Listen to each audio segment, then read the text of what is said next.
the other hand, we have these examples that seem to contradict when it's not as sweet talking to me, you come and kiss and everything is on.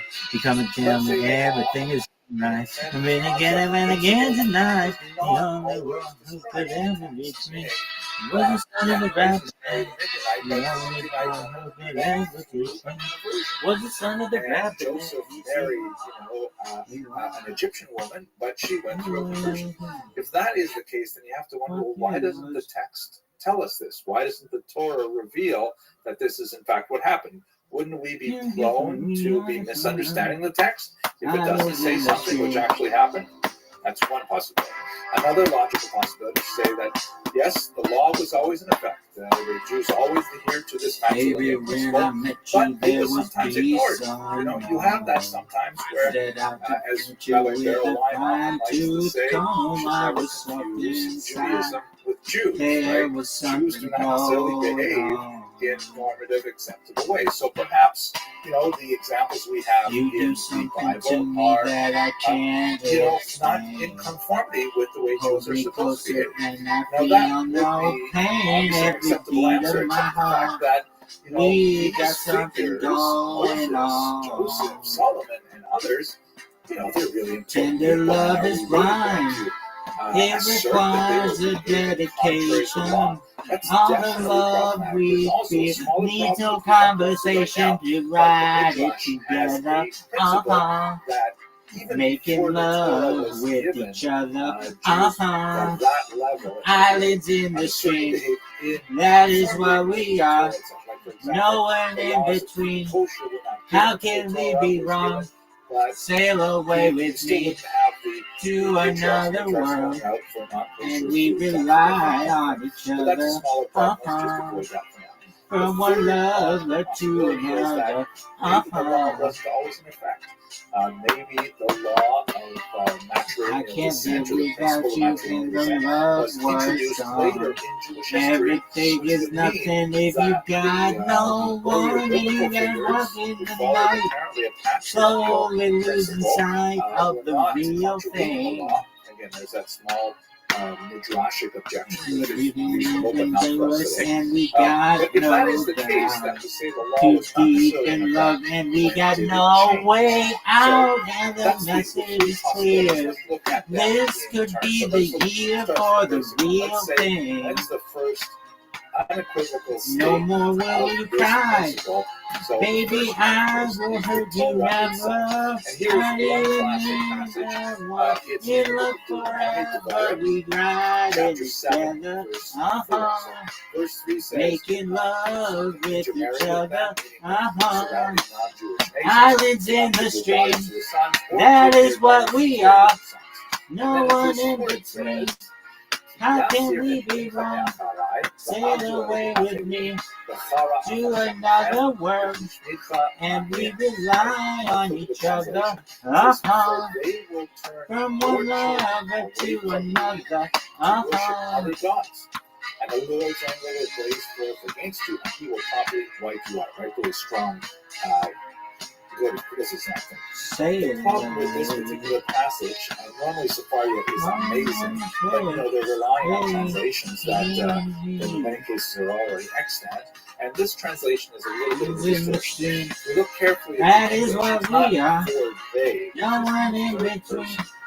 How can we be wrong? Sail away with me to another world, and we rely on each other. From one lover to another. It should be in the singular masculine for your son. That is what in this we are. context would mean your No one grandson. in between. Okay, so let's understand this How properly. can we be It wrong? says, for he, Sail away meaning with your me son-in-law, to can't be your another daughter-in-law, world, because it would and say we for she, rely who would on each other. By the way, in Hebrew, there is no gender. Every single noun or pronoun has to be either male or female. So it's binary here, there's no other choice. And it is masculine. So this means that if you have to imagine yourself as a grandparent, if your daughter marries a non-Jewish male, if you as a Jewish person have a daughter who is Jewish and she marries a non-Jewish male, the non-Jewish male, according to this verse, will turn your son, which is your grandson, away from God. That's the statement of the verse here. Let's look at it in the commentary of Rashi. I have it abbreviated on the right here, but let's look at it in greater detail. So Rashi here is quoting the Talmud, Tractate 23a, and it reads like this. I.e., the son of the heathen, non-Jew, when he marries thy daughter, will turn away thy grandson, whom thy daughter will bear unto him from following me and following God. This teaches us that thy daughter's son, who is born of a non-Jewish father, is still called your son. But your These bitches were so hot, kids. Incredible. Incredible. George Michael lined them all up. He just got them all in one fucking video. These bitches are so fucking hot. This phone's still on fire. Heaven knows I was just a young boy. Didn't know what I wanted to be. Didn't know what I wanted to be. I was every little schoolgirl that I enjoyed. And I think it was a thing between them. And I guess it was enough for me. The matrilineal principle. And as you can see, it's not explicit at brand new clothes in a big fat place on a rock and roll TV. And expressed later in Maybe the game is not the same old way. The principle is derived. So happy. That's the now. If we take this from a theological perspective, I think there's something you should know. I think that time I told you so. There's something deep inside of me. There's something else I got to be. There's a picture in the frame. Take back your opinion in the rain. I hope you understand. Sometimes the clothes do not make the man. All we have to do now is break these lies and break them true. All we have to see is that I don't belong to you and you don't belong to me. Yeah, yeah, freedom.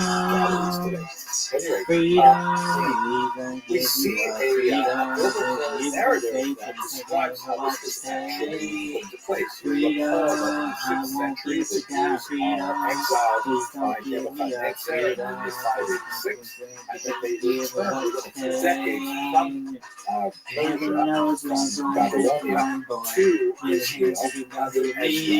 And in chapter 9 of the book of Ezra, he laments the long prayer there where he expresses his regret. And so many of the Jews that returned have brought with them their non-Jewish spouses. Intermarriage is rampant. Then in chapter 10, sends away the foreign wives and their children. It does not, or it doesn't mention what he does with the foreign men. That is the Jewish men who have married non-Jewish wives, their families are broken up, and the wives are sent away, along with their children. There seems to be a picture in the frame of difficulties back again, understand. Sometimes the clothes do not make the man. All we have to do is take these lines and make them true. That would be the illustration. We have to see that I don't belong to you and you don't belong to me. Yeah, yeah, freedom. Such as the Jewish philosopher who give me Josephus, who spoke about extensively, and even Paul. In some ways, the New Testament, the Christian writings, are kind of like an historical commentary on Jewish society as well. So it's very useful to kind of like flesh out what's going on in the first century in some ways. At any rate, all these three important figures and sources, they seem unaware of the natural. I heard the fuck up, dog. You have to look in Dr. Cohen's book to see the specific examples, but it seems pretty clear that they're clueless about this. To give you one example, Josephus, he speaks about King Herod the Great. And he goes on and on about how Herod's own pedigree is questioned by the Jewish community. He's called the Idumean, he's called the half-Jew, because his father came from the Idumean people who had been forcibly converted prior to this in the era of the Maccabees, the Hashmonaim and the Convertimus in particular. So in other words, because his father descended from a people that had a questionable conversion, there was about Herod's Jewish identity. But now seems to be blocked by the fact that his mother wasn't Jewish. His mother wasn't Arab. So what's going on? It's like, not relevant, their mother. So now there are ways you can approach this. You can say that Josephus is not necessarily the best. She could get it in 1989, and she can get it today, kids. And it could be that only the Pharisees were really observing this kind of level of observance that became normative. What Dr. Cohn argues is that in reality, the whole institution of conversion had not really coalesced by this time, and that there was kind of like a different standard for women marrying Jewish men, that their marriage itself constituted the understanding of conversion in that era. Fascinating argument. Whereas men, if they wanted to convert into Judaism, required a much more complex process, which involved, among other things, circumcision. So that's why when men would marry into Herod's family, then there was a whole big deal about, they went through this and they had the circumcision and so on. But there's no discussion of when non-Jewish women are incorporated into that dynasty. For certain, however, by the time you get to the Mishnah, which is about the turn of the year 200, about the turn of the 3rd century, there's no question that Rabbinic Judaism is absolutely down with the idea of the matrilineal principle, reaffirming what we saw in Rashi quoting the Talmud, which the Talmud, of course, is not going to be written until quite a bit later, but the idea is that matrilineal principle is very, very strong in the Rabbinic tradition, certainly from Mishnah 9, and again, a little theological note here, from the perspective of Orthodox Judaism, the Mishnah, although it only achieves a written form with Yehuda Nasi around the year 200 to 220, it was the embodiment of oral teachings that went back far earlier, and in fact, the core teachings of the Mishnah go back to Mount Sinai itself, which corresponds with the way the Talmud read that particular passage in Deuteronomy. Okay, so to wrap this all up, basically we have a matrilineal principle that can arguably be extended all the way back to Mount Sinai through a Pharisaic interpretation of the text. When we look at the actual behavior of Jews, we see that they're not always conforming to this matrilineal principle, sometimes at great cost to themselves, as we see in the book of Ezra, and that even by the 1st century of the Common Era, some very prominent Jews seem to be out of touch with the matrilineal principle. But by the time the Mishnah is codified, this becomes the dominant view, without question, overwhelmingly so, and any deviations from this are taken in a very serious way. I should mention one last caveat that I think is a very important one. We started by talking about how basic this question was, and one of the things that we tend to see in Jewish history is that Jews can handle a tremendous degree of dissent. There's room for a lot of diverse opinion within the large tent of Jewish identity. But this particular question of whether or not a person is Jewish is one of those third rail type questions that tends to result in fissures, in schisms, and when it remains unresolved, it has very dire consequences for the integrity of the larger Jewish population. But I leave that for people who are expert in this. I hope you found this short video useful, and we're going to continue with our discussion of women in ancient Israel. Thank you for watching. Come on.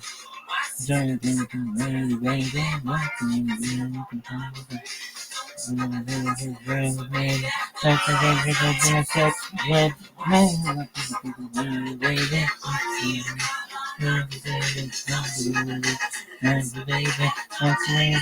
the course of the past few videos, we've had opportunity to occasionally talk about specific Jewish women as they appear in ancient Israel in both the biblical context and in the larger archaeological context. But let's just take a step back and have kind of a macro look at the methodology of studying women in ancient Israel, the nation sources, and some of the challenges that are associated with this extremely important topic.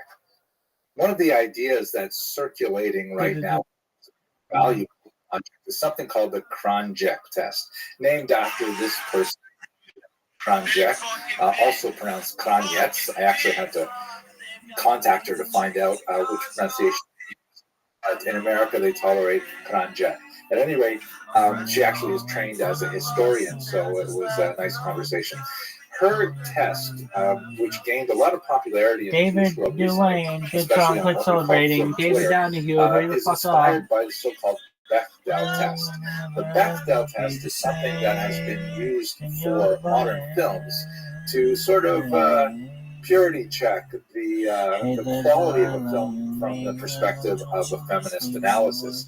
And that is, in order to pass the Bechdel test, a movie has to have two women speaking with each other about something other than a male character, right? So you would think that this would be a totally normal thing to do, but apparently a lot of films don't pass this. I've seen some other details that suggest that the women should have names, they should be named characters and so on. And obviously the idea is to try and expand the presentation of women, even in something as contemporary as modern film, to try to, discuss women as real people.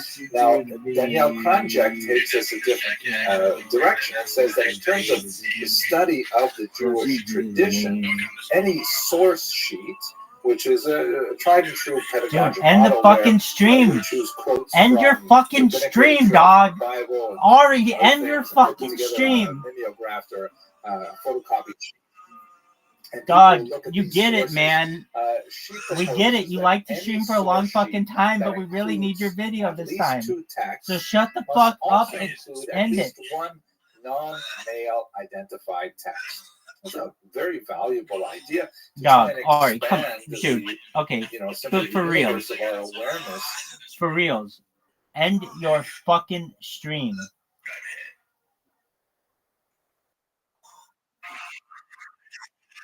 Dog, there's got to be a reason why they stream for so long. There's no fucking reason why you would just be like, all right, I'm going to put together a 13-hour stream and then a 16-hour stream.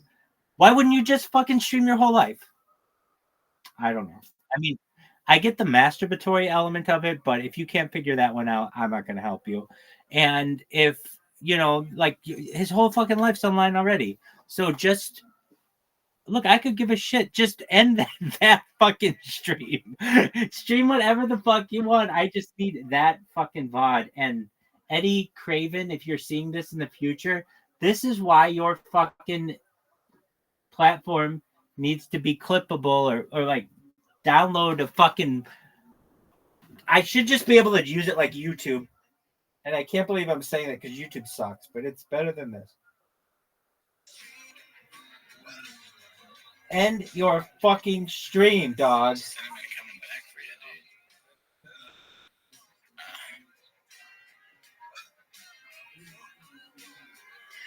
go to your bathroom, brother.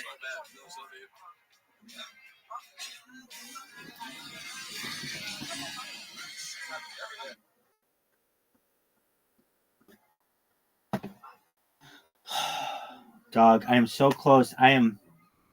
Hey, Caspian Sea, did you ever see that Seinfeld where Elaine has to eat like 9 really shitty subs for like the 10th one, and she's just doing everything she can to get that last one? That's exactly what this fucking Discord is. It's like, I just gotta get it to that fucking end, and we're almost there. Speak. Look at that. We made it. We made it. We made it. We're at level 40. I knew we were going to be close. Amazing. We're at level 40. So what does that mean? Well, I got to find a device. In fact, I've got a device right here that I'm going to make my. It's called Mika, Mika. All right. I cannot fucking believe it took. I think they must have some kind of setting. You have to be live in a VC for one entire week because, or pretty 5 days or something. It was the longest one. It was the most difficult one to get in, except Chill Bar. Chill Bar, fuck those people. They still know that they're fucking assholes. Can't even spam a couple fucking emojis in there without getting a permanent lifetime ban. Hilarious. I didn't even know it, but I was. Oh wait, never mind. Of course, I'm live in the meet. Yeah, exactly. No chill bar is a perfect way to say it. Exactly. All right, dog. Though this is perfect. Now that oh fuck, I don't get this. I don't get some shit about technology, nor will I ever. There's just some weird shit. Like I could just say this. Like you've used technology enough to know about what I'm gonna say and how it's just consistent with shit. How I'll be using like an old device and it'll say the camera is off, but it's on, and when the camera says it's on, it's off. Does that make sense? Yeah, it's just like why is it? I don't know. It's just how it is. And it was never troubleshooted, though I wouldn't make the word troubleshot a word, but it was never troubleshooted well enough to work through these problems. So now I don't really, I'm not 100% sure if I'm live on this Discord or not, but I can test it now that I have this test account. Anyway, I'm literally just flapping my jaw until fucking Ari is done. And this doesn't run into being an issue, truthfully, until he starts approaching 24 hours. Once he's at 24 hours, I got to get in there and say, stop the VOD because it won't save like longer than 24 hours. So he's just got to get his shit together before then. But in the meantime, I do not understand why he does not just live. I just thought of something for you, and I know you don't want to do it, but just think about it.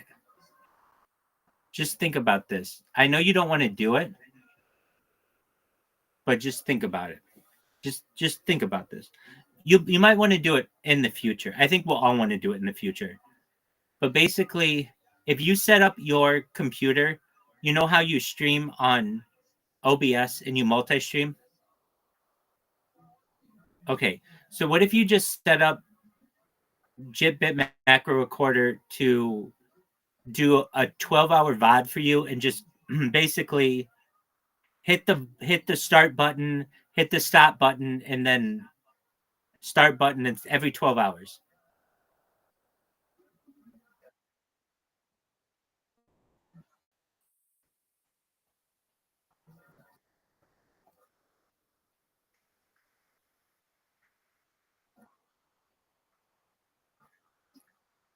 Phenomenal.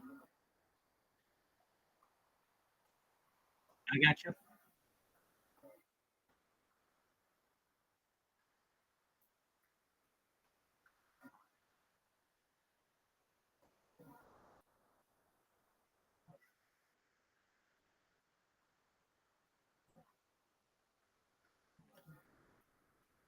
Why don't you do this? Why don't you do this? Enjoy your sushi lunch. Hopefully you get blown or whatever you're gonna do. Do all of that stuff. Enjoy your life as much as you can. But when you have any free time, take your phone and or your old computer and just literally have that thing be following you so that you have constant followers. If you had done that, you'd be at 50, 60,000 followers by now.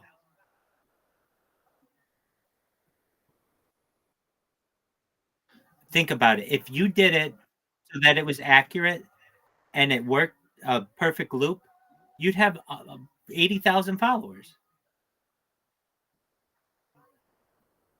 We were figuring you were doing like, I don't know, between like 300 and 1,000 a day, just depending on how you could get it done. And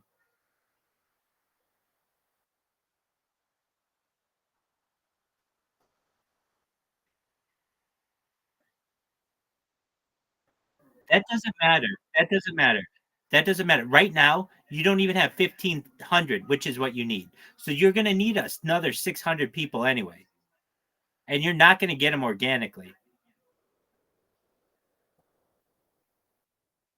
Yeah, they moved it up from, I think it was 75. Okay, that's cool. That's all you needed to say. That's all you needed to say. I will say no more.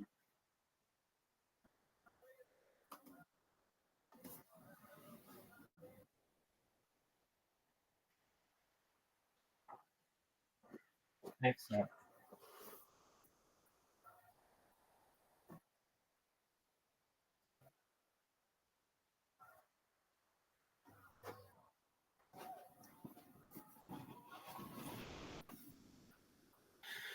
Okay. I understand. He pulled up my stream. That must have been way after. He literally just pulled up like 3 hours ago. Oh, it was 3 hours ago? Yeah, tonight. Because I was like, after I got off, well, before I got off, I was watching. He was live when we were hanging out. Dude, then you know what I got off? Or you know what I looked at? I was on my Instagram and I was checking who followed me. Holiday came in. I spoke that man to existence too. Crazy. And UXP. You were the 3 people I talked about. And I was like manifesting them coming out today. And then I literally, out of nowhere, Lyndon FPS is a streamer. Why would he pull up? It was just like, Shifi, I bet he pulled up today. Didn't text him nothing. He pulled up. Shifi, you know how random and rare that is? Yeah. Do I have some? Or you know everybody, man, here wants to suck your cock. Do I have some power? Yeah. Maybe. How many males can suck my dick at once? 3. No, that's it? 1. No, only 1 can technically suck. Ingram.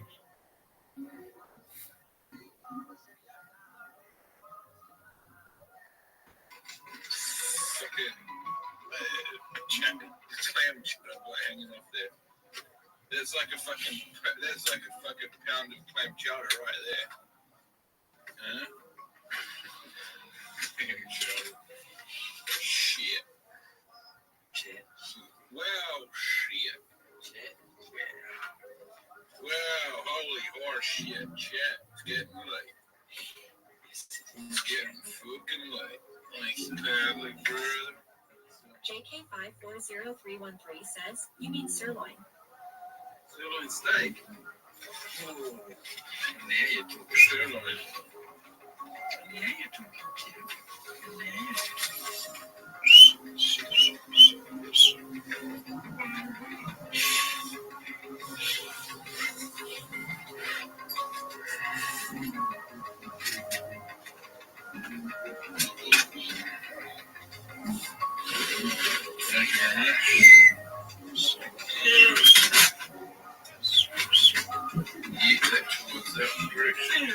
Hey, Django's gonna hit the road.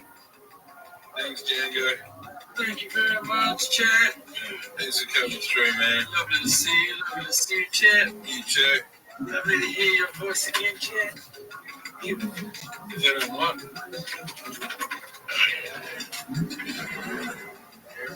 Okay. JK540313 says, Dango, what's good, bud? Thank you, bro. ML Chan Jackson says, Benny, did you see the RABP? I shouted you out in a recent interview with Sam Bond. Smart Like Ava says, are we in the common center? Kiki_Ularovskaja says, Ciao Django. See you. What a cool setup. Scorpion says, catch you late, bro. MLChill Jackson says, Benny, did you see the RABB? I shouted you out in a recent interview with Sam Bond. No, I didn't see that. And why was Sam doing an interview with the rabbi? Was it just sort of like because he's the fucking rabbi? And what did the rabbi say about Benny Mac? Why does the rabbi like Benny Mac? And what did Sam Bond say about Benny Mac? JK540313 says, Benny, how well do you cook your tofu steaks? I don't have those. Kiwi Danger says, told you RABB, I had the username Michael Jackson. That's her up by you're talking to.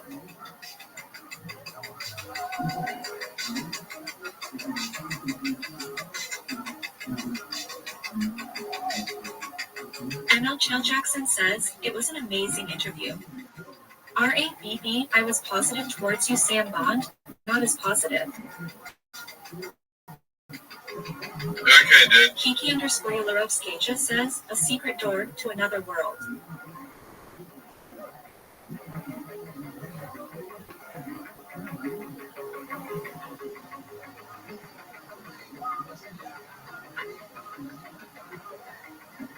MLChill Jackson says, it is in RABBIROTHSCHILD on YouTube if you want to see it. MLChill Jackson says, ski care friend. Hey, Rabbi. MLChill Jackson says, bye, Benny. Yo, Rabbi, how's the anti-gravity shit going? JK40313 says, tofu steaks are amazing, so are the Impossible Burgers. We need to go vegan to cut down on carbon emissions and save the cows. How's the anti-gravity shit going and the cloaking and all that doing? MLChill Jackson says, Yo, Rabbi Rothschild, when do we get our $1 trillion? When do I get my $1 trillion, Rabbi? Because I haven't seen shit. And all I saw was some wacky dude punching in all these computers in like some sort of creepy dungeon room with some sort of anime bedsheet covers. So I was tripping, man. I didn't even know if you were even a real rabbit or not. We just did an interview with, and it is going to go viral. And once that happens, we will be closer to making you a trillionaire.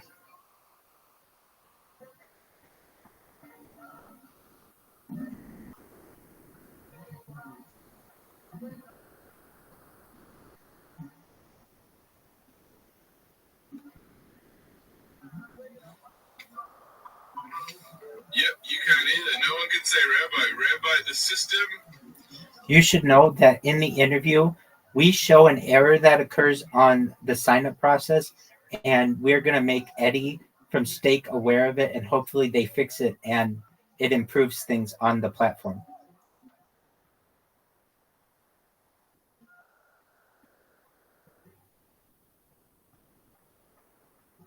Do I distribute it? Do I handle the distribution of wealth? Or are you handling all that? Because I thought that it was all me that was going to call the shots. MLChill Jackson says, you should know that in the interview we show an error that occurs on the sign-up process, and we are going to make Eddie from Stake aware of it, and hopefully they fix it and it improves things on the platform.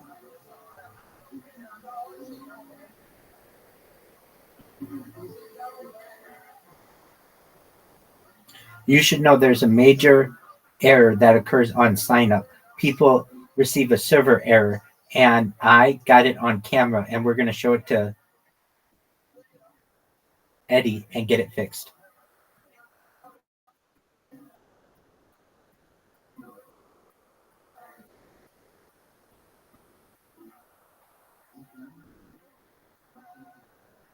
Multiple trillionaires? Was it just be me? How many of us were there going to be? With the cloaking and shit. MLChill Jackson says, you should know there's a major error that occurs on sign-up. People receive a server error, and I got it on camera, and we're going to show it to Eddie and get it fixed.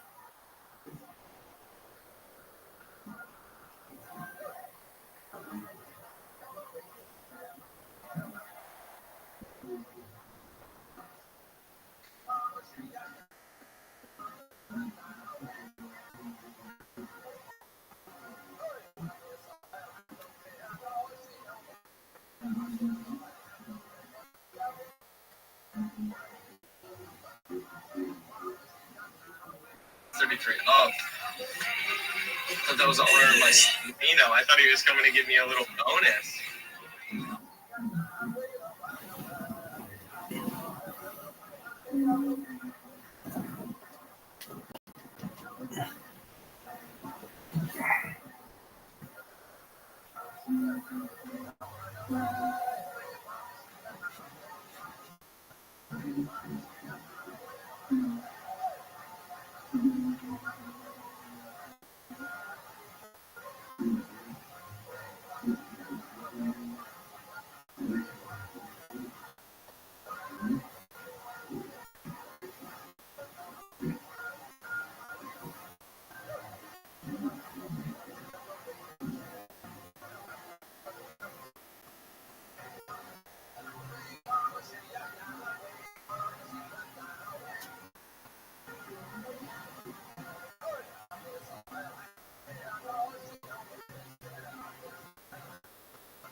Ori Land Colt Tit Off. We're doing a tit off.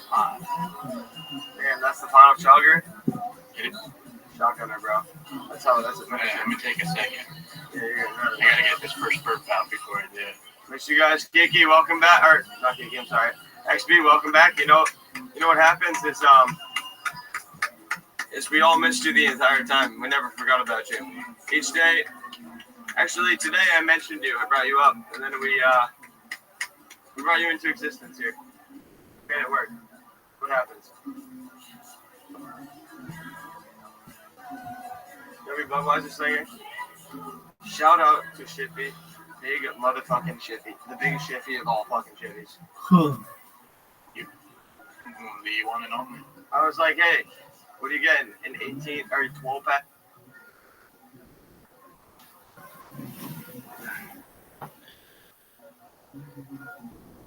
Ari, talk too much.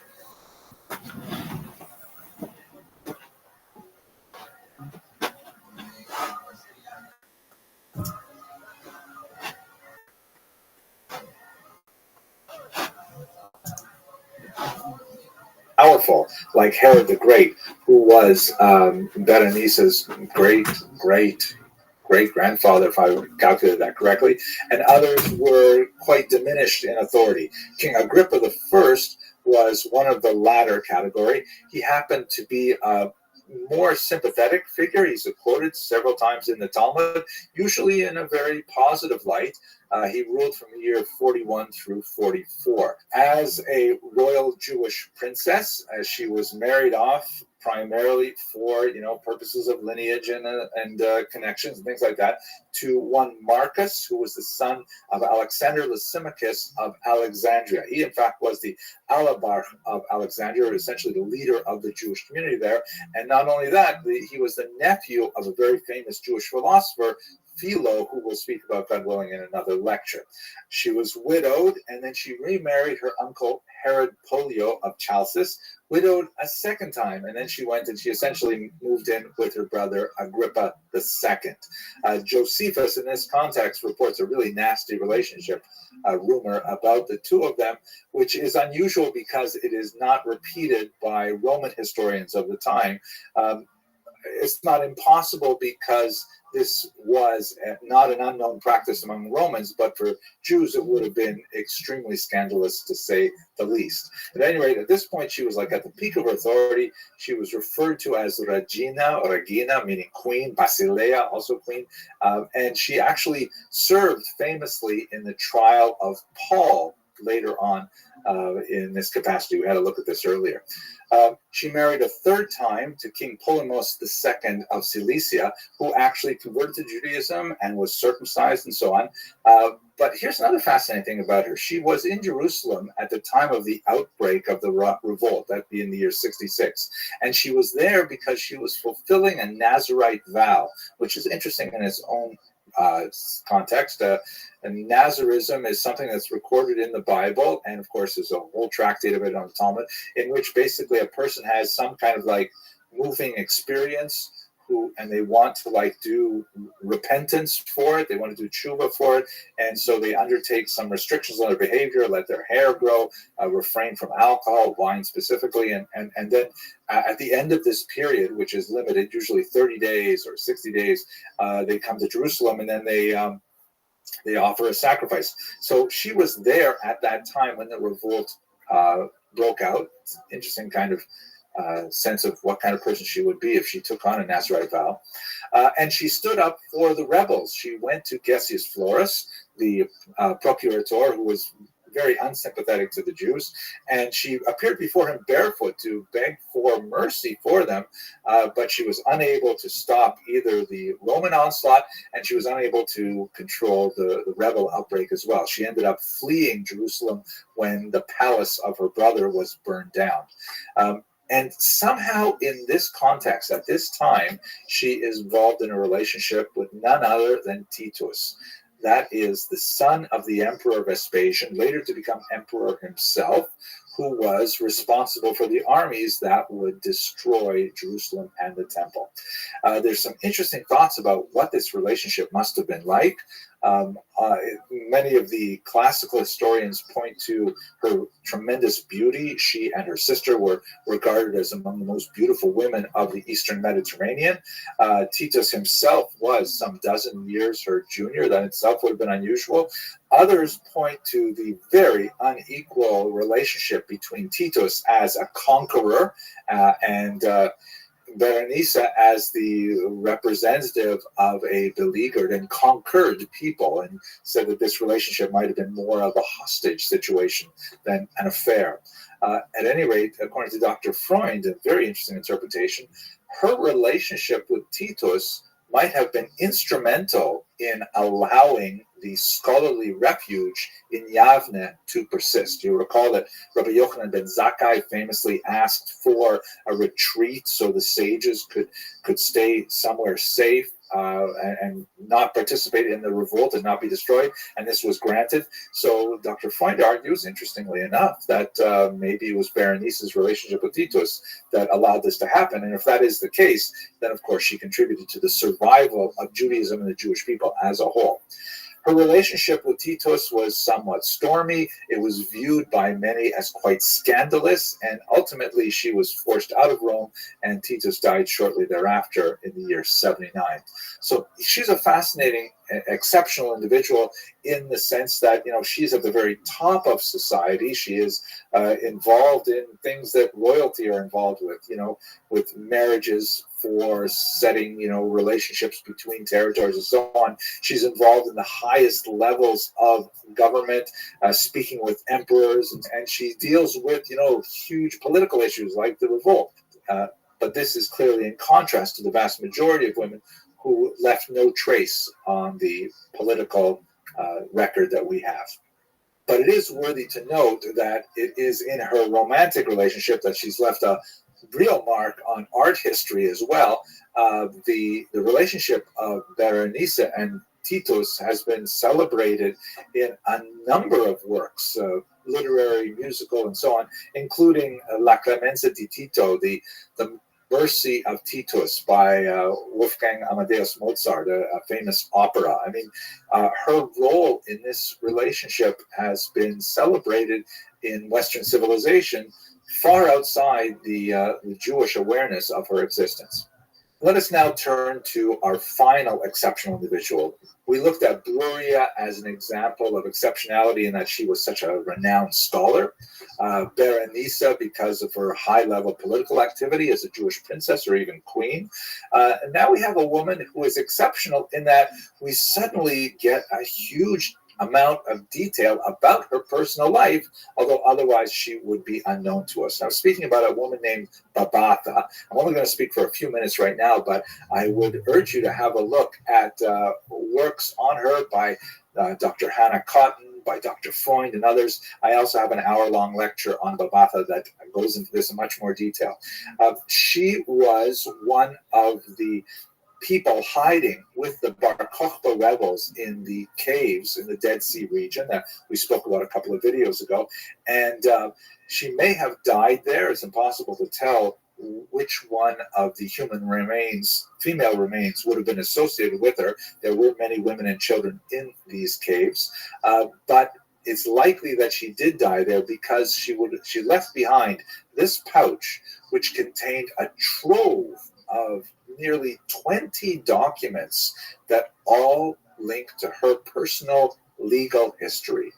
And by investigating these documents, which are written in a variety of languages, Hebrew, Aramaic, Greek, Nabatean, they all speak to her extensive legal battles. And in these legal battles, she saved these documents, also like marriage contracts, things like that. She saved these documents because clearly she was deeply involved in these battles that had to do with inheritance issues, some property that her parents left to her, and also some property that one of her two husbands left to her. That second husband had a co-wife, right? They were in a polygamous relationship, not unheard of at that time. And she was disputing with her co-wife over some orchard of date palms, things like that. And also she had children who the court had appointed to the care of apotropai, or custodial officers, and she was seeking to get more control over her children and wrest it from the courts. And so, this is not the place to go into the ins and outs of the specifics of her controversies, but the documents portray her as, very much a woman in charge of her own affairs. It's not clear whether or not she was even literate in these languages. She may have had scribes, involved in drawing them up and so on, but she clearly knew what they meant because she kept them all together in this pouch, and she treasured them like, I have the family documents, our passports and things like that, in a special little box and things like that. These are very valuable documents for her life and activity, and it gives us a sense of the Jewish woman in the 2nd century who was not without means. She was probably like upper middle class, dealing with property issues and so on, who took charge of her life, and she was clearly an agent involved in her life. So we should not imagine, by Babata's example, that the vast majority of women were passive and allowing kind of life to wash over them and being passed from man to man in various ways. This is a woman who's deeply involved in fighting for her rights and finding some success from time to time. There are some interesting questions. Why was she there with the Bar Kokhba rebels herself? It's possible that she feared the general destruction that was going on with the Romans. There's one particular figure who appears to have linked her to Bar Kokhba because he's also mentioned in terms of the Bar Kokhba chain of command. So perhaps it was a familiar relationship. We really don't know, but we get a sense of an average woman who has a very important, detailed legal history, like many of us do even today. And so we this is a corrective to the huge silence that we get from the sources on women in general. So she's exceptional, not so much in what she did with her life, but the fact that we know a lot more about her life, and it reveals some startling things. Many more fascinating things are going to be learned, I'm sure, as we analyze the Babata archive with greater detail. Okay, I hope you found this video useful. We are definitely going to be incorporating more and more discussion of Jewish women into the lectures as we move forward in time. But the next series of lectures are going to deal with the Jewish diaspora in antiquity. Okay, thank you very much for watching.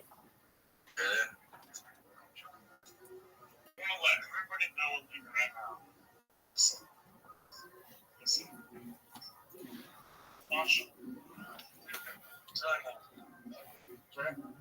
watching a journey in Cincinnati. Before that, I was a guy. At this point, it makes sense to pause and sort of think a little bit about a major transition that happens in Jewish history that really colors the experience of Jews and the globe, really, and that is, of course, the diaspora.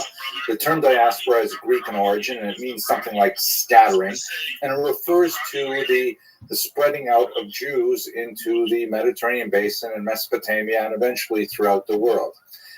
This has been the Jewish experience for the last 2,000 years. It's only been dramatically altered with the establishment of the State of Israel in the middle of the 20th century. So really we're speaking about the biggest chunk of Jewish history in the post-biblical period has been all in diaspora, and Jews negotiated their reality politically, socially, economically, and so on as a minority in majority cultures. And that certainly had a lot to say about what kind of people the Jews would become.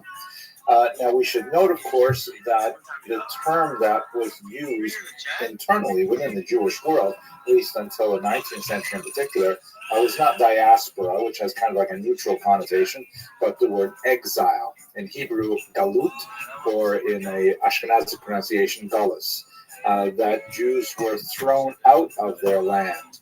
And this is a little bit of a misnomer because although there was tremendous devastation and suffering in the wake of the destruction of the temple, and there was an expulsion of Jews from Jerusalem in particular, they were not actually expelled from the land in the first century like they were with the also limited population transfers that happened under the Assyrians and the Babylonians. They were, let's say, highly encouraged to leave by the desperate conditions. In some cases, there were tens of thousands taken off into slavery, but the concept of expelling all the Jews from their land is something that really wasn't, considered reasonable in the ancient world at all. So there was always a Jewish presence within the land of Israel, sometimes an incredibly small population, but nevertheless, Jews always did maintain some kind of physical presence in the land of Israel throughout the long 2 millennia of diaspora. However, the majority of the Jewish population soon found themselves outside of the boundaries of traditional Israel, hence the experience as a galut, as an exile nation.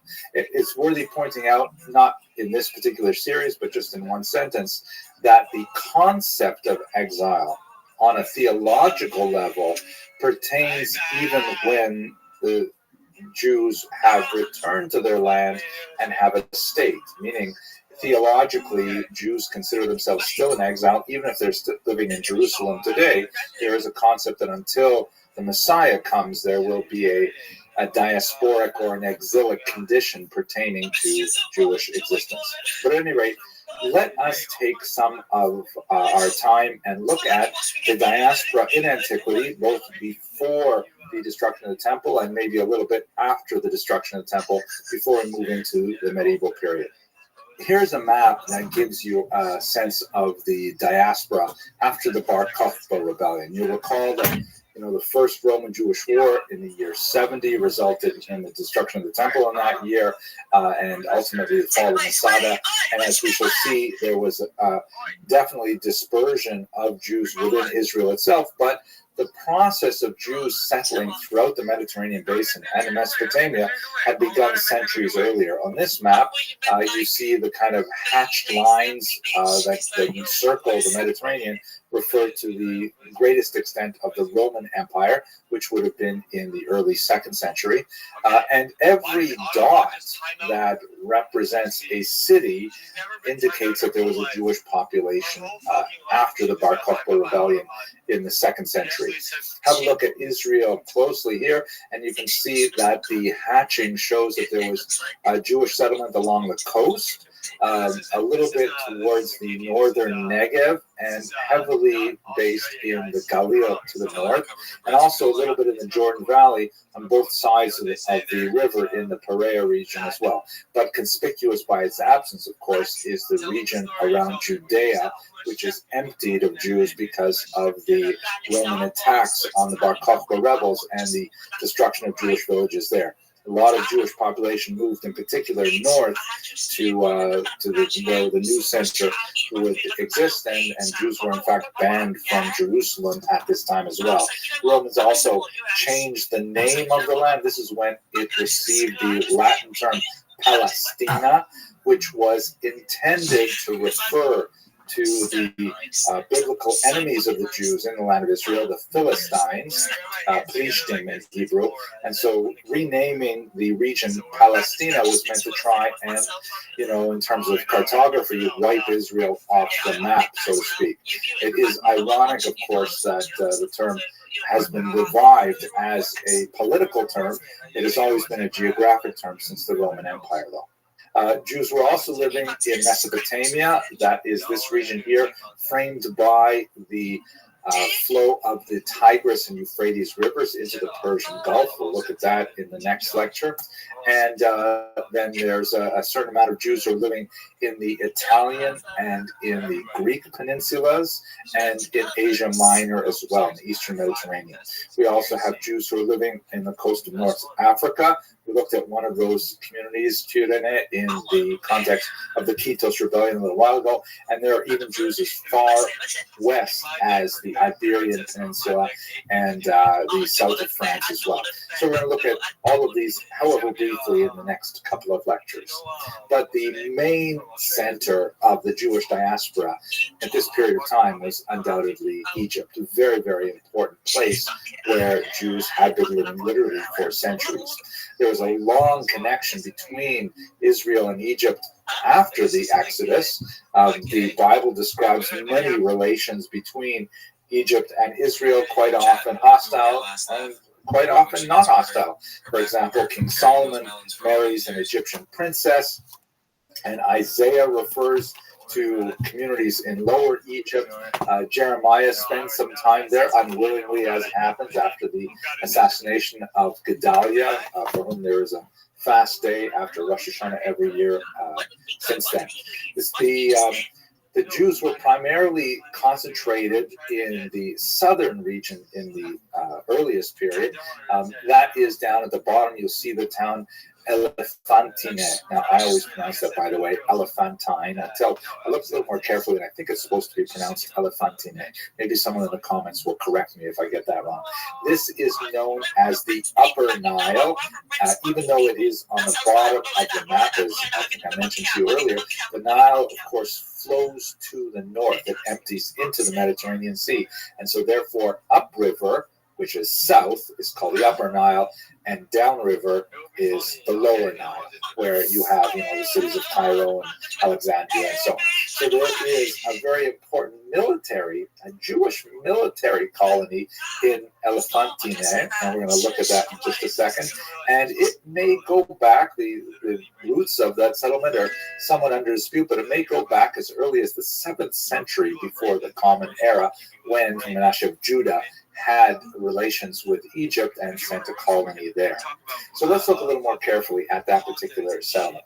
Here's a satellite view of the Nile River. You can see the green represents obviously the tremendous irrigation power of the Nile. And down at the very south, where you see that little red part, there are some cataracts, which means that the river constricts and it loses its depth, and ships moving toward the north have to find a way to unload their cargo or negotiate the rapids or put it on the land in a kind of portage situation.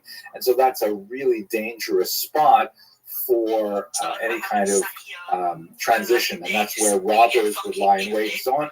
Hence, it makes sense to have some kind of military outpost there. Now, we know a little bit about this community because the records were preserved in papyri and in ostraca, right? Those clay bits of clay shards. We know that the Jews had a temple there, and it's interesting that they would have some kind of temple because, after all, the Bible is pretty clear about prohibiting any other temples outside of Jerusalem, but there were actually 3 other temples in existence in the pre-destruction, the Second Temple period. We have one in Shechem, which is Nablus in modern terminology, and in Samaria, that would be the Samaritan temple, of course, which regular Judahite Jews would not consider, of course, valid. The Arak El Amir in Jordan, and Leontopolis, which would be in Egypt, under Chonia. He's referred to as Chonia in the Talmud, Onias IV. So what is going on in those temples is fascinating, but a little bit beyond our area of expertise today. We have in these records some interesting records of women, for example. Here's my chance to fill in the block and check off the Kranjak test. We have one very wealthy woman who owns several homes and things like that. Her name is Mibtachia, which seems to be related to the word batach, meaning to trust, to have faith in God. She was married 3 times, first to a Jewish soldier, and then apparently to 2 type of construction engineers, or maybe architects. They're called builders. Maybe there were local quarries or something in the region, not clear. Another fascinating archive refers to a man named Anania, who was a temple official, Jewish, who married an Egyptian slave named Tamut. Tamut is definitely not a Hebrew name because in Hebrew the word Tamut means she will die, right? That's probably not a good name for your daughter. So the fact that he's marrying an Egyptian slave is in itself bizarre, but you also see from the documents that, in fact, he wasn't even completely married to her in a Jewish sense, that it was certainly does not follow any of the laws as described in the Talmud, because she was simultaneously owned by a different man, her master, someone named Meshulam, which is also a Jewish name. And he, in fact, owned their son, whose name was Pilti. If Ananya were to default in the relationship and ask for a divorce, then Meshulam, the owner of the slave woman, will get the child. The whole thing is really bizarre. Also interesting, though, again, pretty much in contradiction to Jewish law, Talmud could just start a divorce on her own, which is something that rabbinic law does not permit. Lots more to say about that. I hope to come back to it in maybe in the medieval period when we look at women in Jewish law. At any rate, fascinating details about families and existence in Elephantine, and there's even some fascinating archaeological discoveries of the actual site of the temple itself. Another major center of Jewish settlement in Egypt and the early diaspora is Alexandria, which of course is a big city today. In the western part of the Nile Delta, you can see where it is here, right on the coast. The Jews of Alexandria go back centuries and centuries. In the 3rd century before the Common Era, Jews were involved in translating the Bible into Greek, making it available to the broader Mediterranean society. This had an incredibly influential role in promulgating the ideas of Judaism, and was especially influential in the early church. And, there's a funny story about how the Septuagint was written. According to the legend, 70 rabbis were brought in, and they were all put in 70 different rooms and given the Bible and told to translate it. And they all came out and compared what they had done, and they had all written the exact same translation. They had all essentially agreed with each other. Rabbi Hutner, who was a very important Rosh Hashiva in America, he liked to joke that you call that a miracle? That's not a miracle. If you get 70 rabbis together and you put them in one room and ask them to agree on anything, that's a miracle. Anyways, that's what this one. By the 1st century, Jews were quite numerous in Alexandria, and they had one neighborhood, which was specifically the Jewish neighborhood, and they had a second one out of 5 neighborhoods that they were populating as well. But there was a significant amount of controversy with the local Greek population. You recall that Alexander the Great had swept through the entire region and had established all kinds of new norms and new cities. Alexandria, that's not a coincidence. And there are a lot of people who had privileges under the Greek regime, under Ptolemy, but when the Romans came, they were not happy with the displacement that occurred as a result of new management. Jews, on the other hand, saw it as a potential for them to increase their status and their privileges in a new society, and so Jews actually welcomed the Roman armies when they arrived in the middle of the 1st century before the Common Era. We have a fascinating description of a major upheaval against the Jews in the year 38, which some have called actually the first pogrom. This was recorded by the philosopher Philo, very important Jewish thinker of the era, who approached the Bible primarily in the Greek sense with the Septuagint. Philo was extremely important in introducing a new philosophical way to understand the Bible.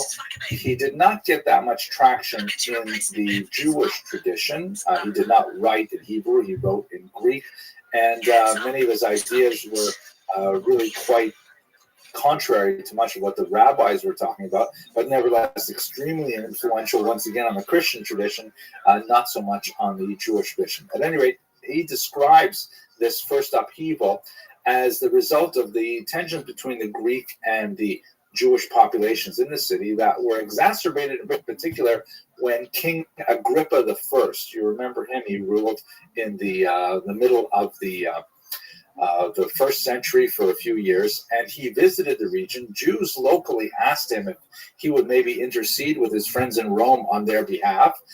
He chose unwisely to have a kind of a gaudy parade through the town of Alexandria, and the Greek rivals of the Jews actually mounted sort of like a mock counter parade in which they openly made fun of Agrippa I, and sure enough, it eventually translated into violence against the Jews. The local procurator, who had his own issues with Rome, even though he was a Roman official, there was a change of the guard in Rome, and he was concerned about his own position, and he decided to take the side of the Greeks, and he ordered, among other things, that the Jews should be limited to one neighborhood, not to two. And the forced concentration of Jews into one of those two neighborhoods, which some would argue actually constituted the world's first ghetto, interesting idea, was also occasioned by significant anti-Jewish violence and attacks on synagogues, which was really an unusual thing for the ancient world. Synagogues were generally considered, places where you should not transgress and you should respect the various ritual worship of other groups. But this was one of those occasions where that was ignored. The new emperor, however, laid down the law and established the status quo ante, where the Jews were mollified, but there would be yet again violence in the year 66, probably in connection with the Roman-Jewish War that exploded in that year. So that's just a look very quickly at Alexandria. And as a whole, Egypt played a very important role in the early diaspora. Thank you very much for watching.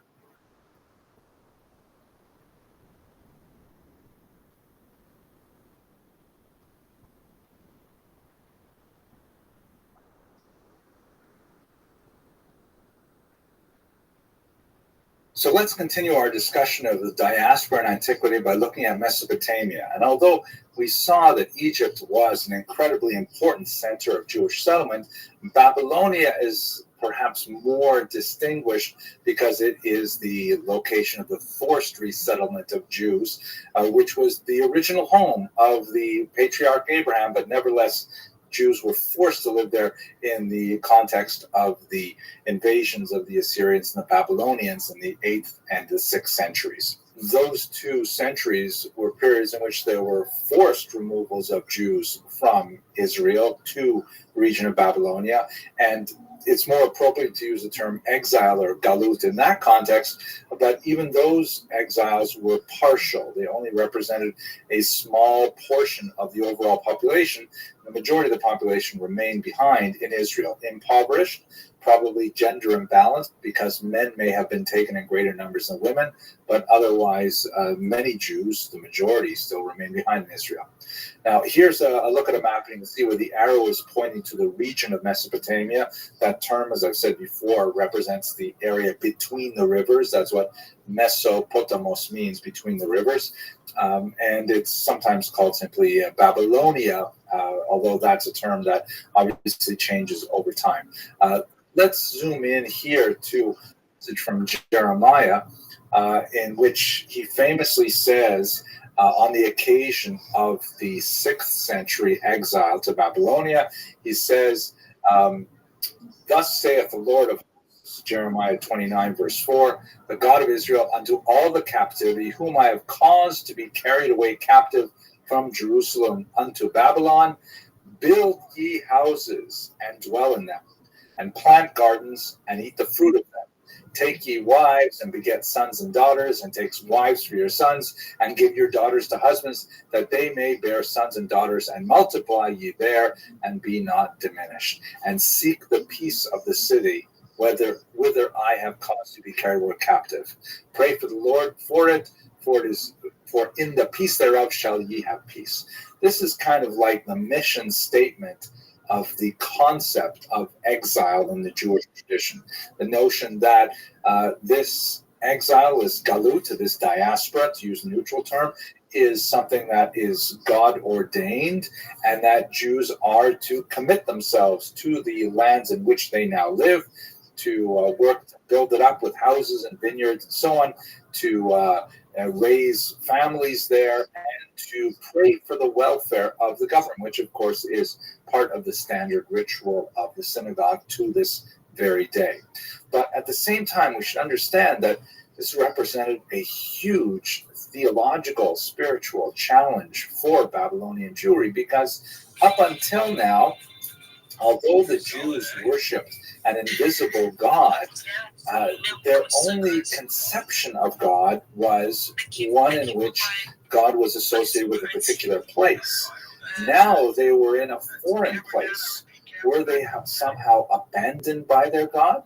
I know that much more modern thinking understands the concept of God as universal and as not being connected to a specific base. But in the ancient period, there's lots of indications to suggest that Jews would be worried that now perhaps their God, was not interested in taking care of them in an exiled land. That's why Jeremiah's prophecy rang so famously throughout the generations as a measure of consolation for their newfound exilic condition.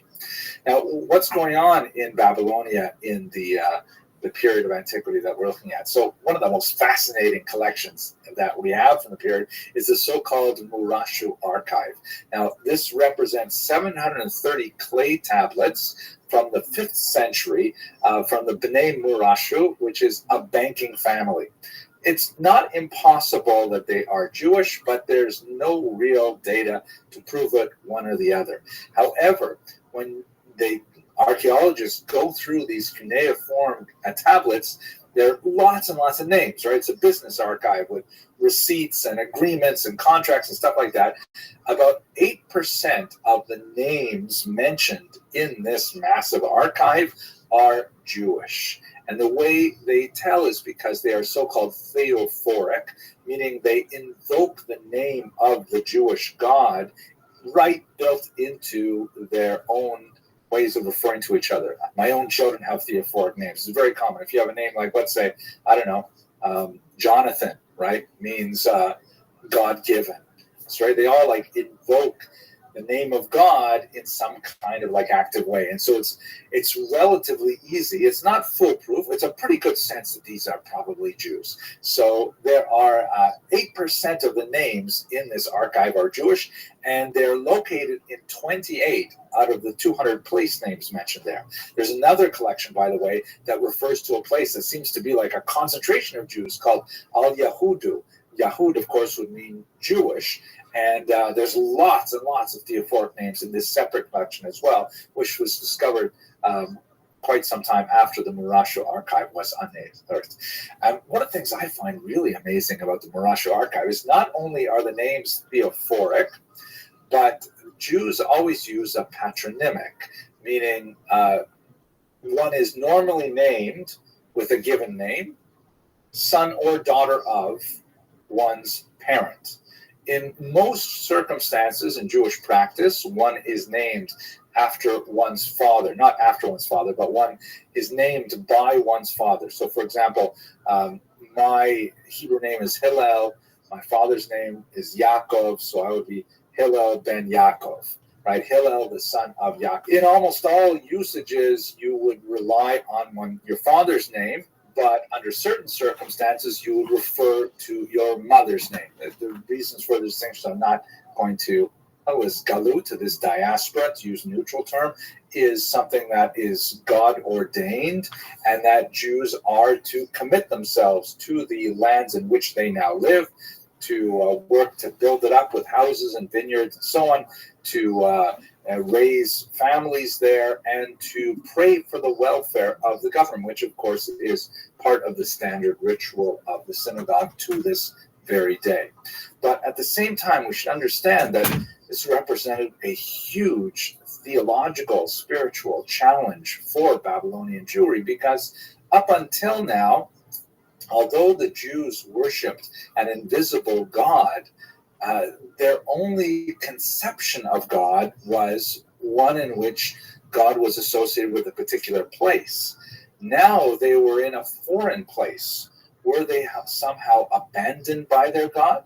I know that much more modern thinking understands the concept of God as universal and as not being connected to a specific base. But in the ancient period, there's lots of indications to suggest that Jews would be worried that now perhaps their God, was not interested in taking care of them in an exiled land. That's why Jeremiah's prophecy rang so famously throughout the generations as a measure of consolation for their newfound exilic condition. Now, what's going on in Babylonia in the period of antiquity that we're looking at? So one of the most fascinating collections that we have from the period is the so-called Murashu archive. Now, this represents 730 clay tablets from the 5th century from the Bnei Murashu, which is a banking family. It's not impossible that they are Jewish, but there's no real data to prove it one or the other. However, when archaeologists go through these cuneiform tablets, there are lots and lots of names, right? It's a business archive with receipts and agreements and contracts and stuff like that. About 8% of the names mentioned in this massive archive are Jewish. And the way they tell is because they are so-called theophoric, meaning they invoke the name of the Jewish God right built into their own ways of referring to each other. My own children have theophoric names. It's very common. If you have a name like, let's say, I don't know, Jonathan, right, means God-given. So, right, they all invoke the name of God in some kind of active way. And so it's relatively easy. It's not foolproof. It's a pretty good sense that these are probably Jews. So there are 8% of the names in this archive are Jewish, and they're located in 28 out of the 200 place names mentioned there. There's another collection, by the way, that refers to a place that seems to be like a concentration of Jews called Al-Yahudu. Yahud, of course, would mean Jewish. And there's lots and lots of theophoric names in this separate collection as well, which was discovered quite some time after the Murashu archive was unearthed. One of the things I find really amazing about the Murashu archive is not only are the names theophoric, but Jews always use a patronymic, meaning one is normally named with a given name, son or daughter of one's parent. In most circumstances in Jewish practice, one is named after one's father, not after one's father, but one is named by one's father. So, for example, my Hebrew name is Hillel. My father's name is Yaakov, so I would be Hillel ben Yaakov, right? Hillel, the son of Yaakov. In almost all usages, you would rely on your father's name, but under certain circumstances, you would refer to your mother's name. The reasons for the distinction I'm not going to delay us today. But what's really fascinating is if you look at the individuals' names and their patronymics, and you see, is there a change in the theophoric nature? You can see that there's a real seam that something happened around the year 480 before the Common Era, in which all of a sudden these Jews who have regular Babylonian names start giving their children super theophoric names, as if they have suddenly discovered religion, and they are much more intent on making sure that their children identify as Jews. It's really interesting. And in fact, that continues for several generations. But what would happen if all of a sudden you had all these Jews that had really secular names, let's say, I don't know, Chad or Thomas or something that's really not Christopher, right? Really not especially Jewish names. And then all of a sudden their kids get named Eliezer and Chana Rivka, Sarala. What happened? It seems that around the year 480, for reasons that we don't know, there's a real Teshuvah movement, and they start giving their children much more Jewish names, and their grandchildren get Jewish names, and so on for quite some time. I just think that's cool. But let's go on. What did the Jews do? So the Murashu archive, because it's primarily dealing with business and receipts and things like that, doesn't give us a lot of detail about the nature of their lives, but it does say a lot about what kind of occupations they were involved in. It appears that there's a strong contingent of Jews who are active in the military. It's fascinating that in a diaspora condition, you wouldn't necessarily immediately think of that first, but we see that in Egypt. We see it also in Babylonia. Jews, of course, involved in animal husbandry, shepherdry. Well, that sounds like a traditional Jewish pursuit, right, with David and Moses and so on. Jews are involved in buying and selling real estate. They're involved in government service, like they're operating businesses on behalf of the government or so on. And we even have a significant population of Jews who are actually enslaved. There is a Jewish poor. It's not, one can't imagine that the vast majority of Jews are sort of like upper middle class. No, rather they are more middle class and lower in this archive. So much stuff to talk about. I wish we had more time. So let us just conclude a little bit by thinking about the political organization of the Jews in Babylonia, because this would, unlike Egypt, ultimately become the next great center of Jewish culture. That's what we're going to be exploring in just a few weeks.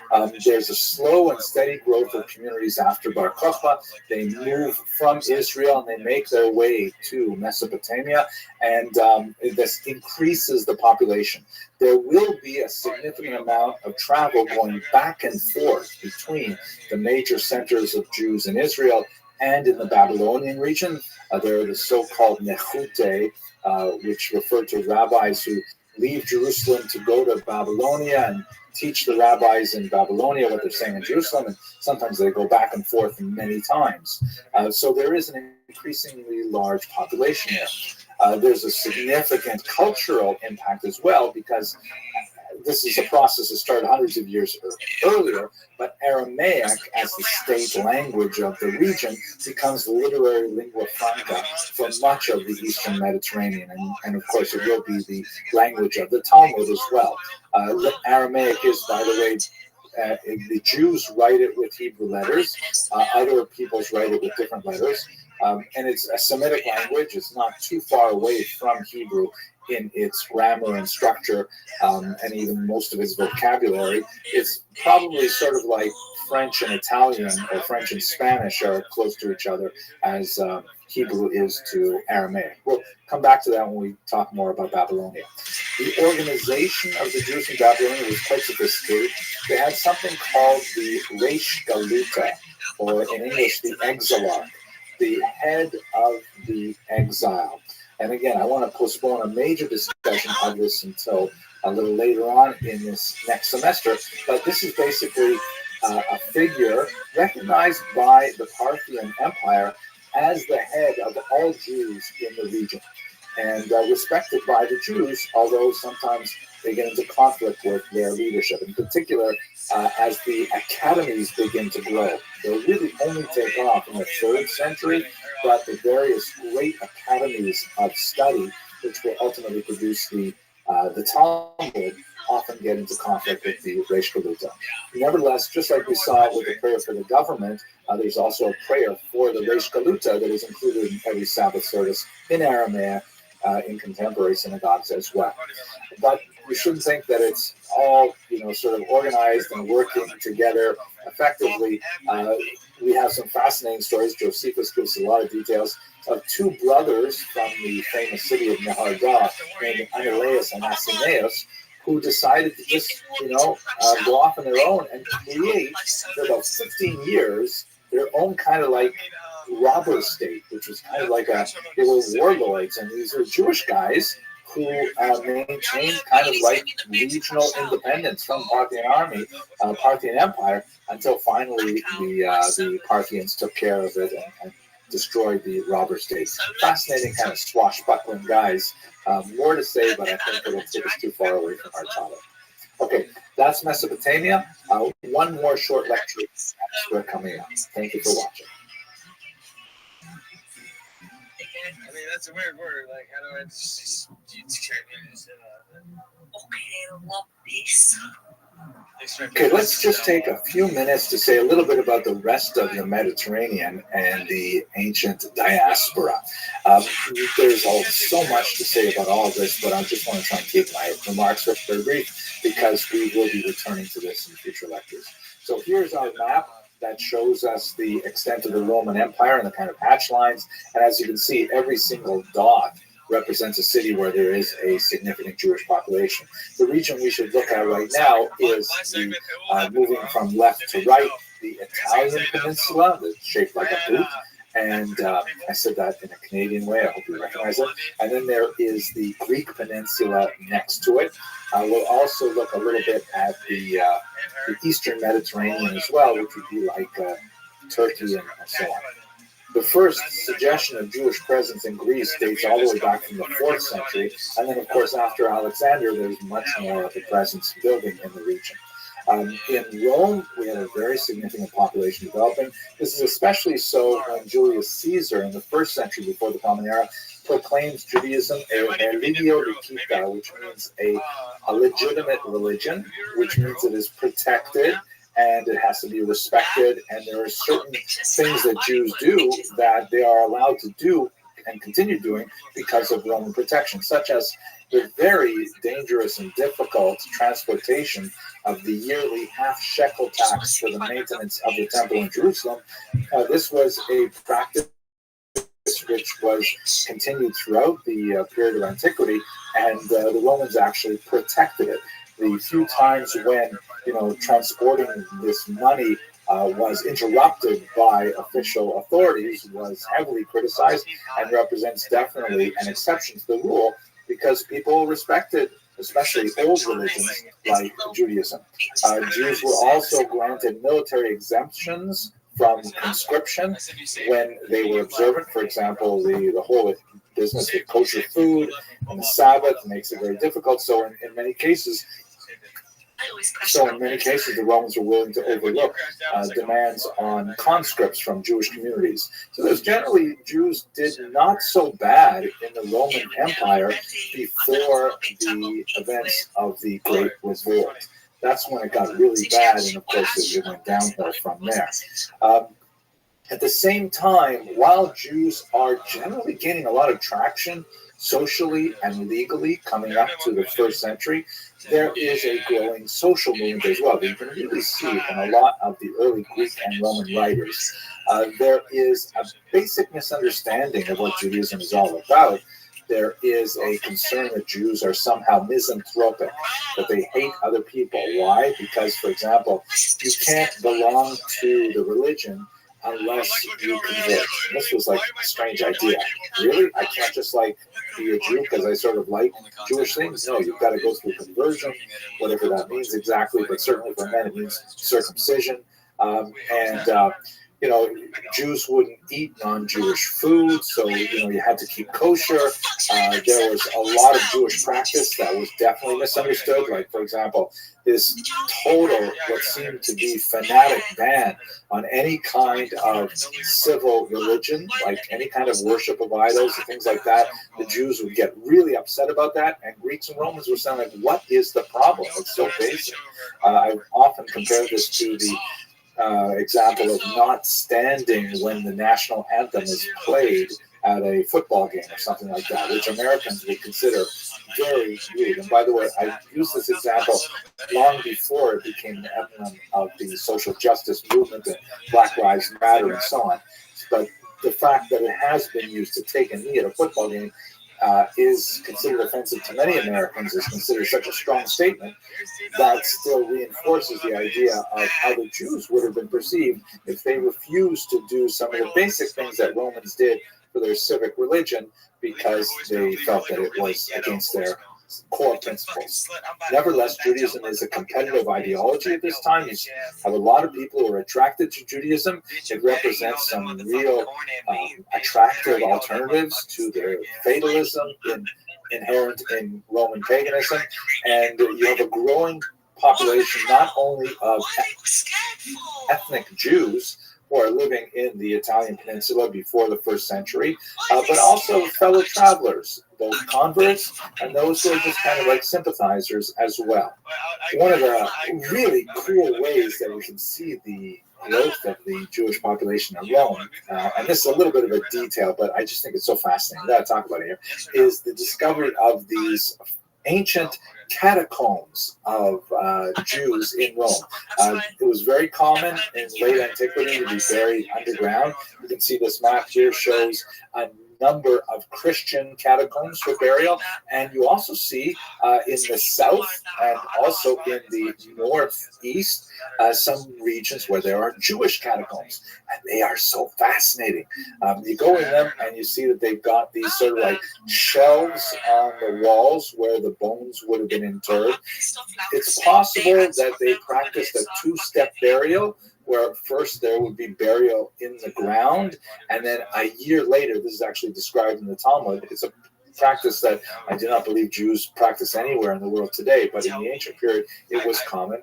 On the yahrzeit, on the anniversary of the death, they would go and they would exhume the bones, now denuded of all flesh, and there would be a ceremonial bringing of the bones to a family crypt. And so they would enter the catacombs and put them on a shelf next to the ancestors and things like that. Kind of spooky by modern sensibilities, but nevertheless really fascinating. These catacombs are beautifully decorated, like this really charming palm tree on one wall, and painted ceilings with sometimes decorative animals like peacocks and things like that. Some very moving examples of parental love, like this highly unusual statue of a dead child. You can see he's patting a puppy. It's a great work of art, I think, but very tragic at the same time. Carries the kind of pathos across 2 millennia. And the inscriptions are fascinating. They're almost all in Latin, like this one, or in Greek, like this, which indicates that the awareness of Hebrew and Aramaic is probably lower if their first language for something as permanent as a grave marker would be in a foreign language, but there are some Hebrew and Aramaic inscriptions as well. And the symbol of the menorah is very, very common. That's considered like much more than the Star of David, which is a far later introduction to the Jewish canon of images. The menorah is one of the oldest of the images. It's really cool to look at these catacombs, and there's so much research that can be derived from it, more than we can talk about today. Let's switch a little bit to talk about the Eastern Mediterranean, and by that we're looking especially at Asia Minor, which would include little bits of Syria maybe, but definitely Turkey is a really important place for us. Antioch is one of the most significant of the centers here. And we see that, once again, the role of Jews in the military is quite significant. You have Jews in military formations in this region under Antiochus I and Antiochus III. Those are prior, of course, to the Antiochus IV, who was associated with the Hanukkah rebellion, including 2,000 Jewish families who were military families transferred from Babylonia to this region. Really unusual to see that, I think. There's a strong Jewish community in Antioch in particular, but they have the same kind of communal tensions with Greeks living there as we saw in Alexandria. Throughout the region, there are the presence of synagogues even well before the year 70. And this is something we can also say about Egypt and about Mesopotamia and about the Greek and Roman lands as well. The Jews did have gathering places for prayer. They were referred to with the Greek terms prosuke, or synagoga, which basically means like gathering places. The term synagogue does not intrinsically have a religious context. It's actually a translation of the Hebrew term Beit Knesset, which means a house of gathering as well. Jews, even while the temple was operating, wanted to have some kind of way to express their connection to God in a communal fashion. And we have descriptions of this from Josephus and Philo and many other figures as well. Let's just take a concluding look at the Western Mediterranean. In a previous lecture, we looked at the region of Tunis, Cyrene, and a little bit at the island of Crete. Let's just go quickly to the Iberian Peninsula, all the way on the western part of the Mediterranean. And we'll speak a lot more about this region because, of course, it is the heartland of Sephardic Jewry that we have not yet introduced. Up until this point, Jews don't really recognize kind of like differences in cultural orientation. They will refer to each other with geographic locators like stupid Babylonian. That's actually one of the terms used in the Talmud. but they won't necessarily regard them as being of a slightly different ritual or of a slightly different, family of customs, as we will later on. But the heartland of Sephardic Jewry comes from the region of Spain. The first indication we have of any Jewish person in Spain is some evidence of a Jewess living in Adra. And this is from an early 2nd century gravestone, which was transcribed in the late 18th century, a reliable transcription, even though the original gravestone has been lost. The transcription read like this. There's something wiped out, and then the end of the word is nia, and then a new word, salo, something missing, nula, and then a word an, uno, mens, cuatro, die, uno, Judea, which translates as probably something like here lies. Cookers. That ends in the letters N-I-A. Julia, something like that. Daughter of Solomon, aged 1 year, 4 months, and a day. You can see that the Roman numeral 4 is 4 dashes rather than the IV, which also is a testament to its antiquity. And finally, she is specifically denoted as a Jewish girl. And she is our first indication of Jewish settlement in this region. Wow, I can't wait to get back to talk about this some more. But for now, let's wrap up this discussion of the diaspora. The next lecture is going to be some concluding sort of like synthetic remarks about what does antiquity mean in Jewish history and how that differs from the medieval period, which will begin right after that. Thank you very much for watching. I'm so sorry. I want to hear it. It's okay.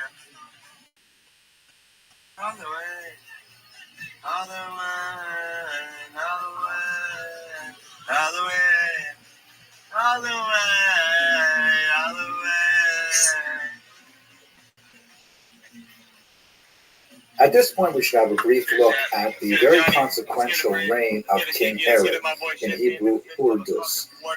Herod reigned in Judea from 37 to the year 4 before the Common Era, put in place some of its most magnificent architecture that lasts to the present day in some cases, and had a dramatic impact on the nature of the interrelationship between several elements of the population. He was a tyrant, a madman, but a very effective administrator at the same time. And although he made tremendous efforts to try to win over the local population, he never quite managed to do so. He created a tremendously important image of the land of Israel far and wide. He really brought the fame and the prestige of the region into a much broader, discussion and consensus in the world. But at the same time, he ruled with an iron fist and was quite feared. The story of Herod's rise to power will give us a sense of what the times were like and the tremendous separation between the ruling classes and what the common person would have thought of as the ideals of Judaism. If you have a look at this map here, you see this is what the Roman Empire looked like in the middle of the 1st century before the Common Era. The blue area on the right represents the conquest of General Pompey that we mentioned very briefly recently, but it is in this context that we understand the precursor of Herod's rise to power.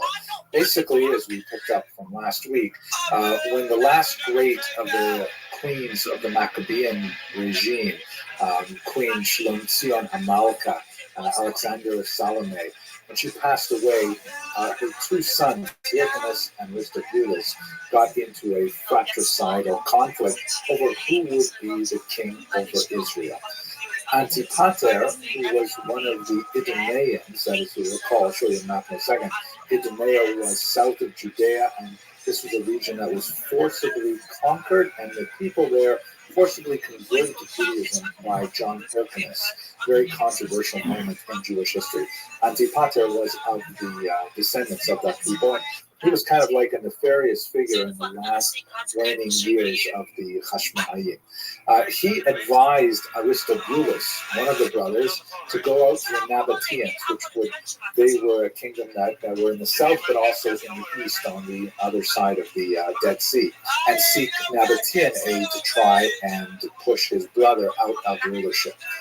His brother decided to go to Pompey. In particular, Pompey brought both figures before him and decided that Hyrcanus was likely the weaker of the two, and therefore he decided to back Hyrcanus because he would be easier to manipulate. So that's how Hyrcanus was named the ruler under Pompey.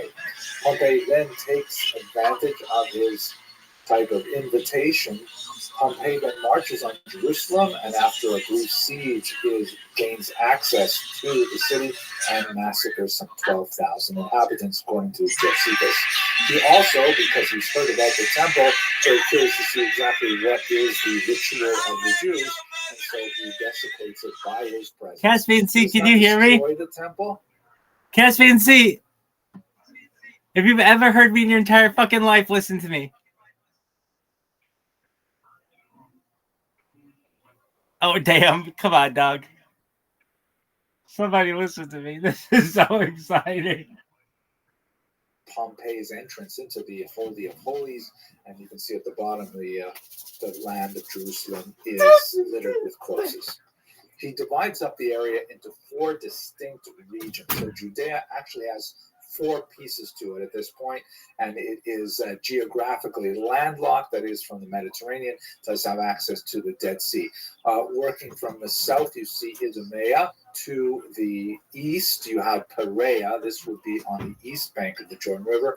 And then there's the Samaritan land, and up to the north is the Galilee. These are the 4 regions that were assigned to Judea at this time under Pompey. In the larger history of the Roman Empire, of course, Pompey gets locked into a major conflict with none other than Julius Caesar. What ends up happening is that Antipater, you recall him, was involved in a nefarious way earlier. He ends up joining with Caesar against Pompey, and when Caesar ultimately defeats Pompey, then Caesar names Antipater the de facto ruler of Judea. Hyrcanus, who's still around, is named simply ethnarch, which means leader of the people, but it doesn't actually have the force of rule that Antipater had. Antipater, in turn, named his 2 sons to leadership position. The elder son, Phasael, was given the governorship of Judea, the central part, and his younger son, Herod, was given control of the Galilee. At that point, Caesar was assassinated. Dude, and I can't fucking believe Antipater that himself was assassinated. Herod would revenge his father's murder somewhat later. But 39. While this is all happening, the Parthians invade. These are people who live to the far east in the region of Babylonia. They come in, they completely take over the region for a short period of time. They crown Aristobulus' son. Remember, this is the other brother in the Civil War. And so his son, Antigonus, is named as king. No fucking and way, kids. This is getting interesting. And they physically maim him so he can't take the position of high priest. The role of high priest was exceptionally important, especially in the Maccabean era, because it was not uncommon for the high priest and the king to be the same person. Phasael, Herod's brother, is captured and he ultimately commits suicide. Herod flees by way of Alexandria to Rome. In Rome, he's a big hit, and he ends up being named the King of the Jews. So he returns back to Judea in the year 39. The Parthians are driven out, and after an extensive struggle with a tremendous bloody conflict, he ultimately approaches and conquers Jerusalem in the year 37, and of course, there's the massacre of the local population. Hey. And so from that year, you just gotta know about me, baby. Of Jerusalem, Eddie, buy Harry Potter Bombs out of basically 10 undisturbed until the year 4 before the Common Era. A Stalin-like period of time, and in many ways, he ruled it like Joseph Stalin ruled the Soviet Union as well. We will have plenty of occasion to speak about Herod's madness and his cruelty, but we should also remember at the same time that he was not a typical despot. He apparently had very strong feelings about how the country should be run, and he was willing to meet the local population halfway as long as he could maintain the control in the manner that he decided. He attempted from time to time to have councils with the local people. He attempted to intercede for them on behalf of Rome.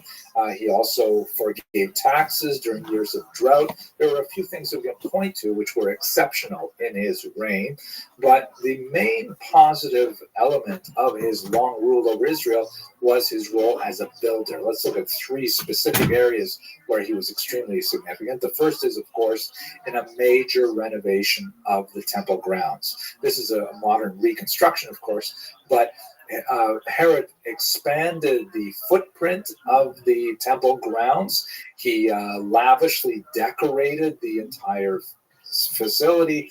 He built brand new walls. In fact, most of the stones to the Kotel, the remaining western wall, most of the ones that are visible are in fact stones from the Herodian era. Much lower down you'll find the stones of the Hashmonaim and so on, but you have to go into archaeological sites to see the lower levels. And this was a calculated ploy which was designed to win over, unsuccessfully, the affections of the people.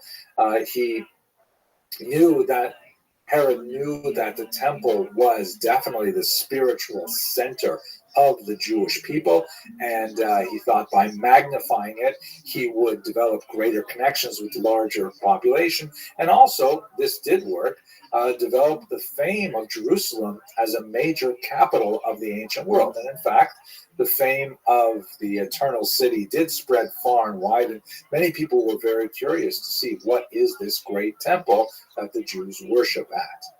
He also, at the same time, maintained very strong connections with Rome.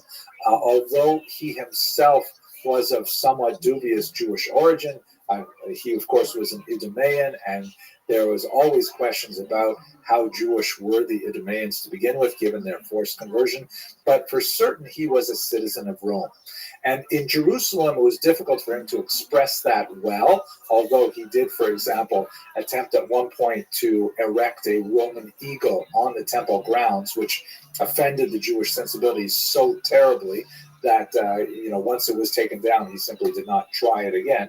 But in the port city that he built, Caesarea on the Mediterranean, he created essentially a Roman-style polis. That's a Greek word for a kind of self-governing city, which had all of the trappings of the greatest Roman cities around the world, including this beautiful amphitheater and many other facilities that were much more Roman in style. And in fact, for the next couple of hundred years, the Romans would prefer Caesarea as their capital, as their main base. Even though Jerusalem had far greater status, it was much too Jewish, it was much too religious.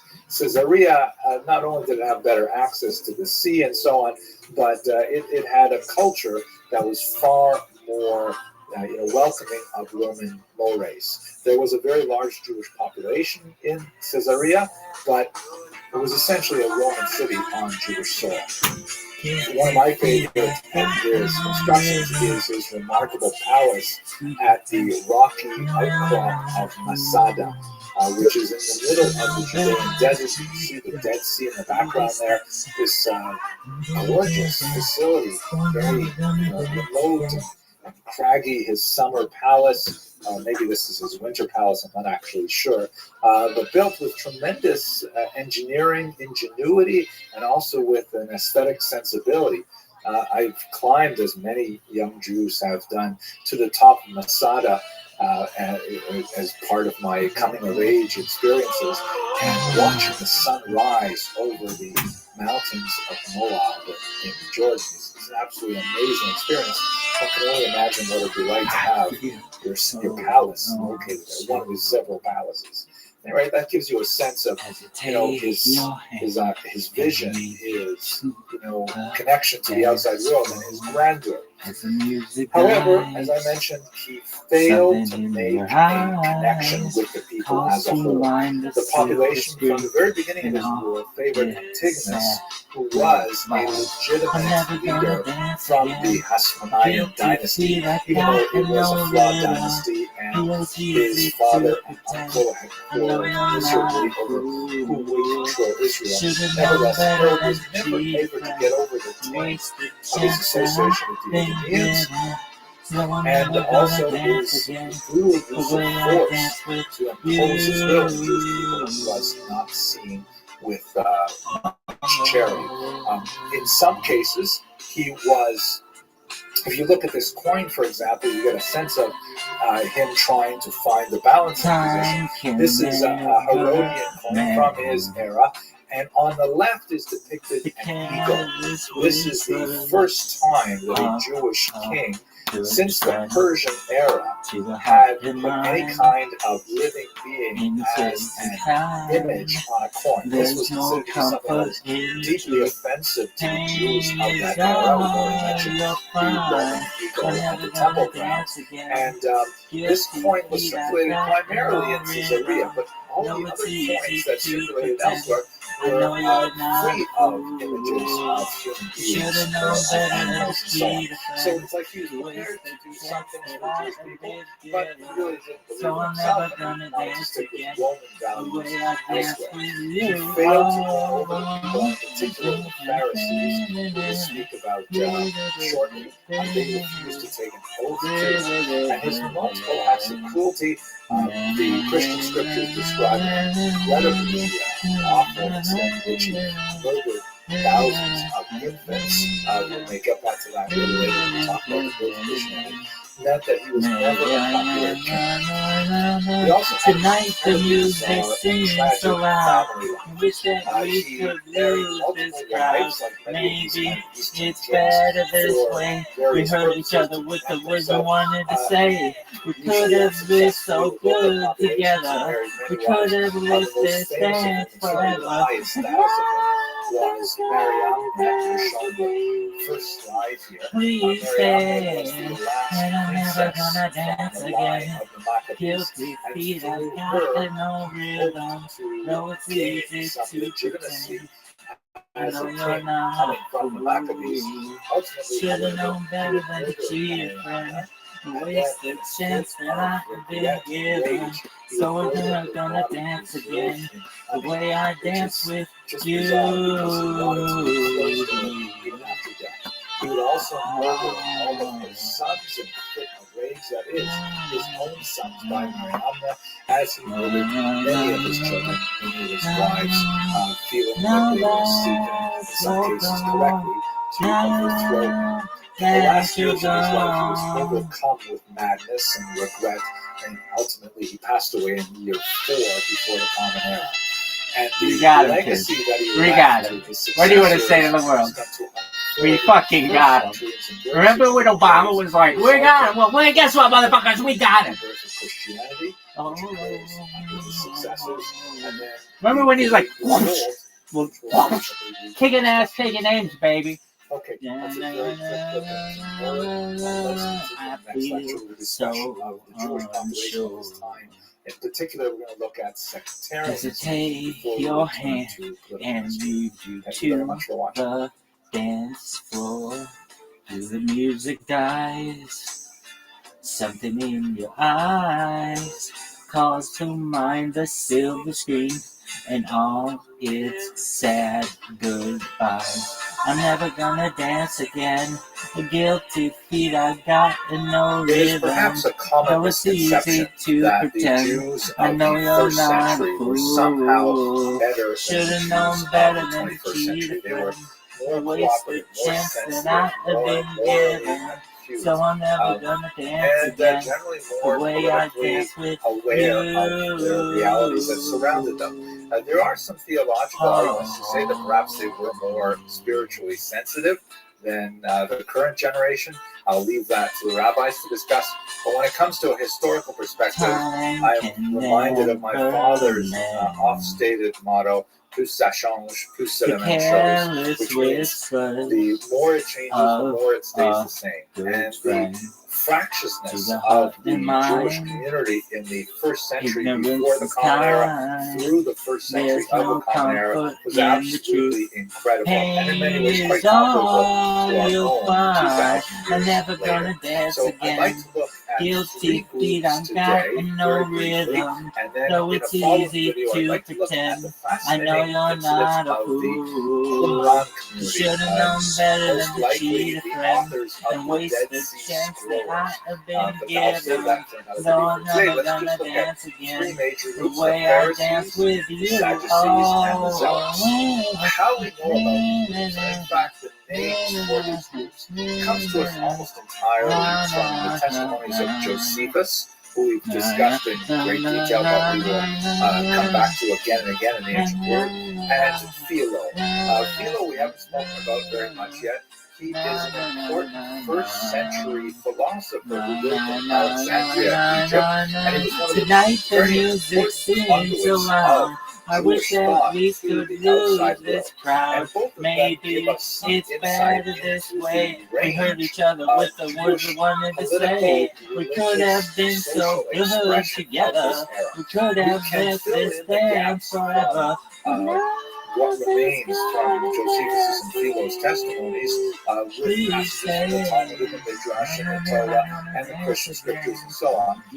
But we're really heavily reliant on the overall structure that we get from Josephus and Philo. And I'll try and point out some of the lacunae that we still have in their records of these groups. But for now, let's concentrate on the three main groups. The first one for sure So I'm never gonna are the dance so-called again Pharisees. the way This I is dance not with a you. term that we find within the Jewish scriptures or within the Jewish writings such as the Mishnah and the Talmud and so on.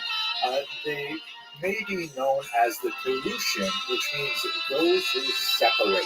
It's an interesting term. The etymology is not quite certain. It could be that it was originally a term of opprobrium cast at the Pharisees because they somehow separated from either the political structure of the day or from the lower classes. I'm going to explore that in just a second. And then perhaps we got somebody in our fucking rabbis inbox. took This is incredible. as I wish a, somebody could hear me. as an adequate designation. I knew it was going to happen, kids. It's one of these days. Motherfucker, one of these days I'm going to be watching this. I'm like, dude, I didn't even know it, but find some kind of nasty it fucking label happened. for another group, and the other group will end up taking that label on and saying, yeah, that's us. No way.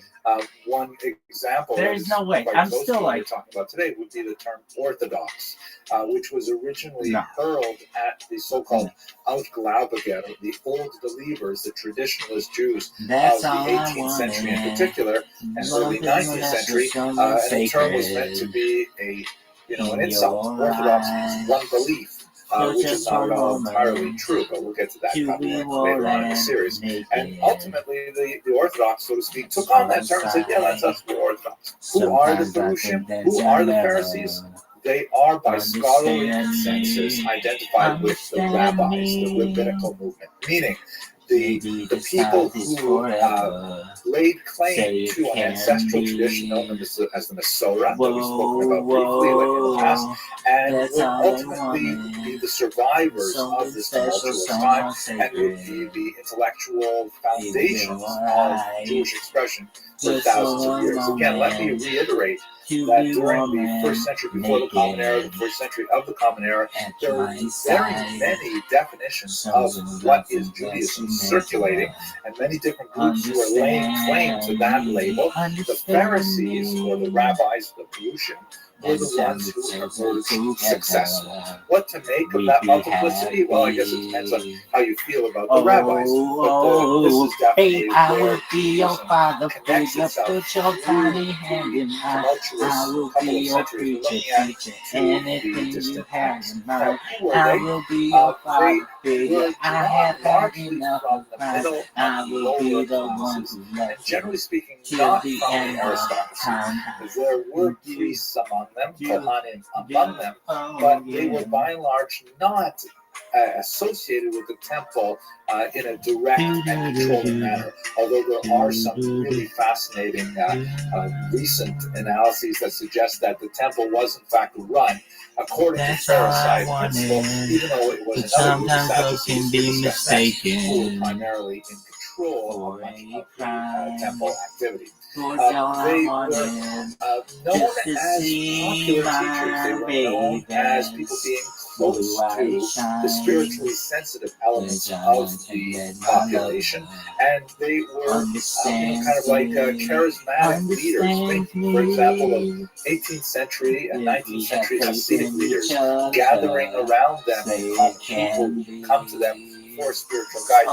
That's not to say that I will be your father figure, put your tiny head in mine. I will be your preacher, teacher, anything you had in mind.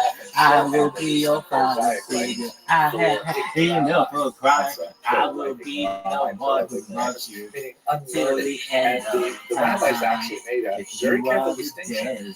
There's a discussion that's quite fascinating about how one will become a hunger for me, like membership of a faith circle by agreeing, not necessarily by mastering a massive amount of text, which was definitely the desideratum of the rabbis, but by agreeing to be strict about certain particular practices that had perhaps fallen into disuse. For example, to be very strict about taking the tithe from one's produce, to be very particular about the laws of diet, or the laws of family behavior, and so on.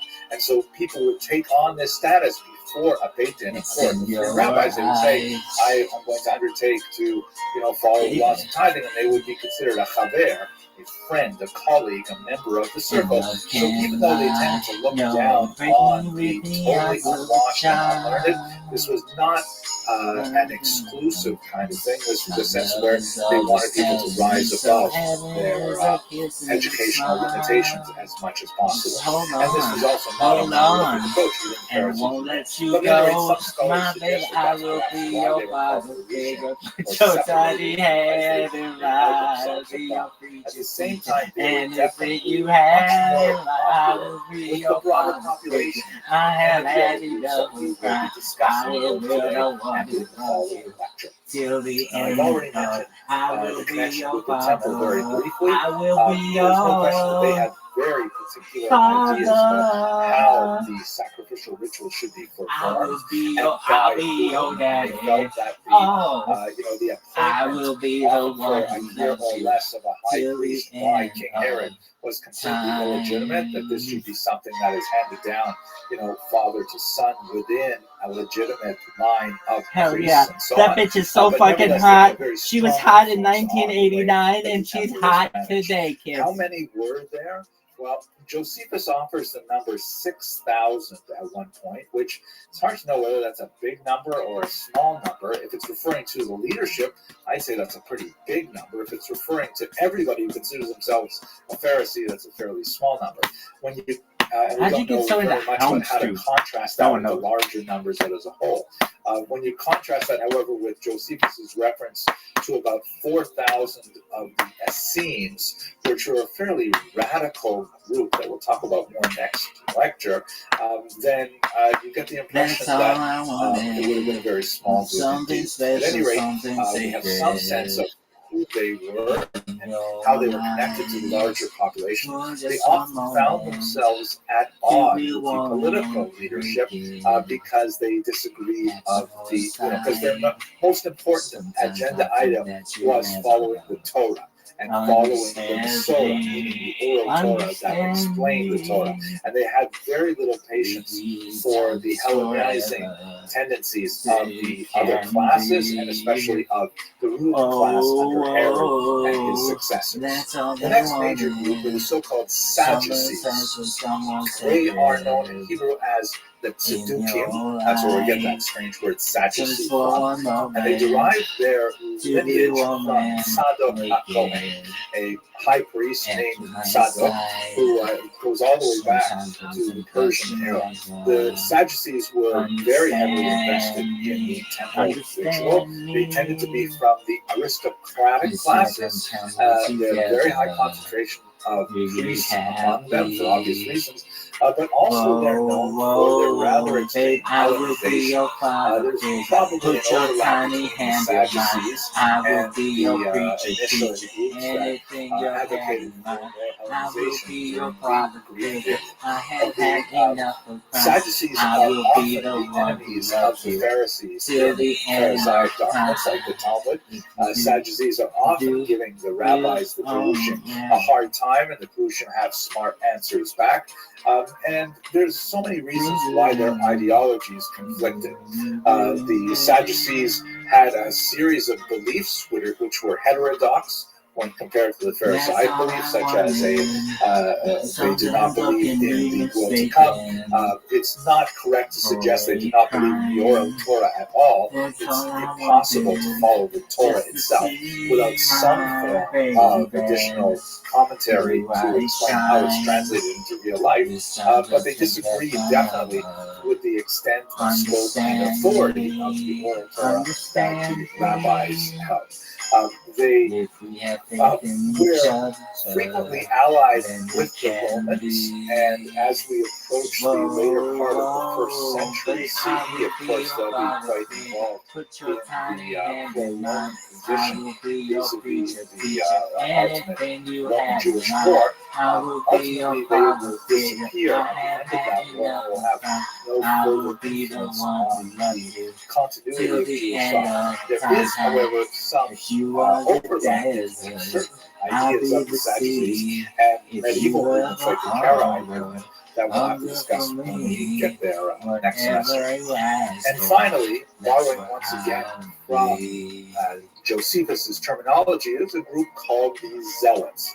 It would be more appropriate, however, to speak of multiple groups, all harboring a variety of ideologies. Some of them were highly politically motivated, some of them were religiously motivated, some of them were simple criminals who engaged in brigandage, highway robbery, creating a greater atmosphere of discontent in the 1st century.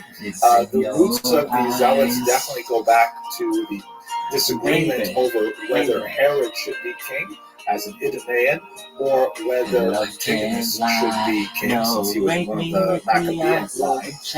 And there was a tremendous amount of intra-Jewish violence associated with the various Zealot movements. Again, people under this term without necessarily formally agreeing to belong to the same umbrella. The most notorious of the Zealots was Sikari, literally dagger man, named after their short daggers that they would carry under their cloaks and engage in assassination of Jewish leaders whom they disagreed with. A very nasty period of time with a lot of intra-Jewish violence. This will escalate throughout the 1st century and will have a major contributing factor to the Roman-Jewish war that we'll be exploring in a little while. Okay, that's it for 3 of the main groups identified by Josephus and to a lesser degree by Philo. And in the next video, let's talk about the mysterious Essenes and the Dead Sea Scrolls. Thank you very much for watching.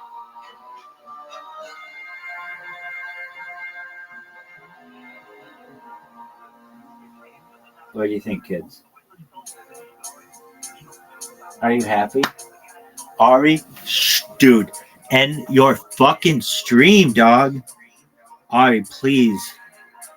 In 1947, just months before the modern state of Israel was to be He'll born, never a know dramatic how badly I discovery want him came to to light. stop his fucking A stream. massive cache I told you, kids, of he ancient fucking documents, grinds. You think I scrolls, grind? discovered I do. in a series I grind of way caves more in a than very he fucking forbidding does, but part he of is Israel in the doing Judean it desert, a lot more than not too just far about from the anyone Dead else. Sea, hence the name Dead Sea Scrolls.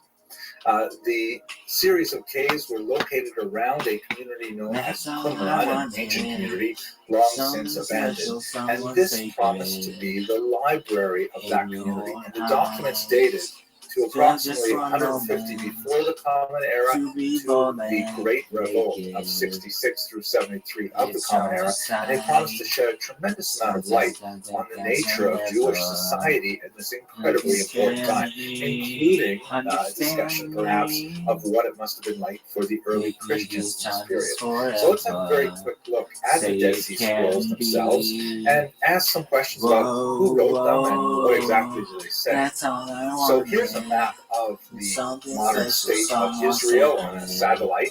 And as you can see when we zoom in a little bit, the Qumran region and the caves are just to the west of the northern part of the Dead Sea.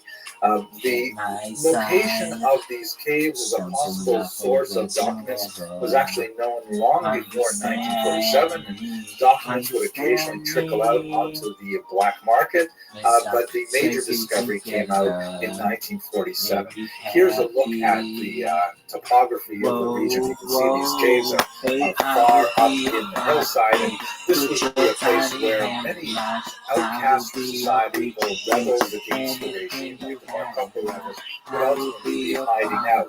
And they're very difficult to get to and a great place to hide them. The arid climate also helped preserve these documents, which proved to be absolutely fantastic. As I mentioned, the collection was positively dated from about 135 before the Common Era to about 68 of the Common Era, which exactly sandwiches the late period of the Hashmonaim, the reign of King Herod, the rise of the rabbis, all of these fantastic things, and of course the period of the birth of Christianity, right up until the Great Revolt. So a very important period in Jewish history and indeed in world history. So what these documents had to say really captured the world's attention. One thing for sure was fascinating early on is that when these documents were painstakingly opened up, it was discovered that they had a tremendous number of biblical fragments in there. Typically not entire samples of works, but there are pieces of the entire Hebrew scriptures, with the exception of the book of Esther. And there are also other documents in here that say a lot about what it must have been like to be Jewish at this particular point in history. So who were the authors of these documents, especially the ones other than the biblical texts, which of course were copied from earlier texts? If you are the desert, I'll be the sea. If you ever hunger for me, the documents were found whatever you far away ask in for, small caves that were quite inaccessible. So obviously they must have stored them there for safekeeping, and this was not actually where they lived. They lived down in the valley in these large communal areas.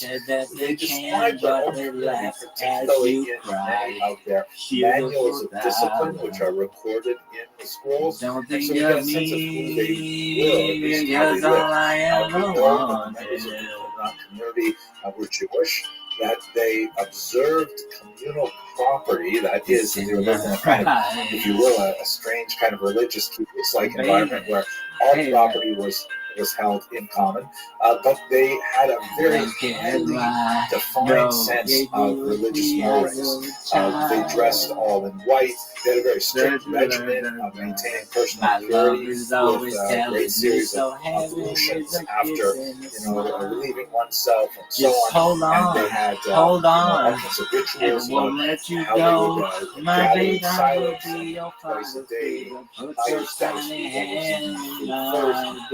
really fascinating kind of things to tell them. They'll talk to us about the specifics of their day. We know that they valued celibacy, although it's not clear if they were actually celibate. So it may be that celibacy was considered some kind of ideal, perhaps after one had children. Of course, having children, by the way, is a very positive ideal in Judaism as a whole, and so they would not have been able to exempt themselves from this until after they had fulfilled that quota, at least if they were thinking like the Pharisees would in the Masoretic tradition. They may be the so-called Essenes, a mysterious group that are named in Josephus, and a lot of the behaviors that they indicate are Yeah, this bitch those is so that the hot. Essenes I would bet have she's held. so is. She's so In hot. their She's one own of those bitches. She's documentation, so hot. they She's never gonna refer to Wikipedia. themselves as Essenes, Bitch is though, so so hot. it's hard to make this Bitch is so hot. label stick. The term Essene Stupid hot. is Shout out to dubious stupid hot. etymology. Ariana It's not Rockefeller, appeared to be stupid hot. a Shout Hebrew out to word. your bitch ass. Josephus uses obviously the Greek I can't alphabet. wait to be driving is in all a car with you, survived just in looking out the his window. description of them. Look at the deer. And Look at the cow skits. Look at the deer there's a skits. lot of Look at the deer guesses as to skits. what that Really? Yeah, name actually stupid could mean. bitch. Stupid But hot. what the Qumran You guys don't community even know call about themselves stupid hot. are the You don't even sons know of about light. They fucking often contrast themselves with other groups, and again, it's tempting to try and forever attach virgin. these labels Fuck to no. other groups that we know existed. Girl would be the a woman sons of soon. darkness. Perhaps those are That's the all I Sadducees, wanted. and some theories Something point to the special, possibility that something sacred. perhaps the Qumran community were like In your disaffected eyes. Sadducees. Certainly, Just their this one hyper moment. attention to purity be issues are what not unlike those they requirements did. that would have been That's no mandatory for the sign. Kohanim, and perhaps they Sometimes I felt think that that the they'll never perversion of the temple ritual under understand Herod me. required them to separate, maybe even earlier, maybe even during the Maccabean period. They may have separated. These are all questions. They also have a teacher of righteousness, which may have been some kind of like historical figure, but it's very difficult to identify which historical figure would that have been. We have other records of them.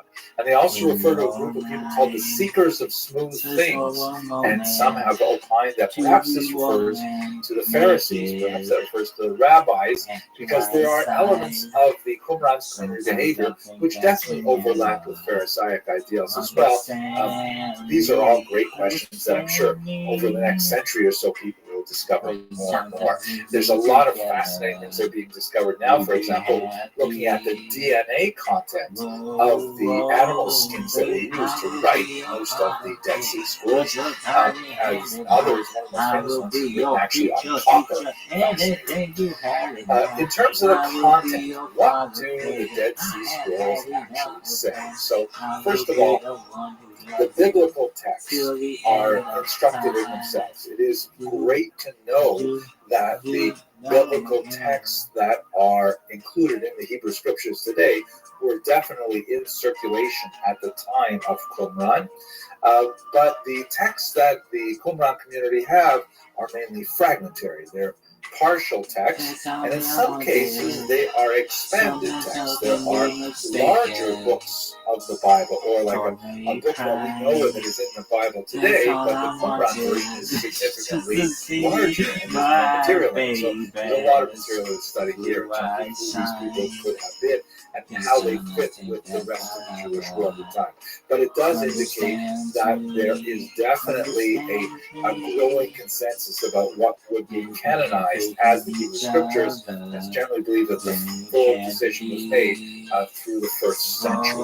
Again, the Talmud does not have any extensive discussion of how it was decided to include certain books and others not. There are a few scattered passages, but no systematic discussion. What's more fascinating about the Dead Sea Scrolls is that quite often they have their own till the end of time. Texts. If you Like, for are example, the commentary on the Book of I'll Matthew, be the which is sea. absolutely If fascinating. you ever It tells us so much more about hunger for how me, the Qumran whatever must you have ask viewed for, themselves that's what vis-a-vis I'll other groups. And as I be. mentioned, it's hard to pin down exactly which groups they're referring to because So there's so when much you euphemistic remember language. the But for ones sure, who we can have determine that they felt that they were on the precipice of the Messianic age, that the Messiah would soon be revealed really within their lifetimes, and they were preparing themselves as a community to be caught up in the new Messianic transformation. This certainly feeds very well into the notion that the 1st century was just cooking in terms of a spiritual vortex and was ripe for the kind of moment that ultimately would express itself in Christianity, because the Dead Sea Scrolls are giving us a sense of a population that is preparing itself for this kind of moment.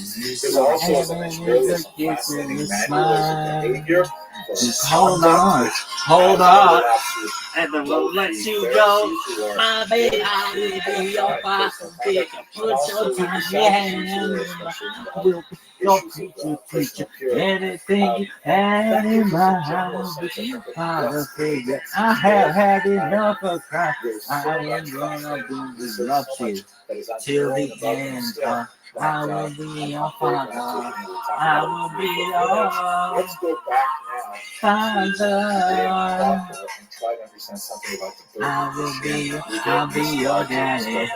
Whoa. Thank you for watching. I will be the one who loves you till the end of time.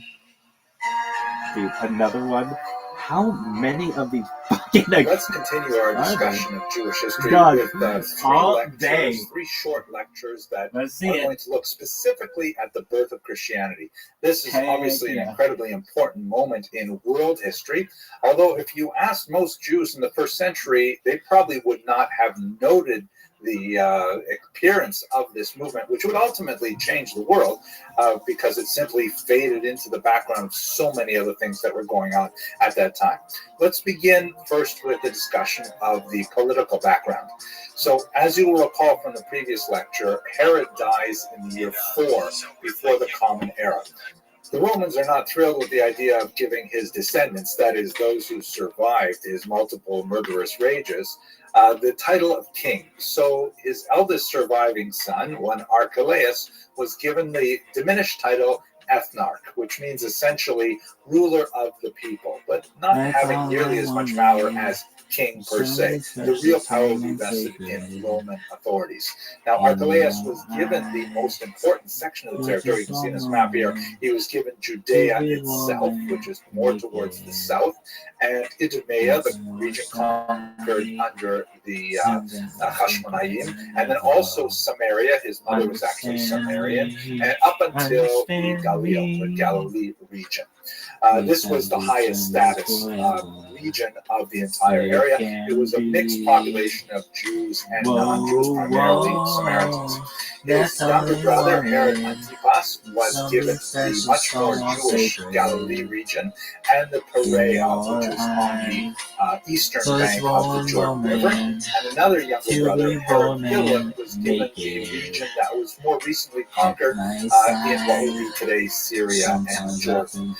Herod's sister Salome was given a region on the coast, which included Yamnia, which is in Hebrew tradition known as Yavnia, a very important place later on in the first century, and also a little bit of territory on the Jordan River Valley. So that's basically how the territory was divided up. It didn't last long, however, because Archelaus was regarded as an unusually cruel and administrator, and due to a significant amount of local pressure, the Romans decided to simply remove him from rule, and he was exiled to the new settlement of Vienne, which is in the south of France on the Rhone River. It's actually, not too bad if you get exiled to south of France, but this was not definitely an ideal place for a Jew to go. He is nevertheless the first named Jew in France in the year 6 before the Common Era.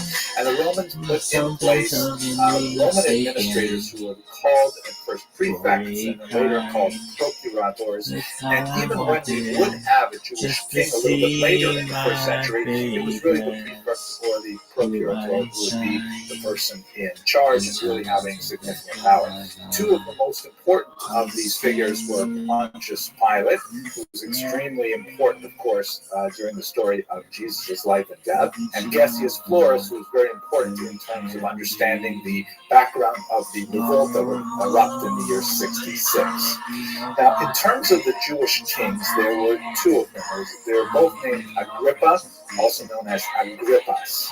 The first one, Herod Agrippa I, reigned from the year 41 to 44. And the reason why his kingship was reinstated had less to do with politics in Judea, but more to do with politics in Rome.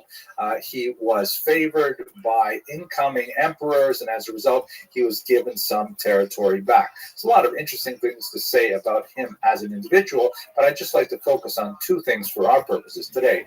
First of all, he appears negatively in the Christian scriptures, which we're going to talk about more in the next lecture. In the book of Acts chapter 12 in particular, this is the Agrippa that actually does very badly vis-a-vis James and also Peter. However, in the Talmudic tradition, he appears with some frequency as a sadly heroic figure, and this seems to have a significant amount of historical support. He seems to have been sort of a divided character. He was raised as a Roman and with Roman sensibilities, that is not so much in tune with the much more religious sensibilities of the population in Jerusalem, and especially not the rural countryside. He would have been much more comfortable in the Roman enclaves of Caesarea, for example. However, he did establish significant connections with the Pharisaic community, and in many ways attempted to, at least feign some kind of support for Jewish ideals. The Talmud describes an unusual passage in which he is invited to read from the Torah, and he comes upon a passage that essentially describes how he, as an Idumean, because he is the grandson of Herod the Idumean, would be invalidated from being the high priest, and his eyes filled with tears. And the rabbis who are present say, "You are our brother, Agrippas, you are our brother." And for this, incidentally, they were criticized because it was a sort of an obsequious thing to say at the time. Nevertheless, fascinating figure. It will take us too far off to discuss him now. His son, as Marcus Julius Agrippa II, also called king, but not of Judea. He was actually given territories that were primarily not Jewish in the region of Syria that I showed you earlier. He actually was a much more slavish imitator of Roman norms than his father. He actually backed the Roman side in the Roman-Jewish War and had very little to do with the actual governance of Judea proper. This remarkable piece of artwork from Vasily Surikov is actually inspired by a passage in the book of Acts, chapters 25 and 26, in which Paul, about whom we'll have a lot more to say in the next couple of lectures, was called to appear before Agrippa II. You can see him here on the left, and also the procurator, Porcius Festus. I actually like that name, Porcius. That sounds pretty ironic, or maybe perfect for a Roman procurator. And Agrippa II's sister Berenice, with whom there are all kinds of nasty rumors as well. And it's a fascinating passage in the book of Acts in which Paul is called to explain himself and say something about Christianity. And Agrippa II here comes across as a somewhat ambivalent character, not entirely convinced that the way the Christians are being treated is correct. At any rate, that's a very quick look at the prefects and procurators and the brief-lived kings of the region in the first century. Now, the prefects and procurators had to deal with a lot of difficulties with this population. That culminated, of course, in the Great Revolt of the year 66, extended for about 6 or 7 years. There were, however, previous revolts. There was a significant revolt in the year 6 that seems to have been connected with a census. Jewish culture frowns on taking censuses and indeed for counting people for any reason, so much so that when a synagogue will convene a quorum for prayer, a so-called minyan in Hebrew, and you'll need 10 adult males in a traditional Orthodox minyan, you will never count them by numbers because it's considered inappropriate to count by numbers. You will, recite a verse that has 10 words in it, or a blessing that has 10 words in it, and count people as you say the words. That way you'll know if you have 10 or not. But there was a revolt in the year 6 over one of these censuses. There are reasons when a census, of course, should be taken, and there are several mentioned in the Torah, but again, outside of our sphere of responsibility for today's lecture. There was also a significant revolt in the year 40 when Caligula, then emperor shown here, decided that he, a little bit like Antiochus IV, who we talked about a few lectures ago, decided to defile the temple courtyard by erecting a monument to himself, which would be completely out of keeping with Jewish sensibilities. And Jews were getting very, very upset about this. And in fact, even Roman authorities were saying, Caligula, maybe this isn't such a great idea. They're kind of trying to slow walk his erection of a monument to himself. Luckily for the region, he was assassinated, and this put an end to this rather strange attempt to put a monument to Caligula in the temple. But we definitely are dealing with a population that is suspicious of Roman activity and definitely distrustful of Romans and ready to revolt over it. The Romans in particular, as we discussed under Herod the Great about 50 odd years ago, they've set up a base in Caesarea where it's much more amenable to Roman sensibilities, and it is primarily from Caesarea that most of the Roman administrative decrees are promulgated. One of the most significant of these procurators I mentioned earlier was Pontius Pilate. Here's actually a fascinating stone that was discovered a while ago that actually mentions his name. He's in the second line here. Pilatus is what it shows there. One last thing that's really crucial to understand about this period is that it is a period of phenomenal messianic ferment. We already spoke about the Qumran community and the Dead Sea Scrolls. You got a sense of what some of these strange populations, perhaps Essenes, may have been like, and what this would have said about the larger society. But what about specifically the messianic movement associated with early Christianity? So we know, for example, that Josephus, who is our go-to source for the first century, he wrote a magnificent work called The Jewish War, which we described again in previous lectures, talked a little bit about who Josephus was as well. And another major work called The Jewish Antiquities, which is huge, and he had a lot to say about internal politics in the first century. He describes, for example, a messianic movement led by a so-called Egyptian prophet, probably a Jew from Egypt rather than an ethnically Egyptian individual, who actually got together troops of followers to meet him on the Mount of Olives, and there his messianic movement was crushed. This is probably in the 40s. So what does he say about Jesus? So we have a passage in Josephus's writings, which is called the Testimonium Flavianum. Flavianum this fucking from stream, dog. Flavian, the dynasty of emperors that adopted Josephus. His name was formerly Flavius Josephus. So I hit this one out of the park. Flavianum. And the fucking really stream. Bizarre, I came out like passage. a fucking. Here's a translation. I'm like a fucking. Just reading the somebody. first one. About this Some time records be like, Jesus, you think that's good? Check out this game. I just come out like a 6'9" prospect. 306 pure muscle. I'm just a guy with just use a fucking beefcake and swinging dick like I swing a bat. This is a God man. It'd be very unusual for a Jew to say, and still remain within the I do it all. parameters of Judaism of the first I century, throw, I especially catch, towards the end of it. bitch. We'll talk about how I hit, more I do it all, baby. church and synagogue, and this But you know was what made I don't do? absolutely Have this clear for fucking the shit synagogue work. community that it Come on, was quit being a totally douche. verboten. There we go. And then some description. And then Oh this man, passage, millionaires Messiah. in my inbox. That should be a that song. is like the end of the story. Anyway, in Jewish thought, bitch. a Messiah, Some the other word in cunt. Hebrew is Mashiach, it's translated into Greek as Christos. It means essentially the anointed Are you fucking one. serious? Right? Pouring oil on the Hey. head of this one being chosen to lead the Orion, Jews. We see that passage, meteor for shower. example, You know in the that book of was Samuel, where the prophet dude. Samuel anoints Saul. This is the term I Christos, need your fucking Messiah, shooting, Mashiach. dog. Now, many scholars have doubted for hundreds of years that this particular paragraph was actually written by Josephus.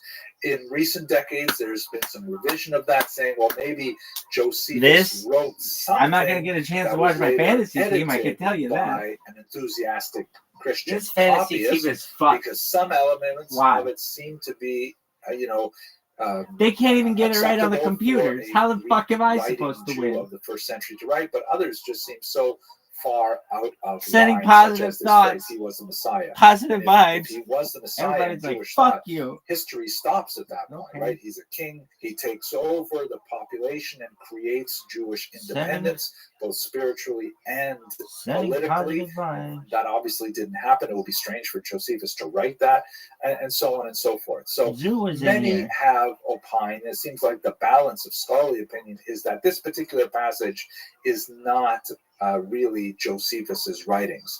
The first time it appears in a corroborating quotation is in the work of Eusebius, a church historian from the late 3rd, early 4th century.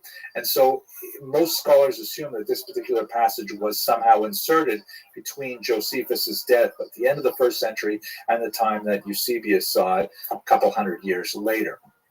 But at any rate, what I can say in this context is that we don't have any other Billionaires in my inbox. information outside of Christian Billionaires sources in my that inbox. gives a sense of what Jews at that time actually thought about the I early got Christian Shrigma in We my will have undies and some billionaires discussion in my that inbox. appears Bom, bom, bom.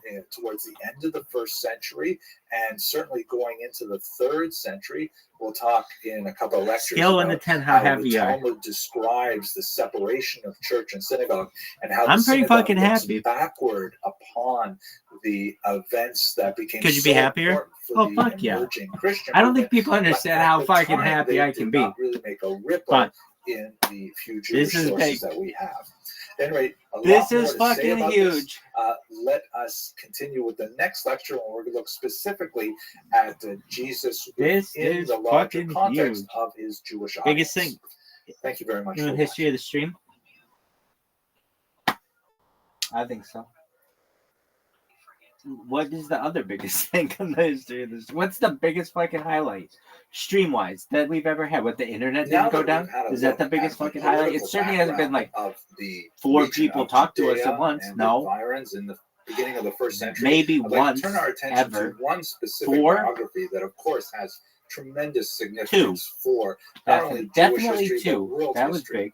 That This is a lasted topic a that little may while. attract a certain amount of unwelcome attention. 2 for more The than a week. comment box is going to be filled with a lot of unwelcome and unhelpful How about additions. 1 for more than And so if you see that I've turned off the comments, For it 2 means weeks. that I've just given up. And the video is really You've never had important one consistent chatter for include 2 in our weeks. discussion of the course Really? of Jewish history in the ancient I'm on the world, same because platform. obviously Maybe this was I know there's a one turning person. point for much of world history that had phenomenal impact on Jews over Alright. the following So you 2 going viral? millennia. We certainly Yeah, can't dog. ignore Or you this just need to important fucking chapter. end So that let us fucking focus our bot, attention dude. today If once he on ends the that fucking historical bot, I'll be able to Jesus. cut it Let's up, try to upload understand, it. from a biographical perspective, from a historical perspective, who was this person, and how everybody did he will know relate about it. to his Jewish environment? Rabbi Of is course, fixing goes without cake. saying that he himself was Jewish, that virtually all of his audience were Jewish. Virtually everyone he interacted with was Jewish. It was only later in the next generation, with specifically under Paul in particular, that Christianity becomes much more of a Gentile phenomenon. That is something that the majority of adherents are not ethnically Jewish. But let's focus today on Jesus's own life, what we can glean about it, and then we're going to go to the post-Jesus period under Paul and later in the next video.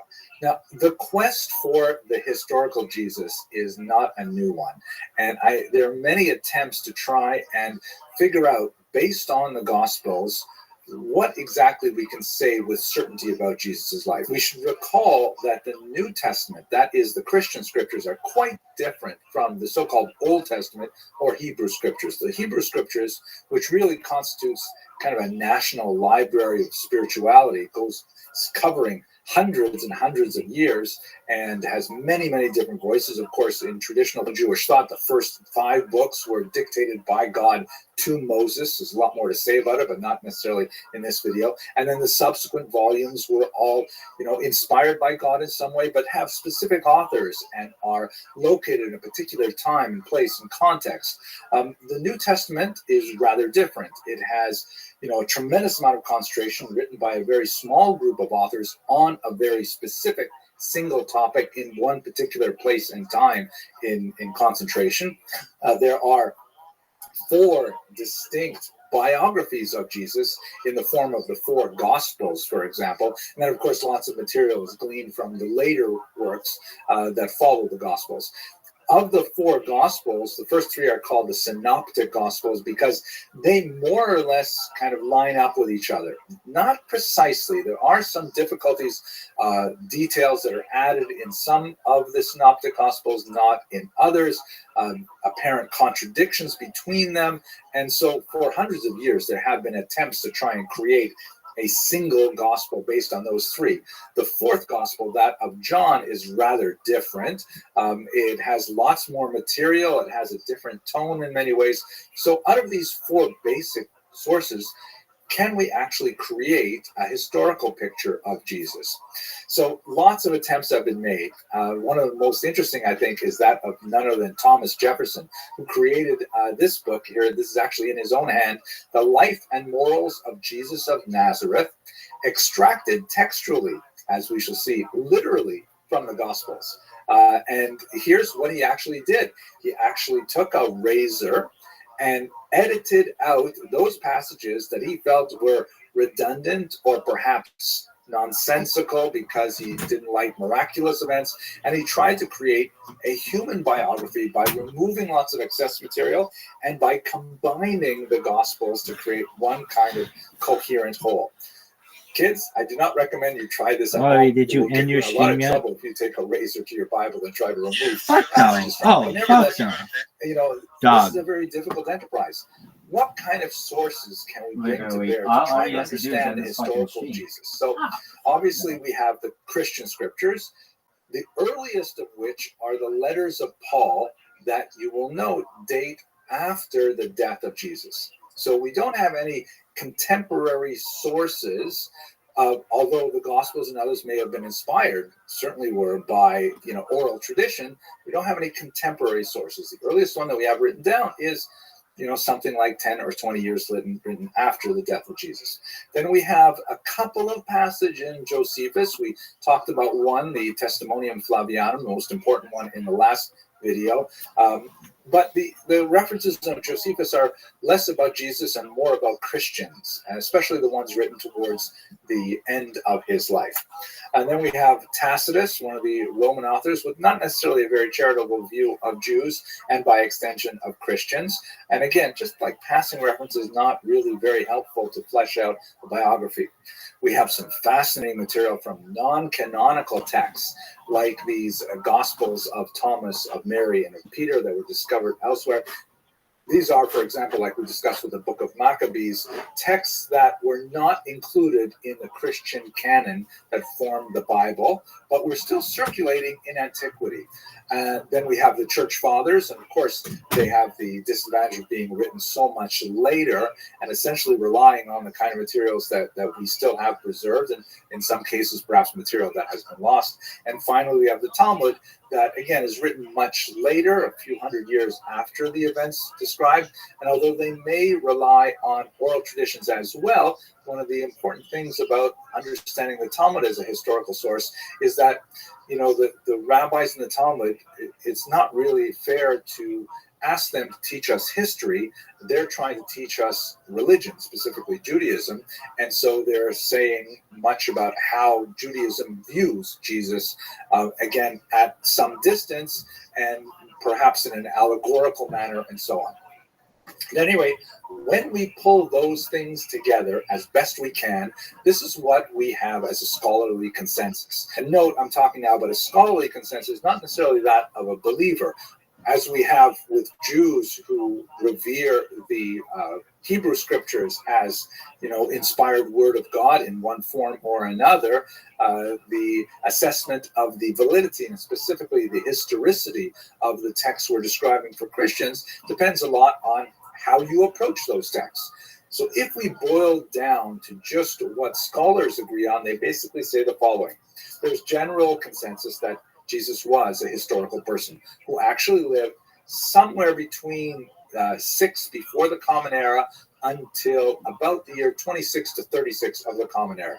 And for those of you who may not have watched some of these previous videos, let me mention that the terms BCE, before Common Era, and CE, Common Era, generally replace before Christ and Anno Domini, BC and AD, because this is a term used generally by secular scholars or by non-Christian scholars. So please don't be offended by it. That is actually a scholarly norm. So we know roughly when he lived. We can patch these things together from, Roman records and other Judean sources and so on. We know that he spent his youth in Nazareth, which is in the Galilee region. We know that he was baptized by John the Baptist. And there's a lot of interesting things to say about the relationship between them, but again, not for this video. We know that he debated and taught religion and morality with other Jews primarily. And you can see in this map here some of his adult ministry in the region from Hebron in the south up to Sidon in the north. Most of his audiences were Jewish, although there were a few that were distinctly non-Jewish. It's also a discussion of his time in Egypt as a child, but his primary adult work is in Israel. And finally, he was crucified by the Romans under Pontius Pilate, the procurator who we spoke about in the previous lecture. That's basically what we know. What we don't know is huge, and specifically when we try to understand it in the context of his Jewish community, because he was a first century Jew. How did his community understand what he was saying? We don't know, for example, what exactly was his relationship to the Torah and to Judaism. What was his relationship to the seething political ferment of the day? And what was his relationship to Jews vis-a-vis his relationship to non-Jews or Gentiles? Really big questions. Let me give you a couple of examples of why we don't really know. All right, end this and what are fucking kind bod, of the man. parameters of the debate.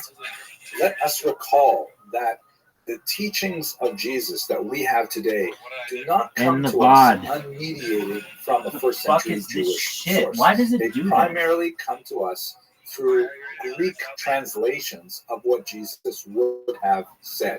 He would have spoken Aramaic, perhaps a little bit of Koine, which is kind of like a Greek, not exactly a dialect, but a form of Greek, let's say, that was common throughout the region. But the texts that we have are all in Greek. And when you translate a text, you ipso facto must distort it. And especially cultures so radically different as the culture of Athens and the culture of Jerusalem. We spoke about this a little bit when we talked about the Maccabean revolt. And actually, there's a video that I titled Athens and Jerusalem that talks a little bit about how they see things differently. What is this So just shit? one example, though, in Jerusalem, Jews understood the model of a prophet, the holy man, Dog. who came with a rebuke from Baby God girl. and was sending a message. Have because him in otherwise this God fucking would get thing. involved in history. Like consider, for example, God speaks to Jonah and says, "Get thee to This shit is Nineveh, redone. Babylonia, and tell those people they're going to be destroyed." And there's a whole Just story there absolutely that's goddamn fascinating. fucking dog. Athens, on the other hand, has much of a model of the holy man who is a philosopher like Socrates or Plato or Aristotle, that is maybe distinct from the world, that contemplates the forms and the ideals and does not necessarily engage in the world and does not come with a burning message that God wants people to behave differently. So a lot of things that change as the authors of the text convey these ideas to a Greek audience. Furthermore, who exactly is writing these things down, and do they have a specific agenda that is tied to who's listening? Paul in particular is especially important depending on who he is speaking to, and we'll look at a couple of examples. So trying to understand Jesus' teachings in Jewish context, let's look at those three areas that we identified a minute ago. First of all, on Torah and Judaism. In some passages in the Gospels in particular, you have debates between sometimes rabbis and Jesus about specific practices, such as, for example, hand washing. Now, if you are not familiar with Jewish practice and you're reading this cold, you would say, what? What is this? Why are they running Jesus and his followers wash their hands before they eat? Doesn't everybody wash their hands before they eat? Are they insinuating he's not clean or something? Is this something about hygiene? Of course, if you understand it within the Jewish context, you know right away that they're not talking just about washing one's hands free of dirt. They're talking about whether or not Jesus submits himself to rabbinic law, in which there is a specific rule laid down, a halakha, that says that before you say the blessing over bread, you must wash your hands in a ritual format. Long discussion about why that is so. But it was really a marker of affiliation with the Jewish community and with the authority of the rabbis to agree to that practice. There's a famous passage in the Talmud in which Rabbi Akiva is imprisoned by the Romans after the Bar Kokhba revolt, and he's only given a very small measure of water, and he insists on keeping some of that water aside in order to fulfill this particular commandment of the rabbis, because he respects rabbinic authority so much. So they're really not asking him about hand washing, about other issues like healing on Shabbat and so on, but they're trying to find out, like, are you part of the Pharisaic community, or do you submit to it, or do you not? And some of the answers that Jesus provides suggest that he is not. Sabbath was made for man and not man for the Sabbath, things like that. On the other hand, there are passages like Matthew 5:17 in which he says, I have come not to abolish the law, but to fulfill it.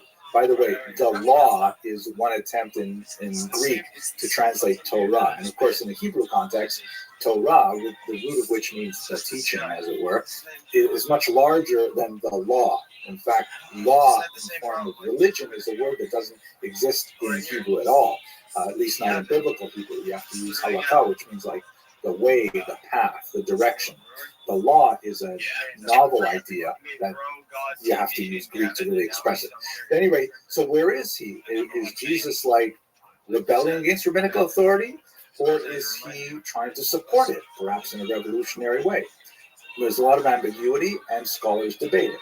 Secondly, what about his political ideologies? We talked about the Sadducees and the Pharisees and the Zealots and so on. There's no question that Jesus is closest to the Pharisees, in the sense that, siblings will argue much more than strangers will, because siblings are closer and they care more about each other. And so it's not surprising to see that, there's a lot of Pharisaic debate with Jesus over things like washing the hands and so on. There are some points in the Gospels where Jesus appears to take positions that are very close to the Pharisees, such as, for example, the idea of render unto Caesar what is Caesar's and unto God what is God's, which seems to fit with the Pharisaic idea of, we are not going to defeat the Roman Empire. Let us just pay our taxes and keep our heads down and occupy ourselves with our inner spiritual world. But on the other hand, he seems like a zealot, intent on disrupting the status quo, such as the dramatic moment in the temple courtyard in which he, overturned the tables of the money changers and things like that, which is, by the way, a widely misunderstood passage too. So that would be much more of a zealotry kind of thing to do. By the way, if you really want to get into the nuts and bolts of specific passages and what could they possibly mean, I'd highly recommend the Jewish Annotated New Testament, published by Oxford University Press, which has some amazing essays at the back, which kind of give an overall context, and then, of course, the entire New Testament with lots of fantastically useful footnotes that will be especially helpful if you're not familiar with the larger Jewish context.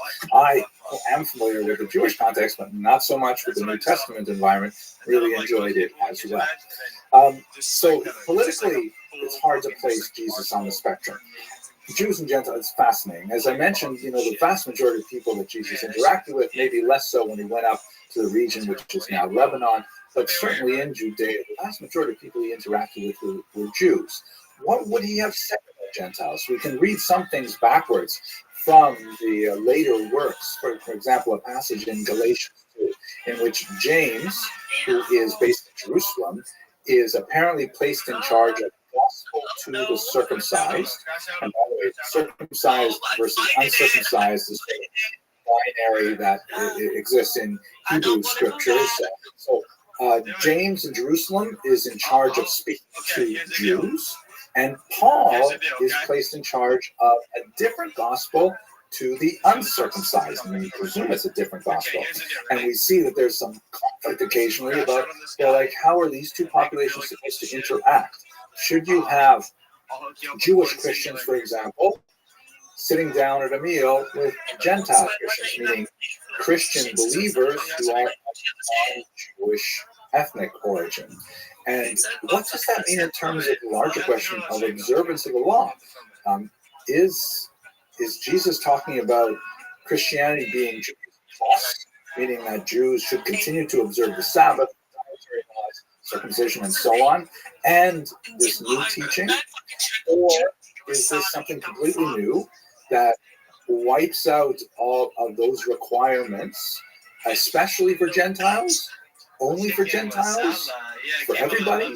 These are really large and enduring questions that are difficult to answer given the expansive nature of the text in the New Testament. Let us now discuss the end of Jesus' life, which of course is extremely important for later Jewish history. This period is called the Passion, and what you're looking at on the screen here is a very powerful work by Marc Chagall, a European Jewish artist. It's called La Crucifixion Blanche, the white crucifixion. And as you can see from just a cursory look, that Jesus is so clearly identified as a Jew. Surrounding the crucified Jesus is, on the left, you see apparently a Jew in San Benito, which is reminiscent of the later Spanish Inquisition, and a Jew holding the Torah scroll who's fleeing for his life with a look of fear on his face. You see examples of Torah scrolls being desecrated and set to the flames, and women crying. Of course, this painting was created in 1938, a very momentous time on the eve of World War II. You see Jews as refugees in boats, clearly desperate. Perhaps evocative of the pogroms of 1919. You see, maybe that's the Red Army there with the red flags coming over. Let me take myself out for a second. There's a scene here with a synagogue on fire and someone apparently reaching in to take the Torah. It looks like he has an armband. I'm not exactly sure. Is this meant to be evocative of a Nazi, perhaps, to destroy the Torah? I don't know. But above Jesus' head, meanwhile, fly these angelic beings, and they're clearly distressed. Who do they represent? You know, Jesus' ancestors, perhaps, his descendants, but clearly they're disturbed by the way in which not only Jesus is crucified, but all the suffering that has followed in its wake.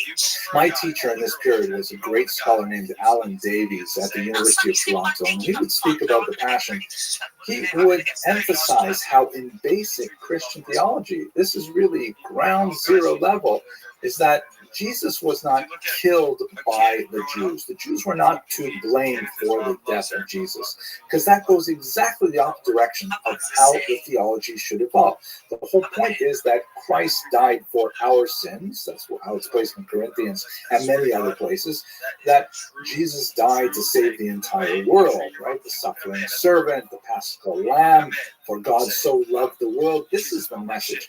To displace the blame for the death onto another people is exactly the opposite of what this passage means. Now, I am hardly a Christian theologian, but it seems to me that this sounds reasonable. We really see it, placed in Catholic law when we get to Nostra Aetate, which in the 1960s reevaluated 20 years after the Holocaust, what have we been saying about the Jews, and let's make sure that it's not misunderstood.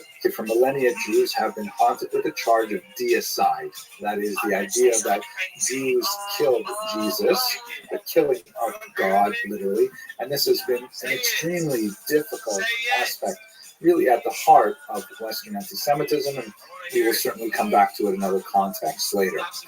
But let us focus, as we are now in this video, on the actual biography of Jesus. Let's try to understand how he was put to death and why. No question, scholars agree that the trial as presented in the Gospels is ahistorical. Does not make sense by what we know about Jewish law. It could not have happened as described there. For example, was he charged with blasphemy? Well, his trial does not in any way conform to how a Jewish court would work, how the Sanhedrin would work, even if they could mete out death penalties at this period. It just doesn't make sense. Was he tried for, political insurrection of some type? Possible, but on the other hand, if that were the case, why wouldn't his followers also be killed? It's hard to reconstruct what actually happened from the accounts that we have in the Gospels. We can say, however, that the text really emphasizes the way in which the Romans wanted to mock Jesus as a Jewish leader. As you can see here from this close-up in the Chagall painting, the Gospels describe how the letters I and R-I were posted above his his cross, which stands for Jesus Notzri Rex Judeorum, Jesus of Nazareth, the King of the Jews. And Chagall wanted to underline this messianic aspect to it by writing Yeshu HaNotzri Malka Yehudai, the Jesus, the Nazarene, the King of the Jews. I don't know if my opinion on this is worth very much. I'm not a specialist in this area, but it seems to me that there may have been some elements in the Jewish community who regarded Jesus as a troublemaker, as a rabble-rouser who was upsetting the status quo in an unhelpful way. He also clearly had a certain critical mass of followers that would later go on to build this world church that had such tremendous impact. But I get the feeling that this was primarily an act of Roman caprice, that, he crossed the wrong person at the wrong time, and life was cheap in the first century. There were thousands of crucifixions of Jews, especially in this area, and that Jesus should stand out as receiving due process when so many other nameless victims did not. It stretches credulity.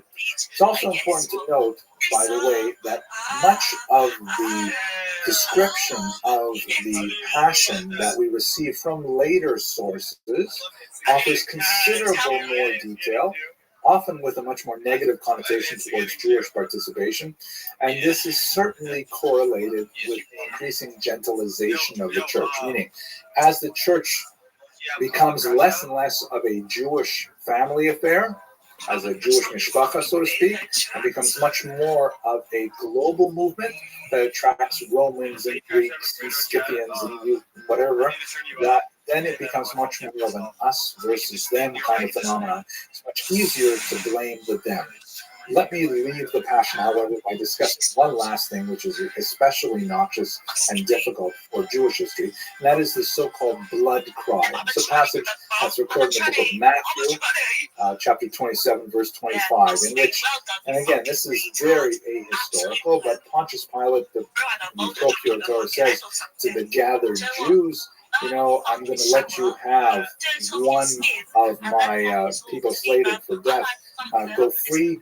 Would you like to have Jesus go free, or Barabbas, who is a common thief?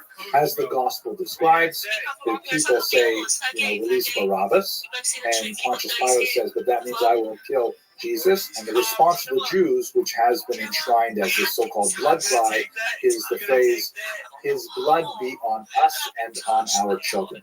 Meaning, we Jews take responsibility, and so do future generations.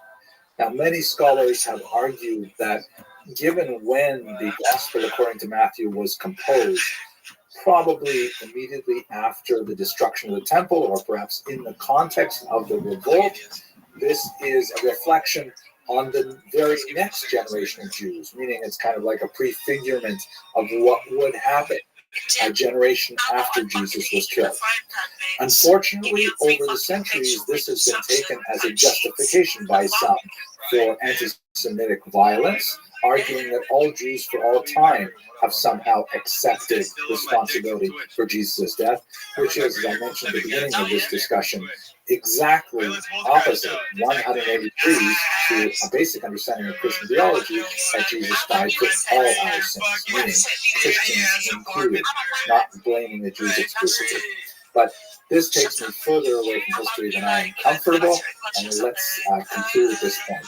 The next video is going to look at how the church evolved, and specifically how you have an increasing separation between the Jewish community in Israel, who walled themselves off from this new idea of Christianity, and how the new evolving Christian church changes from being an internal Jewish phenomenon to a much larger global phenomenon. Thanks very much for watching.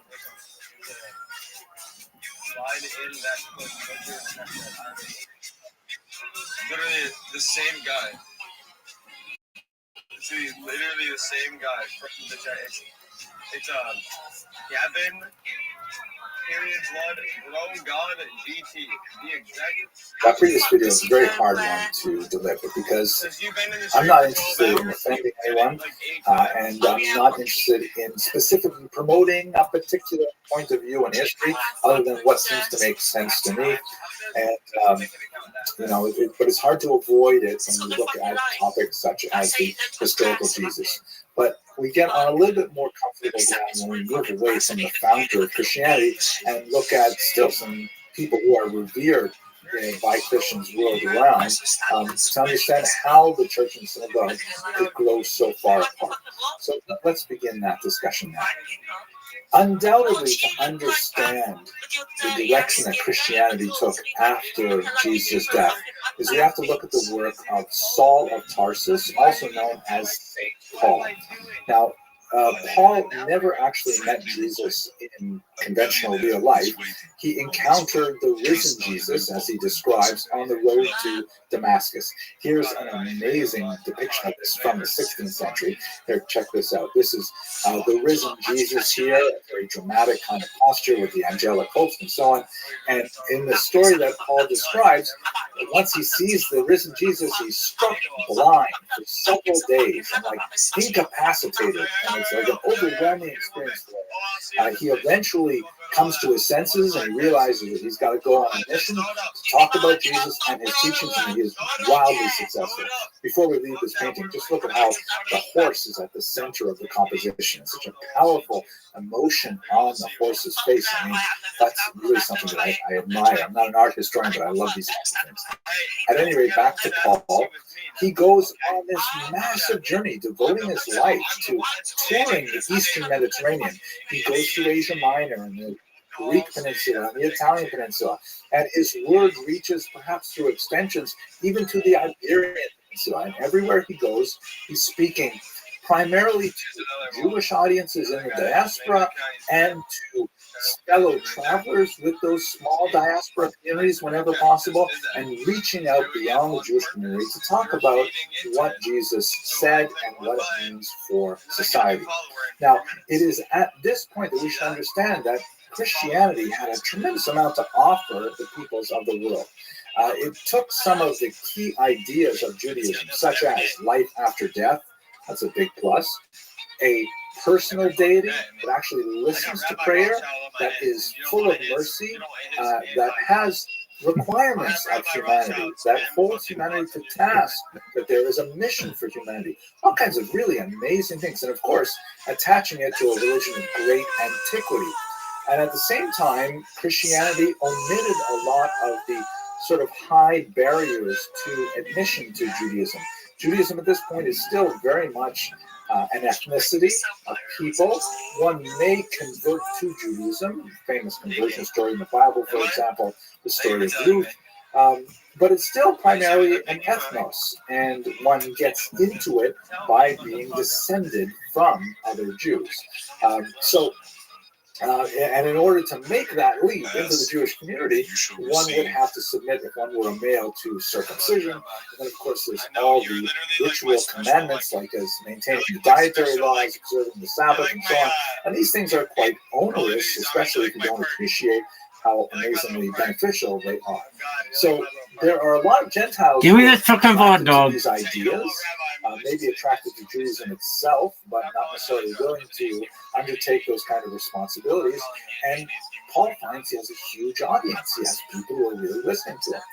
At the same time, one of the most obvious questions he's going to be asked is so what's different between you and other Jews? And he's got to explain the relationship between this new emerging ideology and the mother ideology of Judaism.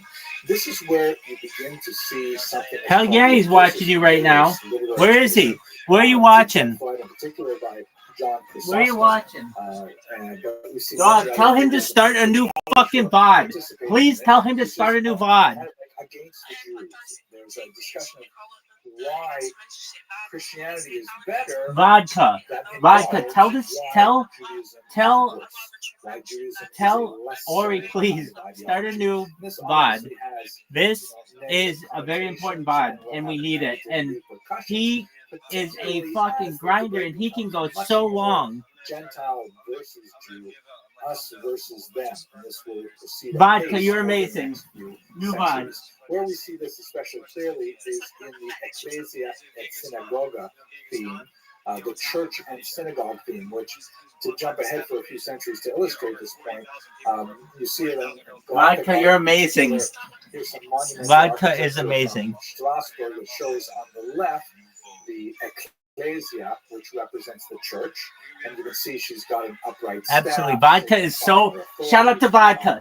Shout out to Vodka. She's wearing a crown. She's regal. She's clear-eyed and so on.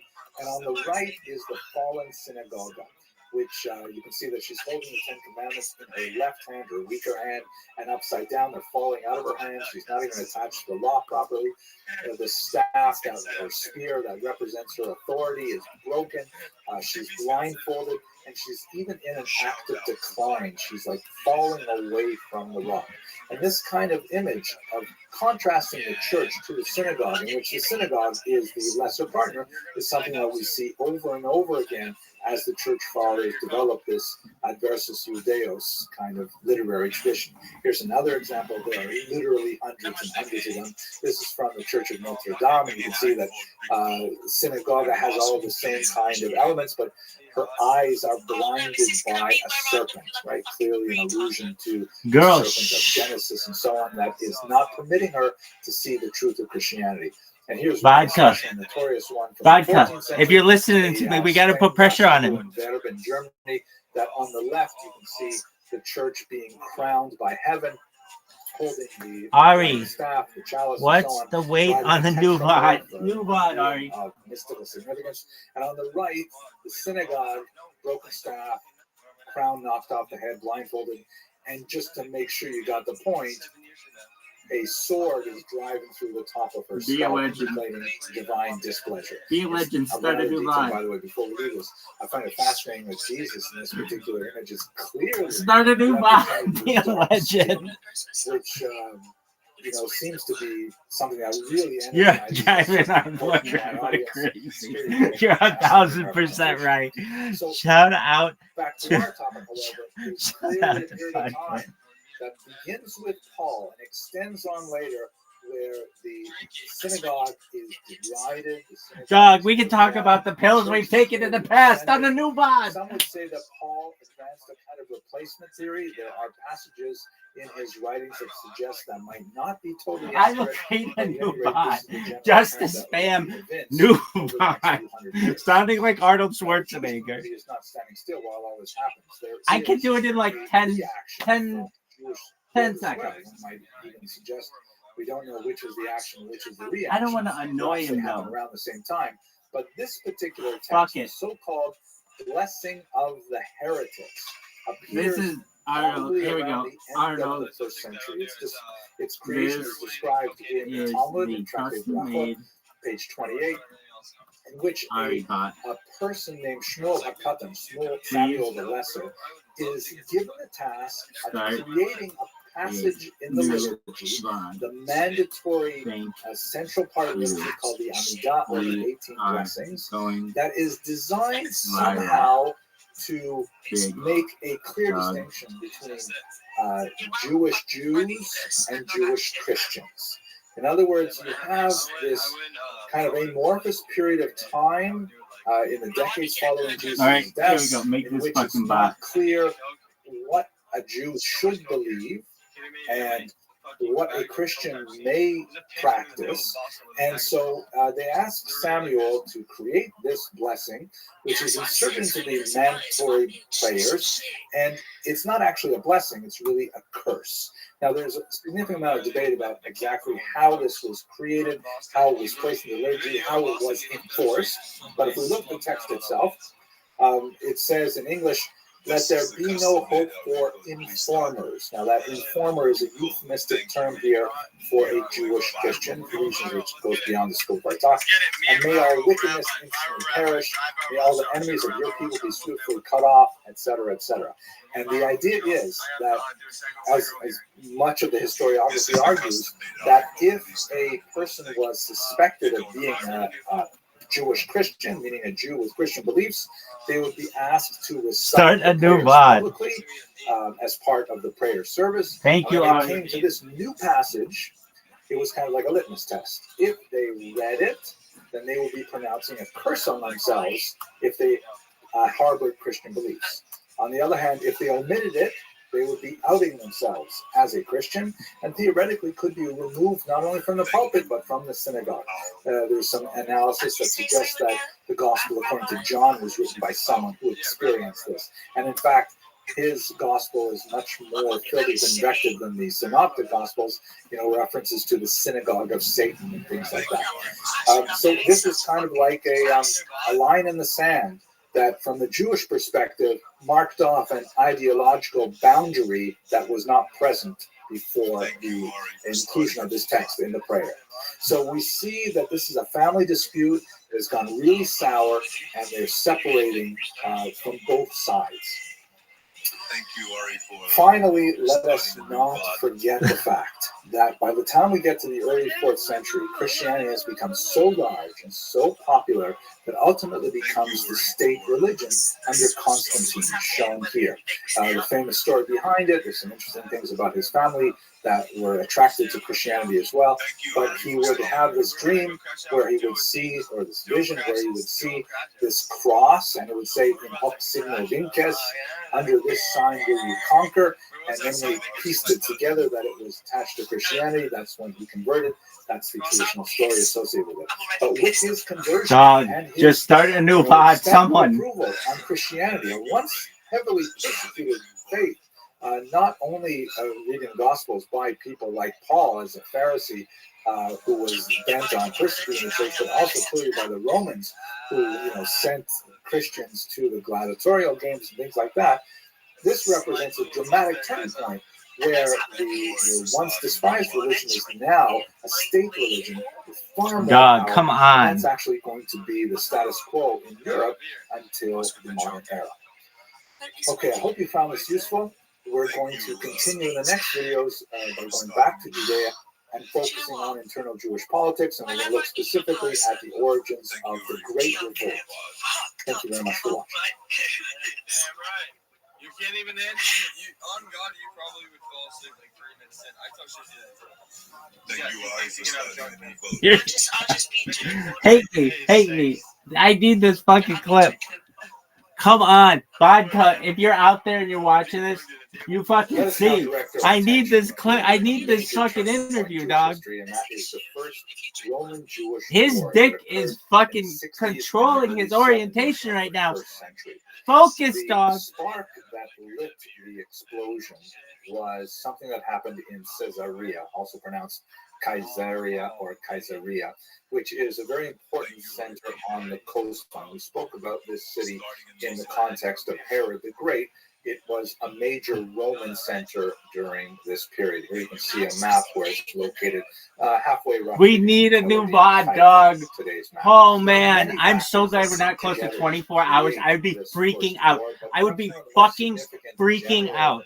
Elements of the mood of the era was this dichotomy between the concept of the election of Israel and the disdain and neglect of a corrupt and bureaucratic Rome. Okay, you need to recollect yourself. All your links are broken. New fucking VOD. Messianic thoughts. We spoke quite a bit about it in the context of the movement of Christianity. Also, we spoke about it in the context of the Dead Sea Scrolls. There's a lot of people who are anticipating the arrival of the Messiah, which in Jewish thought is something that would happen with a great political upheaval, with a this world ruler who would initiate a period of freedom for the Jews in Israel, and then all kinds of other amazing things would happen. This is happening at the same time that Rome has let go of the reins of what's going on in Israel specifically.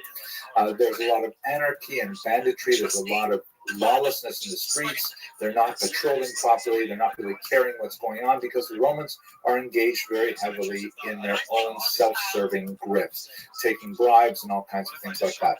There's also, as we will recall, Israel is never an area that is completely free of non-Jews. There are mixed populations in Israel, and not everyone there feels comfortable with the Jewish vision of what that land should be. It sounds familiar, right? This is basically the oldest story of that part of the world.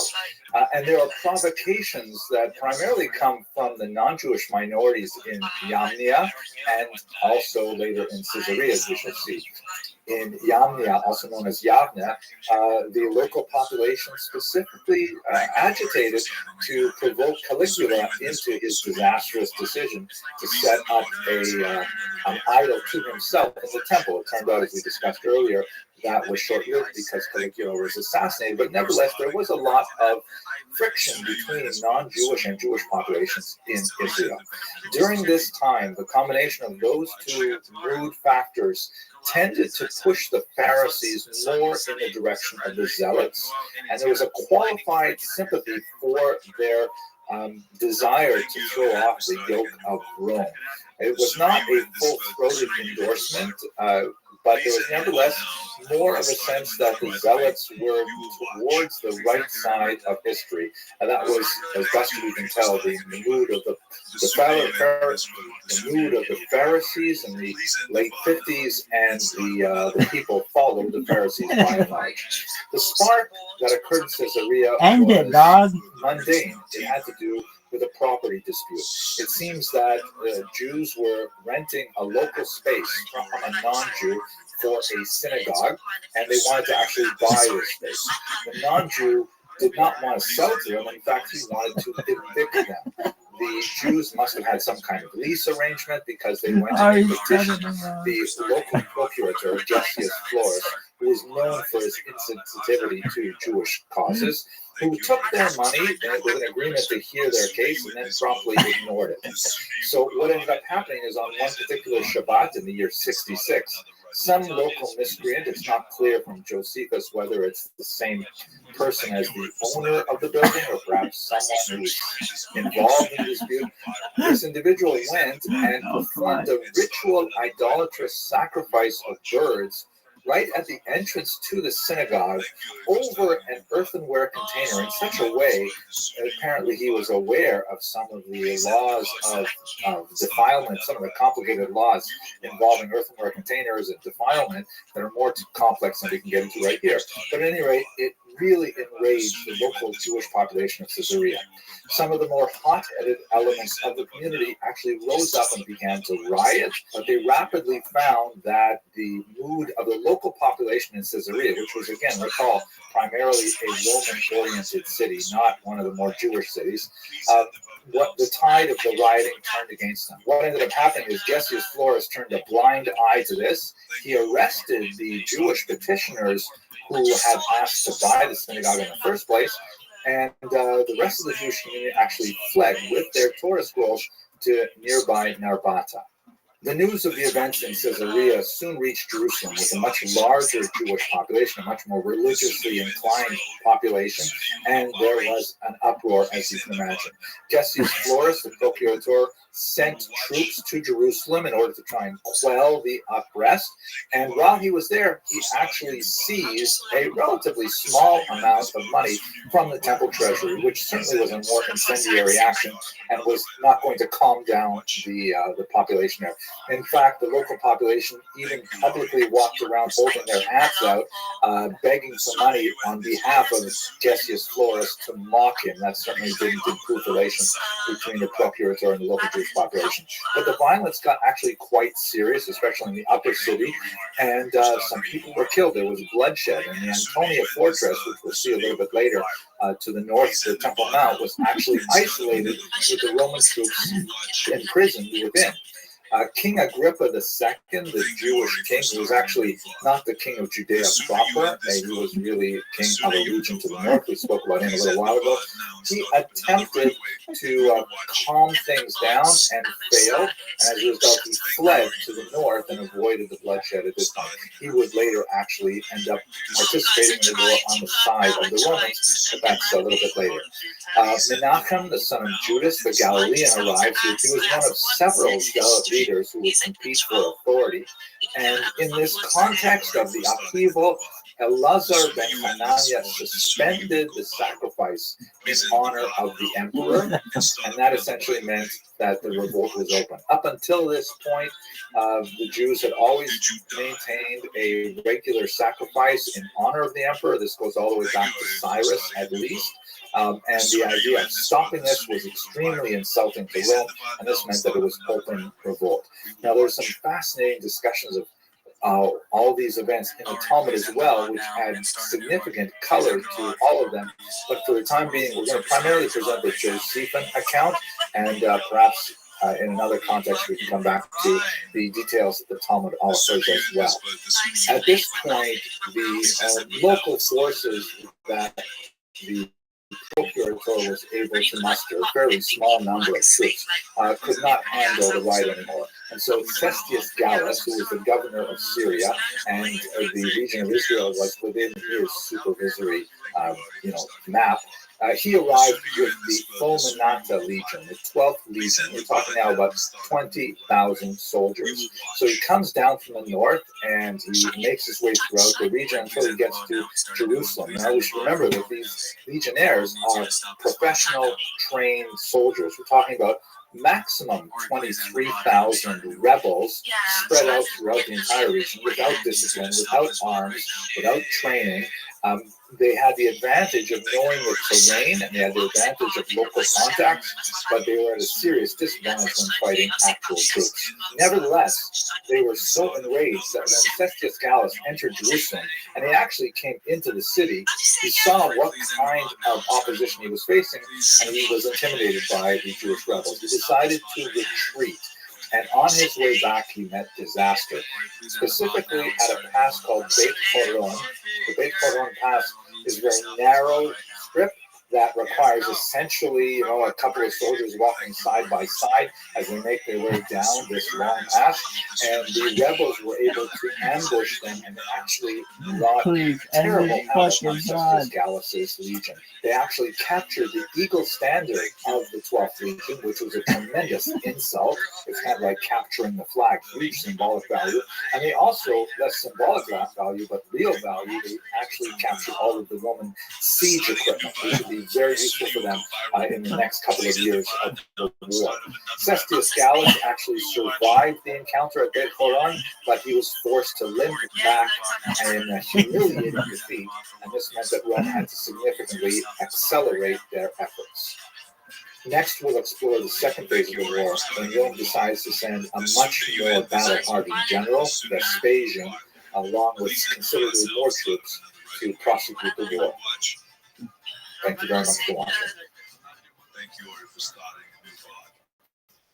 The sooner you end this vote, the sooner you will go viral. Please end the vote now and start up another right away we will watch. You'll just want to piss them off. Thank you, Ori, for starting a new pod. The sooner you end this vote, the sooner you will go viral. In far-off Rome, the Emperor Nero is very displeased with the defeat of Cestius Gallus, but he realizes that he has to take matters in hand, and so he sends a much more significant general, here shown as Vespasian, to deal with these rebels in Judea. And at this point, we should introduce very briefly Josephus, who originally was given command of the northern region in the Galileo, and he's a very important figure for us because he is the primary historian that we rely upon not only for the First Roman-Jewish War, he was a first-person participant in that war, and so he's actually relaying things that he saw himself, but he also goes on to a great career as one of the really important Roman historians overall, providing a detailed look at Judaism in antiquity, and we have had occasion to return to in many cases.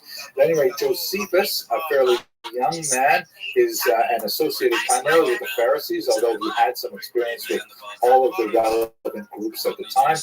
He's given command of the north, very important region, but unfortunately the first that is attacked by Vespasian, who comes in with 60,000 troops, and in the space of 67, the year 67, he essentially conquers the entire region. In the center there, you see the city of Yotapata, in modern Hebrew Yodfat, which is where Josephus was housed, and he actually withstood a long siege of over a month until finally they were forced to surrender. As a result of a bizarre suicide pact that Josephus manages to survive, he surrenders to Vespasian and then convinces Vespasian that he can be a very useful ally for him and a tool for him. Vespasian ultimately takes Josephus at his word, and he ends up becoming kind of like the official Jewish expert. In other words, he turns coat. He becomes an ally of the Romans, betraying his countrymen, which makes him a difficult source to rely on in many ways, but nevertheless, Josephus is our main resource for the entire period. And Josephus will describe the rest of the war. In Jerusalem, there's tremendous chaos. The rebel leaders who were active, particularly in the Galilee region in the north, flee the conflict and they make their way to Jerusalem, where there are now several different competing leaders. There are the leaders of the local aristocracy and the high priesthood, who were at the center of what ended up becoming sort of a provisional government that was set up in the beginning of the war in 66. But the competing factions fight bitterly and, in fact, execute the heads of the united leadership, including the high priest.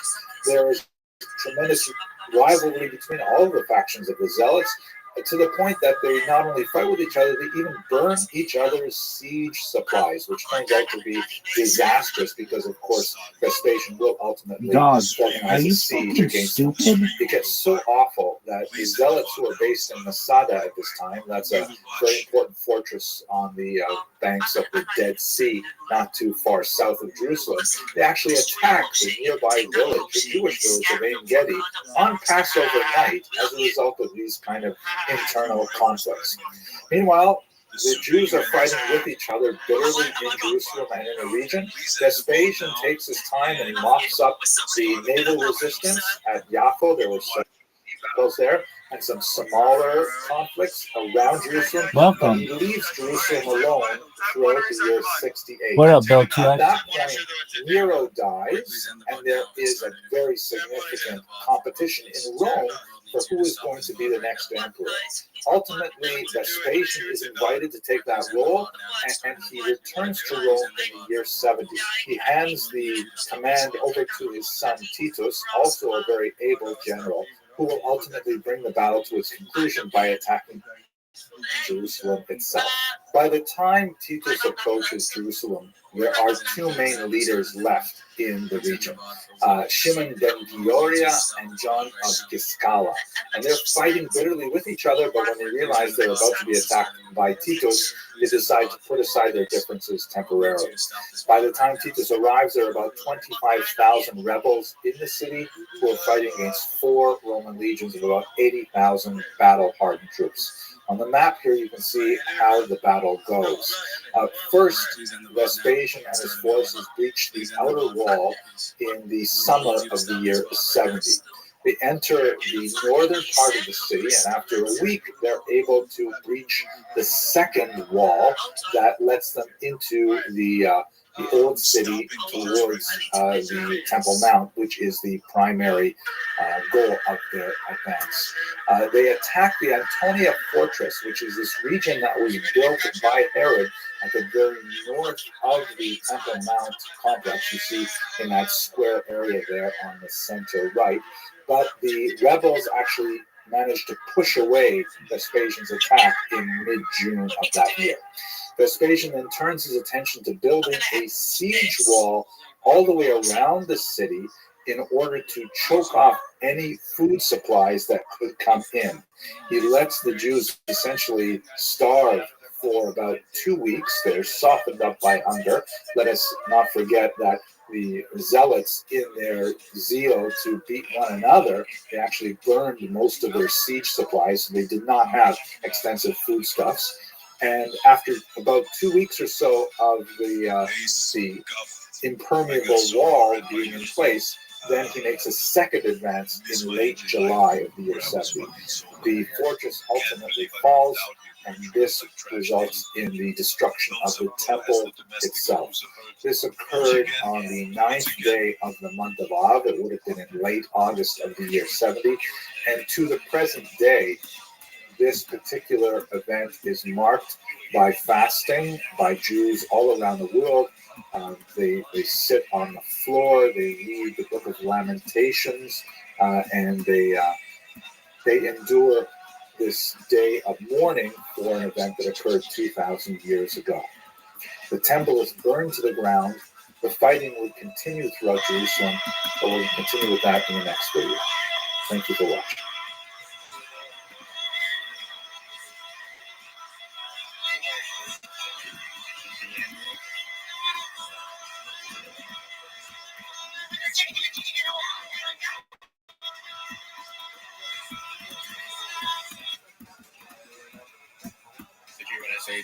The Roman-Jewish War essentially ended with the destruction of the temple, which demonstrated the futility of the immediate messianic hopes of the Jews in the region. However, fighting continued for a few more years, either to the year 73 or possibly 74 of the Common Era. There are a few holdout fortresses of Jews outside of Jerusalem, and the most significant of those was undoubtedly Masada, which is shown here. It's a dramatic cliff-top fortress. It was actually the palace of Herod at one point, his vacation palace, and it's in a very forbidding part of the Judean desert, and it is essentially impregnable. The only way to really attack Masada is to climb its faces, which are quite steep, at least on two sides of it, and it's very, very difficult to actually breach its defenses. The rebels under Elazar ben Yair had actually laid in a tremendous amount of supplies, so they could actually last there for many years. Nevertheless, the Romans were brilliant and dogged engineers. They ended up climbing the mountain, and they built a siege tower that was about 80 meters or 260 feet high to be able to breach the final wall. When they got to the very last barrier, which was made of wood, and they set it on fire, the rebels located within the compound realized that there was no way they could keep the Roman soldiers out. And so in a very dramatic act, almost 1,000 rebels, and we're talking here about families, not just soldiers, but men, women, and children, committed mass suicide overnight rather than have themselves be turned over as slaves to the Romans. A very dramatic moment in Jewish history, a complex moment that has reverberations in modern Israeli ideology as well, and hopefully we'll come back to that when we get towards the end of the series. The Romans enacted significant punishment on the remaining population, and we will go into this in greater detail as we talk about the diaspora and moving forward. But for now, let's just look at a few examples of it. Symbolically, we see the institution of the Judea Capta coins. The Romans actually printed quite a few examples of this coin. On the left, they usually have a portrait of Vespasian. You can see him wearing the laurel wreath of victory around his head. And on the right, there is a Roman soldier standing by a balsam pine, which was one of the most important exports of Israel at the time. And there is a forlorn woman with her head in her hand, and she is representing the Judean people. So Judea Capta means Judea is taken captive. And this was a form of propaganda. You know, coins are like messages that circulate everywhere and people see them and it means something. It was a very important way of advertising state power. Just to show you a couple of examples of this Judea coin, sometimes the Roman soldier is portrayed as being, you know, way out of proportion, large compared to the woman to show the dominance of Rome. And in some especially chilling cases, she's actually shown with her hands bound behind her back as a slave to be taken away into captivity. The Romans also celebrated this in Rome proper with the erection of the Arch of Titus. You see it here. And inside the arch, when you zoom in a little bit, there is a depiction of the Romans taking away spoils from the temple. Here's a better resolution look at it. You can see that they're clearly holding the candelabra called the menorah, which would have stood in the Temple Mount area. A scholar at Yeshiva University did some chemical analysis of the sculpture and actually was able to reconstruct how it would have looked to the Romans in the ancient period, because they actually preferred their sculptures to be painted. So it would have looked like this to the Romans. You can see on the left, there's a sign that says Leges Judaeorum, or the law of the Jews. Perhaps that was referring to the tablets of the law, or maybe a Torah scroll. You can see they're clearly carrying the menorah. The sign next to it says Candelabrum Judaeorum, the Jewish candelabra. And on the right, they have the Sacra Judaeorum, the holy thing of the Jews, which appears to be the Shulchan with the altar with the Badim, the staves that would be used to carry it, perhaps.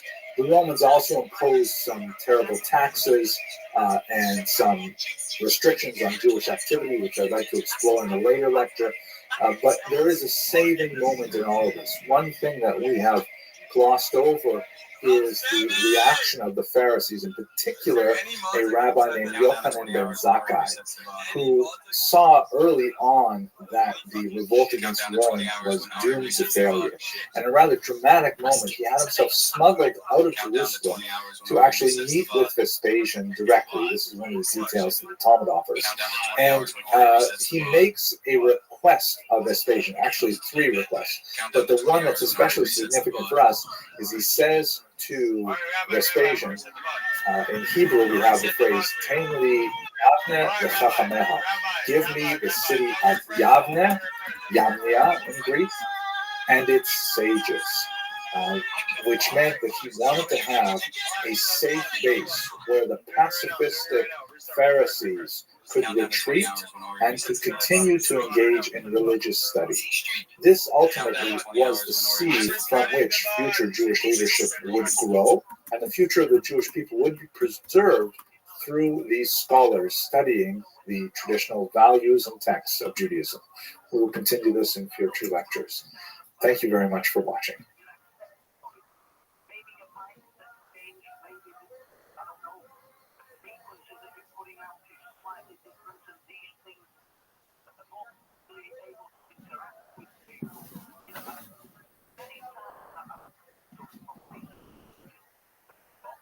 If we move forward reset about the 40, fucking 45 vibe. years from the Are you destruction fucking of serious, the temple and the people? fall of This is Masada, what on we what get we're to another waiting. This is period one of piece because this violence called the this is Kitos cray Rebellion. cray. Now, Perfect, it's he did it. a very I love you. mysterious kind I of love you. rebellion. We have scattered data points from different sources that all reveal something about Thank you so this much. rebellion, but we're not really sure. What? It didn't about happen? The most essential questions. But we Are should you say one fucking thing to begin serious? with. Many scholars argue whether or not this is really the second Roman-Jewish war or something different. It's basically a primarily diaspora phenomenon. It's something that you see primarily outside of Israel. In other words, it's not so much in Judea itself. But let's try and understand at least some things about this Kitos Rebellion. The Kitos Rebellion occurs at the very end of the rule of the Emperor Trajan. The 5 decades since the destruction of the temple have been absolutely terrible for the Jews. Why would you allow this? Why would you allow this? Destruction trauma that is definitely spiritual in nature. I mean, the Jews had invested all of their restart the fucking VOD, dog. Related to the infinite through the temple. And dog, the temple was reset the fucking VOD. Was essentially something. Are you seeing this? This is such absolute horseshit. This is bullshit, dog. Just reset the fucking VOD, man.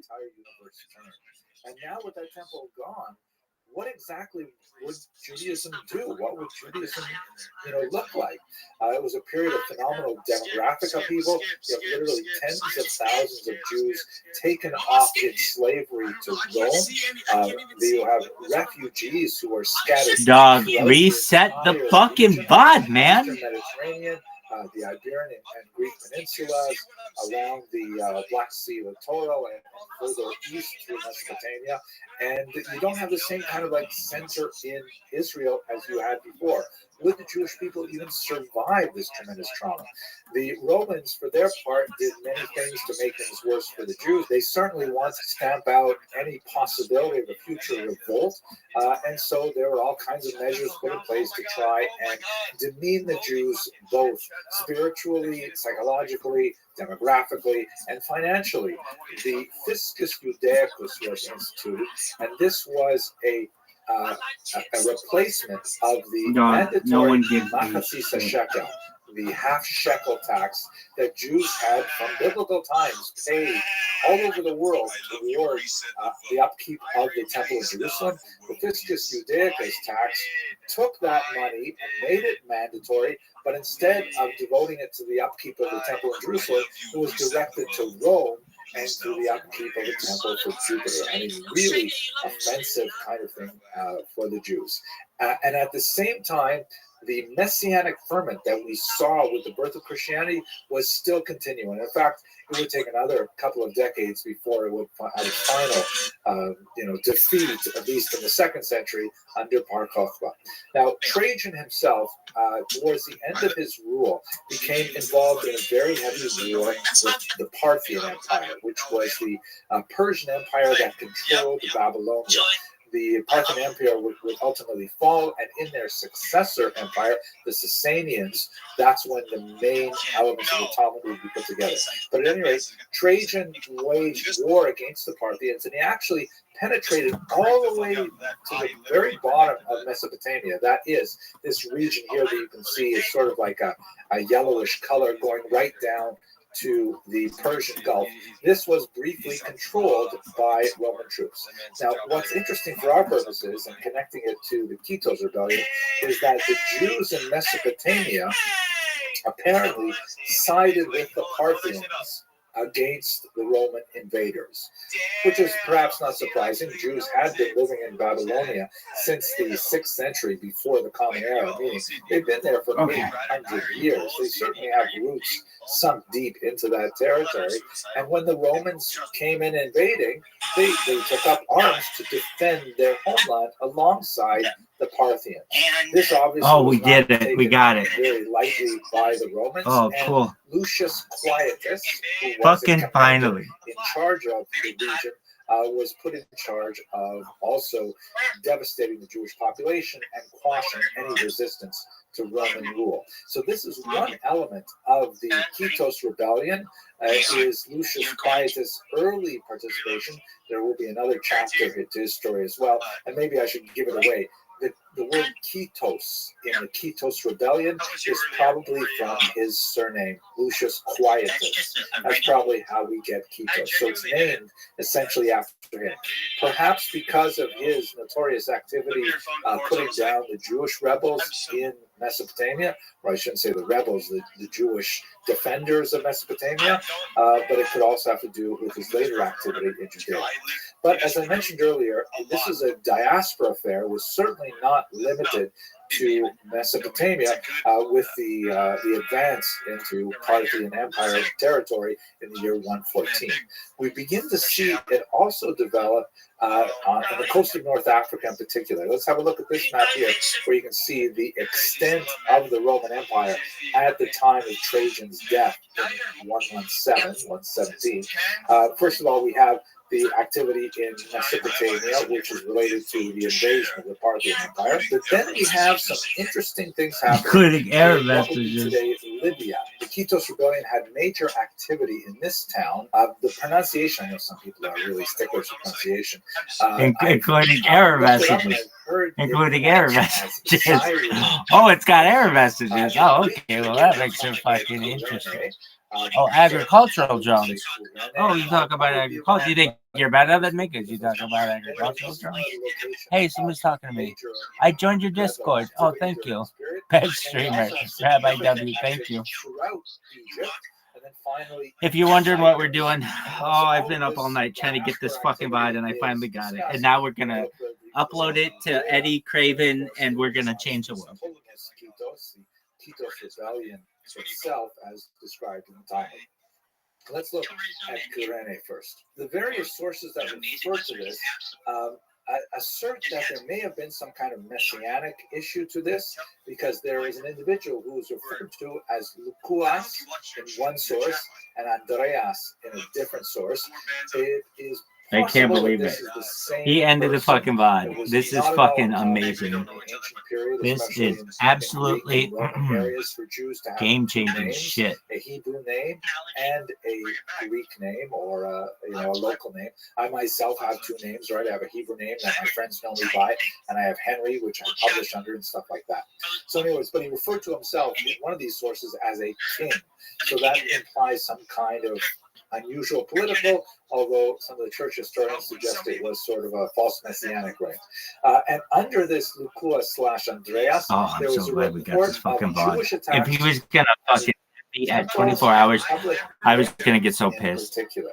It's an interesting aspect of this revolt is that it seems to be one that is definitely attacking Rome. And again, remember, it's just a few decades since the destruction of the temple, and there are a lot of Jews who are very angry. And let us not forget that there are a lot of Jews who were originally rebels in the First War who have fled to various Okay, we got it. Here we go. And they could be influencing this uprising again Let's in do about this the year thing. 115. Now, one of our most important historians that tells us a little bit about the Quitos Rebellion is Cassius Dio. He is a Roman historian who was active at the end of the 2nd and the first half of the 3rd century. And he's great for a lot of things, but there's certain areas where you just don't know how seriously to take him. So, for example, when he describes this rebellion in Kyrene, he puts it like this. And just listen to this language. Meanwhile, the Jews in the region of Kyrene had put a certain Andreas at their head and were destroying both the Romans and the Greeks. They would, here we go. They would eat the flesh of their victims, make belts for themselves of their entrails, anoint themselves with their blood, and wear their skins for clothing. But that's not all, folks. Many they sawed in two from the head downwards. Others they gave to wild beasts. Still others they forced to fight as gladiators. I mean, it's hard to take this seriously. It's just so bizarre and so un-Jewish. Certainly Jews have gone to war, and it's not impossible to imagine atrocities happening when Jews, like any people, go to war, but these are over the top. And in fact, when you look at Cassius Dios's other treatments of barbarian attacks on Rome, they also appear quite, outre. I wanted to read for you the passage where he describes how the Britons deal with the attack from the Romans, and oh my gosh, I can't even look at that because it's actually pornographic in its nature. So just trust me, Cassius Dios is liable to exaggerate for dramatic effect. Egypt also saw widespread rebellions between the years 115 and 117, widespread Jewish rebellions. Who were apparently, the Jews were taking advantage of the absence of Roman forces who had gone off to fight against the Parthian Empire in Mesopotamia. And once again, it's similar kinds of targets. Temples, shrines, for example, the Shrine of Nemesis at Memphis, public works, roadways, things like that. It seems like the Jews rebelling are really directing their attacks specifically at the Roman Empire. It seems to have a very political motive. The economic motive does not seem to rise to the surface. And other than those messianic references, it seems to be something that is really an attempted uprising. It is fascinating to think, though, like, why are the Jews all over the diaspora? Do they really think they're going to throw Rome off? But they obviously are somewhat coordinated in doing this. There was, of course, a harsh military response from Trajan, who came back with heavy forces and many killed. This is the period when the great synagogue of Alexandria, which the Talmud says was so large that in order to know when to answer Amen to the person leading the prayers, they had to wave big flags. You could see the flags and know that it was up to that part. But this is the period when the great synagogue of Alexandria, Egypt, was destroyed. Jewish property was seized, and basically at this point, by the time we get to the end of the Parthian War, the Jewish community in North Africa goes into a steep decline, and it will not rise again for several centuries. We can say the same thing about the island of Cyprus. As we saw earlier in Cassius Dio's discussion, no Jew may set foot on that island, that is Cyprus, but even if one of them is driven upon its shores by a storm, he is put to death. Jews were banned from the island after a rebellion there. And in fact, this statement is supported because there's no other evidence of Jews ever landing on this island until the 4th century. So hundreds of years of Jews gone from the region. What happened in Judea proper? This is where the Talmud refers to this phrase, Polmos Kitos, the Kitos rebellion. We know that Lucius Quietus, you remember him from Mesopotamia, right? He was the person who put down the Jewish rebellion.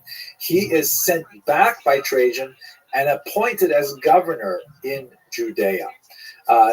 We don't know a lot about how he conducted himself in that area, but we know that there was, at least the Talmud refers to, some acts of violence, and we know that Lucius Quietus brought in a second Roman legion to support his activities there. I wish we knew more about this particular rebellion. It is fascinating to see that it takes place across the diaspora. It represents something we haven't talked about in any detail yet, but we will be coming back to it in a few lectures. But we have to move on to a much more powerful and significant rebellion that had a deep mark, left big scars on the Jewish psyche, and that is the Bar Kokhba rebellion next. Thank you very much for watching.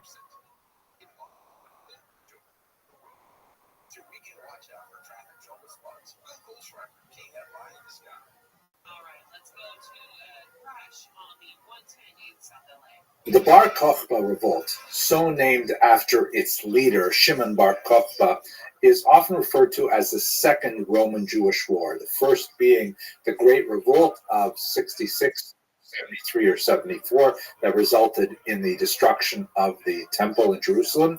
And then there's possibly another conflict, the so-called Kitos Rebellion that we discussed in the last video. Some people consider that the Second Roman Jewish War, and this would make Bar Kokhba the Third Roman Jewish War. But unlike the Kitos Rebellion, this is something that happened entirely within the boundaries of Judea, and certainly constitutes a full-fledged revolt against Rome that required tremendous energy for the Romans to quell.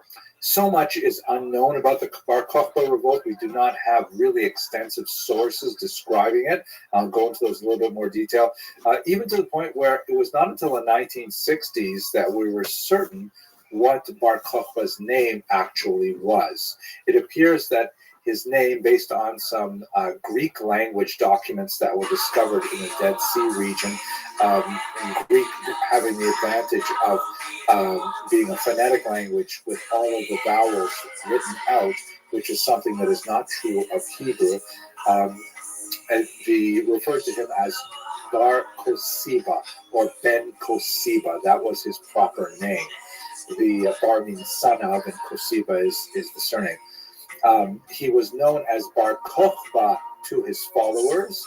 A slight pun on the name. Kokhba means star, the son of a star that has kind of like messianic overtones to it.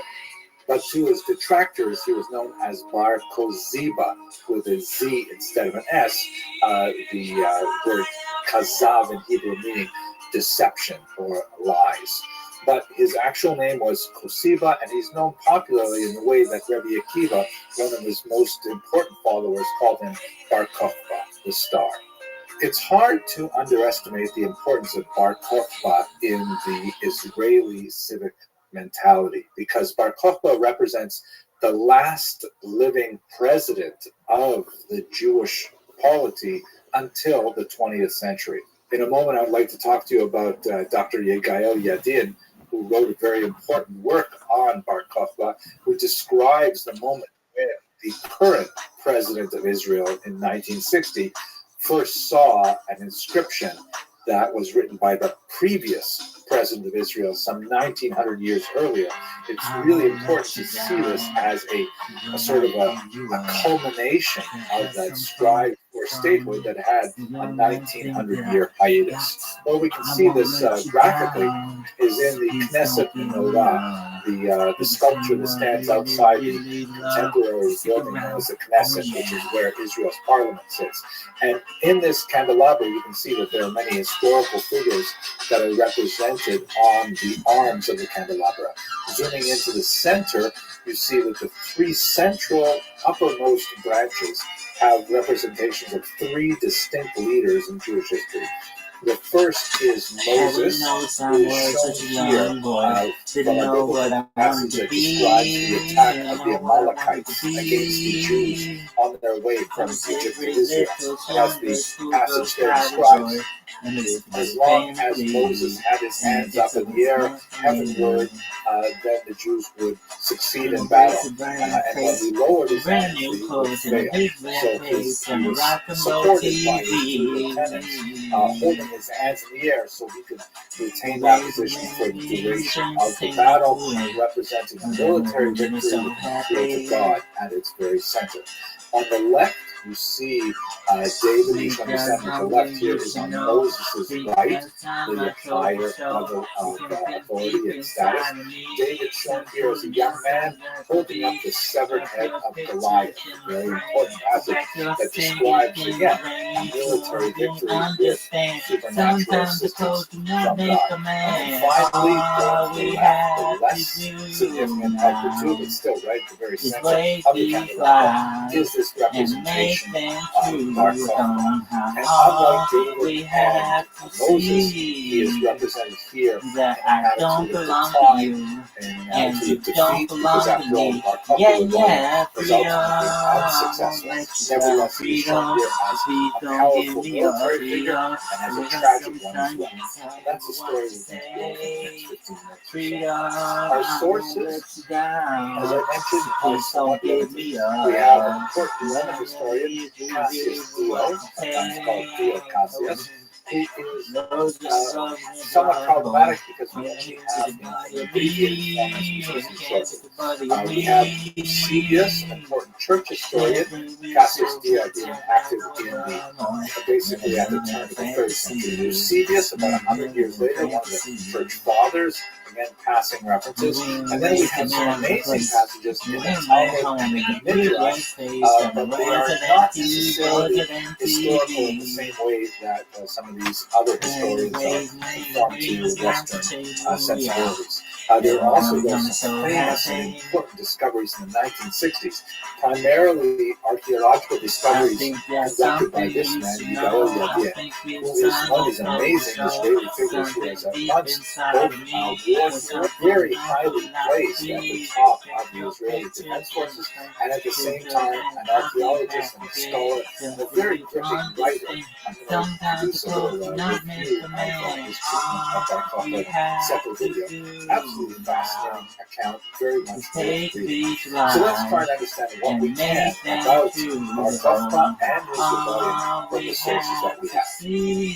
Here's a children's book. The Hebrew translation is the history of Israel for children. The Bar Kokhba rebellion, you can see a very heroic figure and rallied the troops against Rome and so on. This describes the rebellion that took place from the years 132 through 135 of the Common Era. The leader, of course, as we said, is Bar Kokhba. In the Midrash, he is described as a mythic figure of phenomenal proportions. An extremely brutal and ferocious warrior, not unlike some of the depictions of David that we have in Tanakh and also in the Talmud. The Talmud says, for example, and this is kind of like, we have to assume it's a kind of a hyperbole that is not uncommon in the Talmud, that to test their bravery, Bar Kokhba would have all of his recruits have a digit sliced off their hand, which is, totally forbidden in Jewish law. By the way, kids don't try this at home. But the rabbis complained, said, Bar Kokhba, what are you doing? How long will you mutilate the young men of Israel? He said, well, what else? I'm going to test their bravery. And they suggested, have them uproot the living tree from the ground with their bare hands. Will that do? He says, yes, that will certainly test it. And so that's how they were tested, as the Talmud says. So they were tested for their strength and their bravery. I don't know how to take this on a literal sense, but when you see his writings based on the archaeological discoveries in the 1960s, you definitely see that he was a very determined and very insistent leader, often demanding retribution of his followers if they did not comply with his demands. He was known to many as a possible Messiah. And let's remember, in Jewish terms, a Messiah, Mashiach, is a human being a political leader who will effect a military unification of the land of Israel, who will bring in all of the exiles, who will bring in the gathering of the exiles, and initiate a period of great peace and prosperity for Israel and the world. And when he saw Bar Kokhba as that person, he included famously Rabbi Akiva, who towards the end of his life supported Bar Kokhba as a possible Mashiach. He was contradicted by several of his colleagues. One of them famously said to him, Akiva, you will have grass growing from your cheekbones before Bar Kokhba is the Messiah, meaning this is impossible, and you will be dead, and Bar Kokhba will never be the Messiah. But nevertheless, the notion of Bar Kokhba as Messiah certainly inspired many to follow him. Here is, by the way, one of the amazing finds that was uncovered by Dr. Yatin in the Dead Sea region. You can see at the very top right, it says Shimon Bar Kokhba and Nassim Yisrael.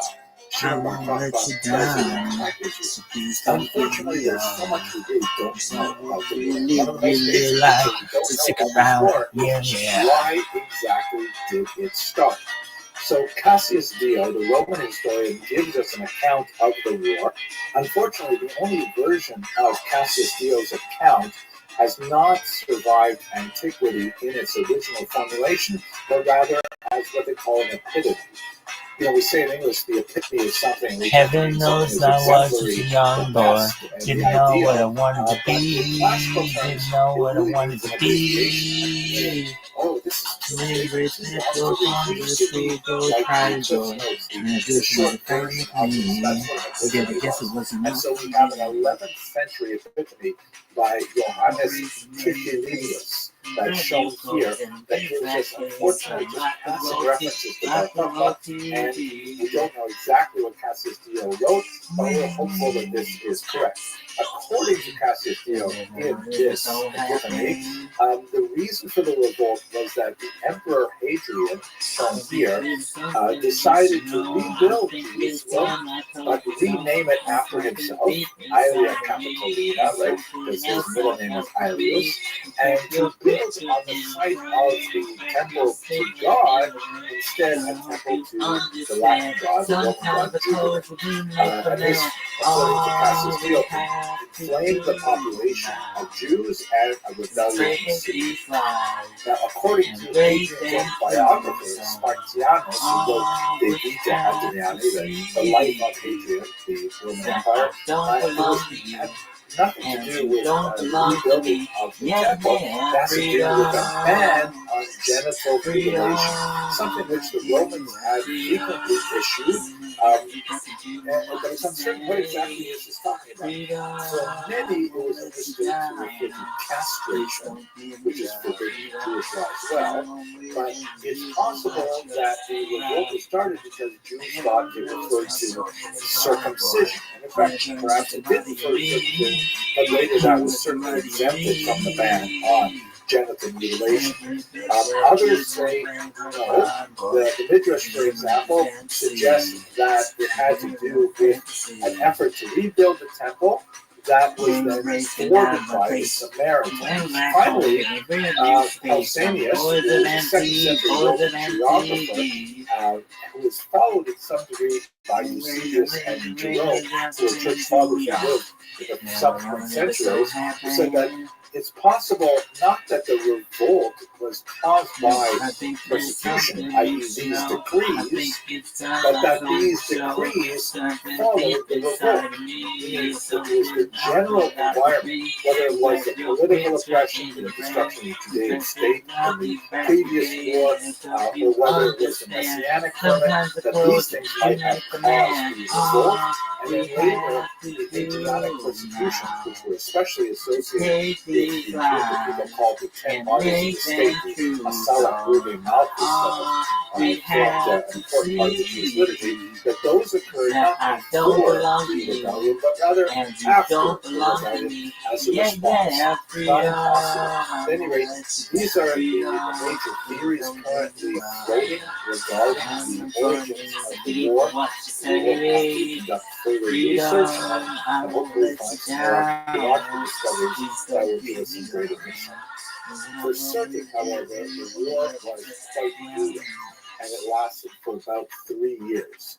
We know of Bar Kokhba's exploits, which appear to have been initially quite successful. Bar Kokhba and his rebels seized Jerusalem, apparently, and marked that event with the minting of many coins. Actually, not precisely the minting. What they did was they would take Roman coins, heat them up, and then re-stamp them, which in itself, by the way, is an act of treason. And they would re-stamp them with Jewish themes, and they would mark them with messages like, you know, the freedom of Jerusalem, year 1, year 2, things like that. Here's one depiction of the Bar Kokhba coins. You can see that the top coins have the temple on them, on top of a Roman tetradrachm, that's a cella in Hebrew, and at the very top is a little star motif, which is emblematic of Bar Kokhba itself. At the bottom you see traditional themes like a lyre, grapes, trumpets. Well, what's interesting is what you don't see, which are any representations of human beings or animals, which was very much against Jewish sensibilities in the 2nd century. There's another version that shows at the top these palm fronds, or specifically the lulav and the 4 species that are held together as part of the Sukkot celebration. It's interesting to note that Bar Kokhba, from as far as we can tell, not only the attraction of Rabbi Akiva and the various depictions in the Talmudic sources, but also in the archaeological evidence, seems to have been leading a movement of observant Jews. That they were striving to maintain the observances of the holidays, things like that, even when they were besieged and literally living in caves. We know that the war was quite brutal, that Hadrian suffered tremendously, and as we shall see, had to bring in significant reinforcements to be able to put down this very successful guerrilla rebellion, which took great advantage of the local terrain. Eusebius refers to the Jewish rebels being active in the cave system like trying to stop a train. Judean mountain range. We know that Hadrian suffered not only because of the support he had to draw in from elsewhere in the Roman Empire, but also because, as Cassius Dio points out, when he wrote to the Senate the report of what was happening in Judea, he pointedly omitted the phrase "mihi et legionibus mene," which means I and my forces are well. Meaning I and the armed forces, the military, are doing fine, thank you. He took out that standard phrase, which for Cassius Dio, writing in the 2nd century, was a very big statement. Show me everything in one fucking list and don't fuck around. Ultimately, however, the rebels could simply not hold out against the overwhelming might of the Romans, and they were reduced to hiding in a series of caves. Some of them are shown here. Largely undiscovered until the 20th century. Originally, some Bedouins who made their way into these caves in the early 20th century, and as artifacts began to slowly filter out into the black market, that's when Yigael Yadid and his team decided to investigate. And in the early 1960s, they found several of these caves and some amazing discoveries that we're going to look at in this lecture and in a couple others as well.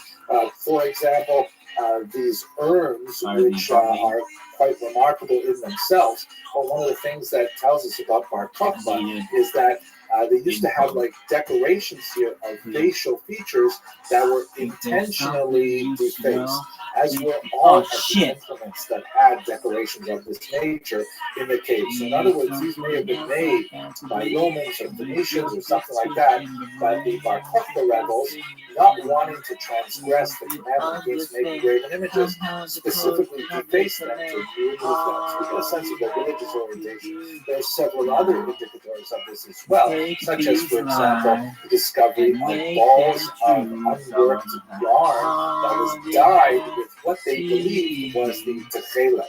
Techelet is a blue color. This may be a little bit distorted by age, also years, right? And photography, 1960s, right? And this would have been used for the single blue thread in the fringed garments worn by religious Jews, the so-called tzitzit. Chemical analysis of this particular dye, however, and these threads indicates that the Bar Kokhba rebels were apparently holding on to some forged techelet, which the Talmud says was a problem in the era because with the technology of the day, it was impossible to know whether this was the actual techelet made with the specific mollusks that produced this dye, or whether it was made from a vegetable source, which would have rendered it unfit for the talus, for the crater shell, but nevertheless was frequently circulated in the black market. Many more mysteries surrounding this, but nevertheless, you get the idea that the Bar Kokhba rebels cared about Jewish rituals. Now, as the war went, Hadrian, seeing that he was having a difficult time, he summoned none other than Julius Severus from Britain. This is an incredible general who had tremendous success in putting down a difficult riot way on the other side of the Roman Empire. So he was specifically brought to Judea in order to maintain the order. Hadrian also summoned to Judea 6 legions, an estimated 50,000 troops, all were calculated, and that's an amazing number.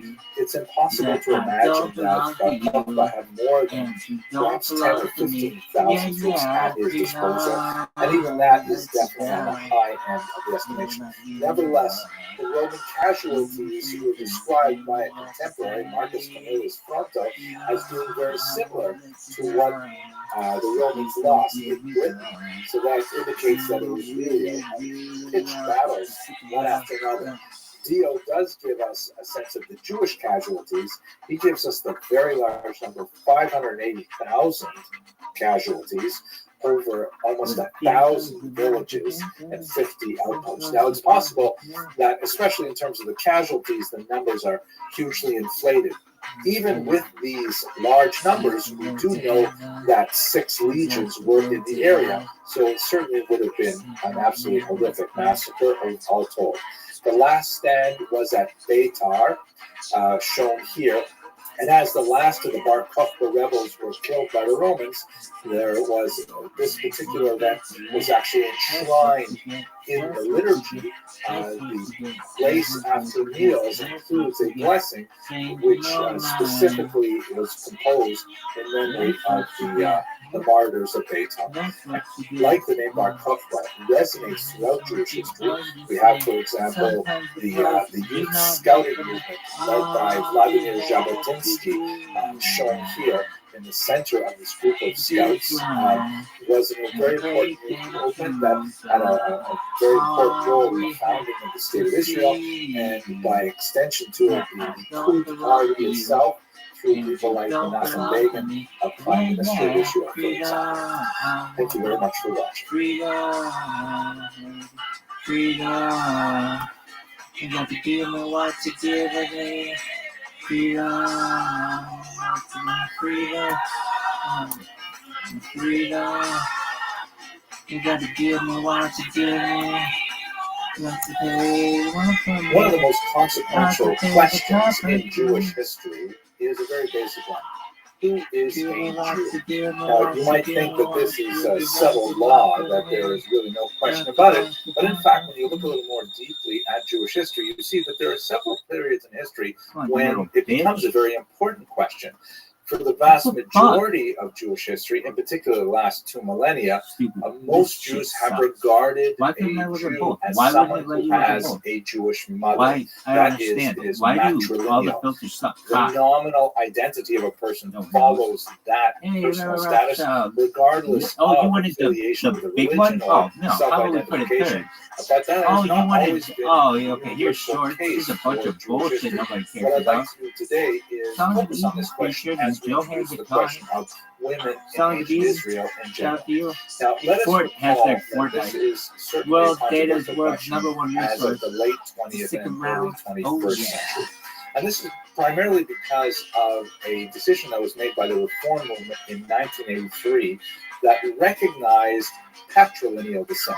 More precisely, it's both matrilineal and patrilineal descent. But in other words, this represented an acknowledgement by a major Jewish movement that as long as Heaven one knows I parent was was just a young boy. ethnically Didn't know Jewish, what I wanted to however you be. define that Didn't know what I Jewishness, wanted to then the be. child could also be Jewish. There's more to it than that. And perhaps one of the most important things to think about is, did this decision, initiate change, or was it simply a recognition of change that had already happened because intermarriage, especially in American Jewry, was at such a high level that we already have the phenomenon of children who have a Jewish father rather than a Jewish mother and wish to identify with the Jewish community, and they find that they are shut out because the matrilineal principle has been the dominant one for the last 2,000 years. And it's resulted in a lot of really painful moments.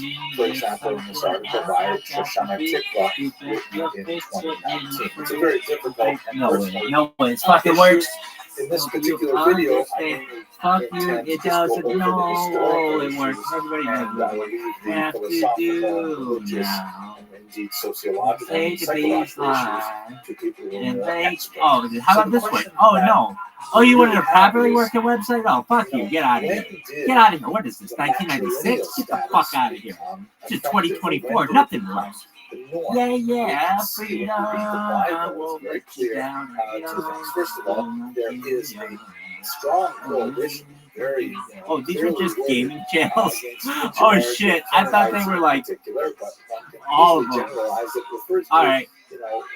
No wonder. I'm like, damn, Mr. Beast is at a top like particulars really figures like Joseph, Moses, and Solomon were all apparently married non-Jewish women.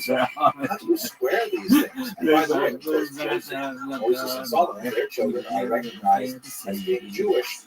How is this the case? So we're going to go into some of the major issues here, but I want to point out that perhaps the most significant study of this is by Shia J.D. Cohen, The Beginnings of Jewishness, which he goes through a lot of really important issues in the classical period, especially issues of conversion and issues of matrilineal versus patrilineal descent and so on. Now, I don't necessarily agree with all of his conclusions, but there's no question it's a masterful survey of the sources, and there's a lot of value in this particular work. So trying to square this conundrum, along the one hand, we have this long-standing practice of matrilineal descent, and on the other hand, we have these biblical examples that seem to contradict it. There are three logical ways to approach the challenge. The first is to say that, well, let's say the law of matrilineal descent, this concept and principle, was not always described in the text, meaning that, yeah, Moses married a Midianite, but the Midianite woman went through a conversion. And Joseph married, an Egyptian woman, but she went through a conversion. If that is the case, then you have to wonder, well, why doesn't the text tell us this? Why doesn't the Torah reveal that this is in fact what happened? Wouldn't we be prone to be misunderstanding the text if it doesn't say something which actually happened? That's one possibility. Another logical possibility is to say that, yes, the law was always in effect. The Jews always adhered to this matrilineal principle, but it was sometimes ignored. You have that sometimes where, as Rabbi Rothschild often likes to say, you should never confuse Judaism with Jews, right? Jews do not necessarily behave in normative, acceptable ways. So perhaps, the examples we have in the Bible are not in conformity with the way Jews are supposed to behave.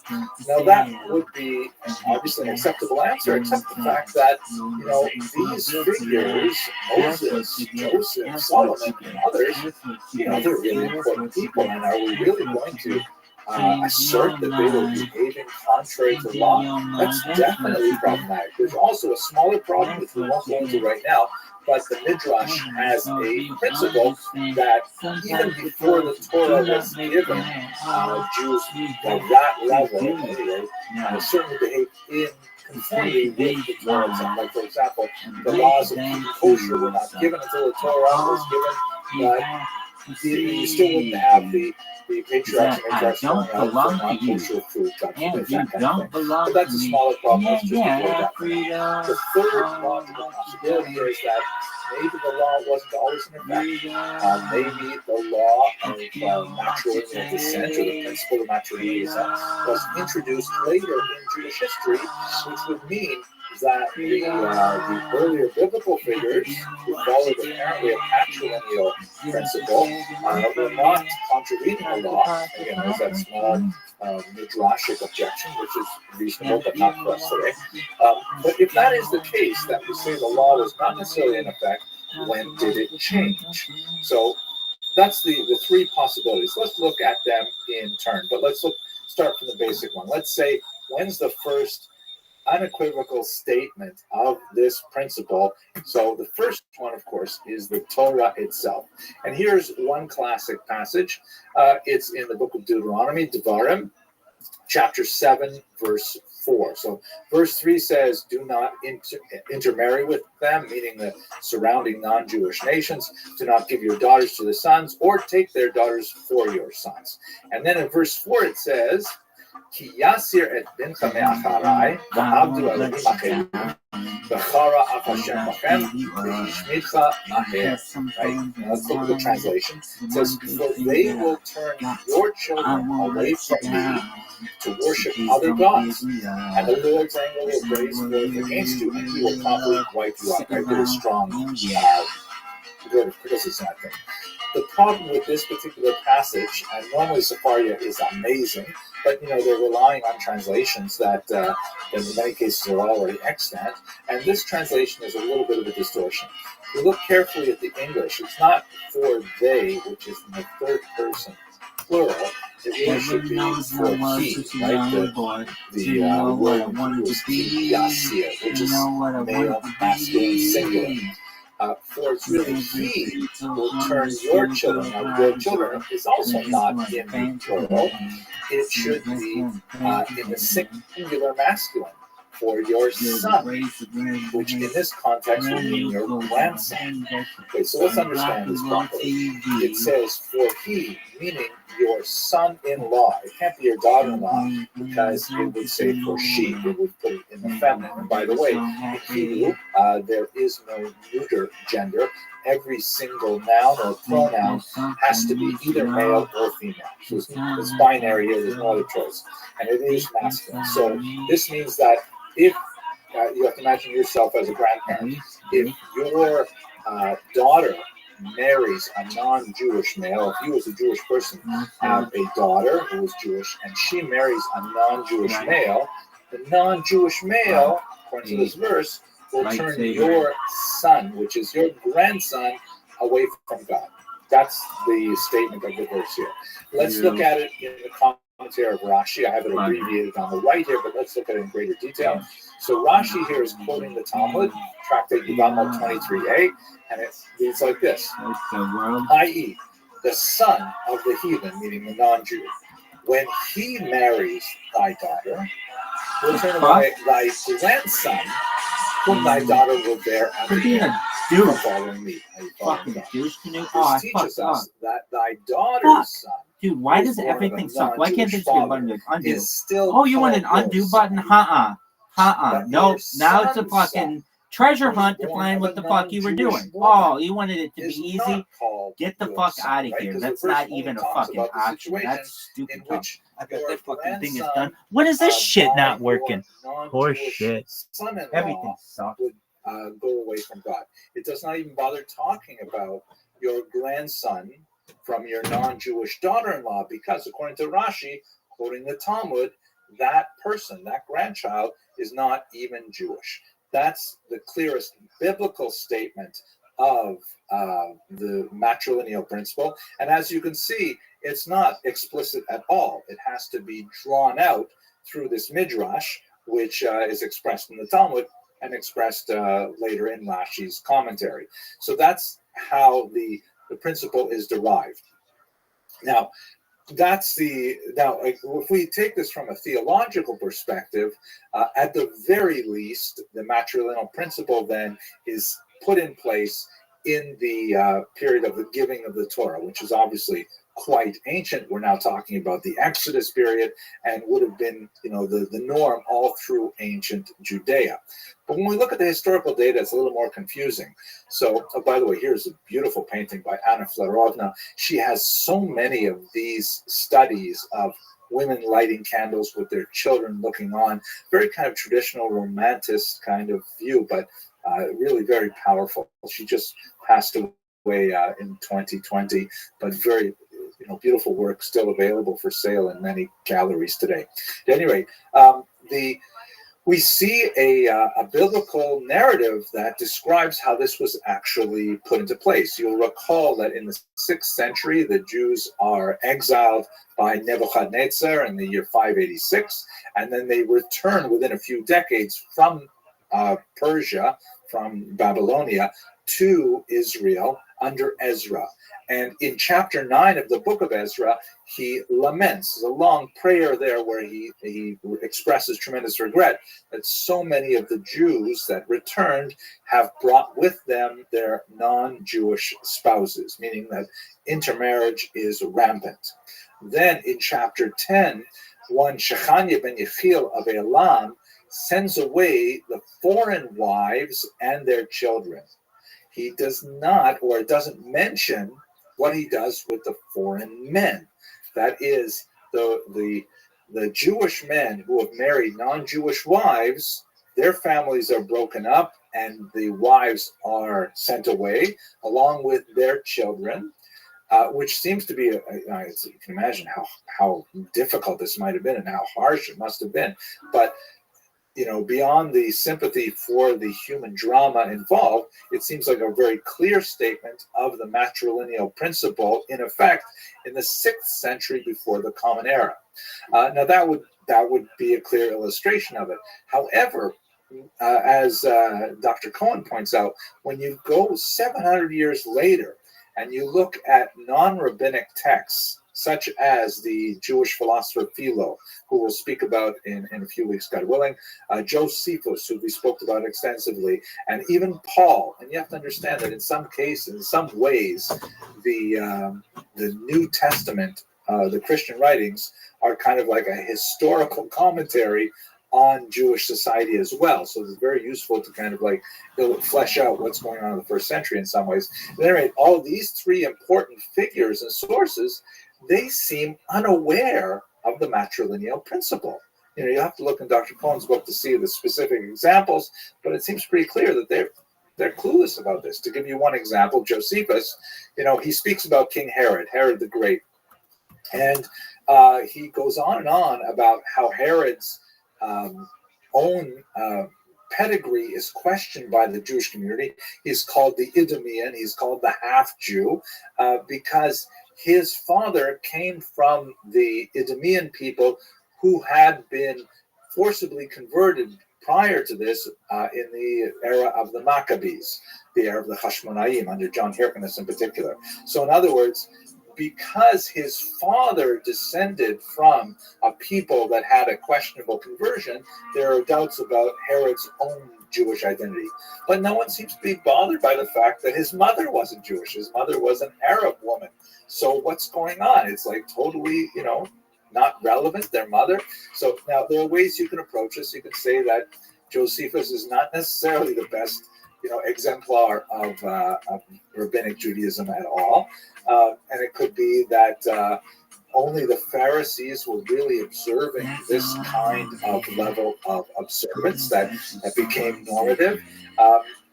What Dr. Cohen argues is that in reality, the whole institution of conversion had not really coalesced by this time, and that there was kind of like a different standard for women marrying Jewish men, that their marriage itself constituted the understanding of conversion in that era. Fascinating argument. Whereas men, if they wanted to convert into Judaism, required a much more complex process which involved, among other things, circumcision. So that's why when men would marry into Herod's family, then there was a whole big deal about, they went through this, and they had the circumcision and so on. But there's no discussion of when non-Jewish women are incorporated into that dynasty. For certain, however, by the time you get to the Mishnah, which is about the turn of the year 200, about the turn of the 3rd century, there's no question that Rabbinic Judaism is absolutely down with the idea of the matrilineal principle, reaffirming what we saw in Rashi quoting the Talmud. The Talmud, of course, is not going to be written until quite a bit later, but the idea is that matrilineal principle is very, very strong in the Rabbinic tradition, certainly from Mishnah onwards. And again, a little theological note here, from the perspective of Orthodox Judaism, the Mishnah, although it only achieves a written form with Yehuda Nasi around the year 200 to 220, it was the embodiment of oral teachings that went back far earlier, and in fact the core teachings of the Mishnah go back to Mount Sinai itself, which corresponds with the way the Talmud read that particular passage in Deuteronomy. Okay, so to wrap this all up, basically we have a matrilineal principle that can arguably be extended all the way back to Mount Sinai through a Pharisaic interpretation of the text. When we look at the actual behavior of Jews, we see that they're not always conforming to this matrilineal principle, sometimes at great cost to themselves, as we see in the book of Ezra. And that even by the 1st century of the Common Era, some very prominent Jews seem to be out of touch with the matrilineal principle. But by the time the Mishnah is codified, this becomes the dominant view, without question, overwhelmingly so, and any deviations from this are taken in a very serious way. I should mention one last caveat that I think is a very important one. We started by talking about how basic this question was. And one of the things that we tend to see in Jewish history is that, Jews can handle a tremendous degree of dissent. There's room for a lot of diverse opinion within the large tent of Jewish identity. But this particular question of whether or not a person is Jewish is one of those third rail type questions that tends to result in fissures, in schisms, and when it remains unresolved, it has very dire consequences for the integrity of the larger Jewish population. But I leave that for people who are, expert in dealing with this. I hope you found this short video useful, and we're going to continue with our discussion of women in ancient Israel next. Thank you for watching.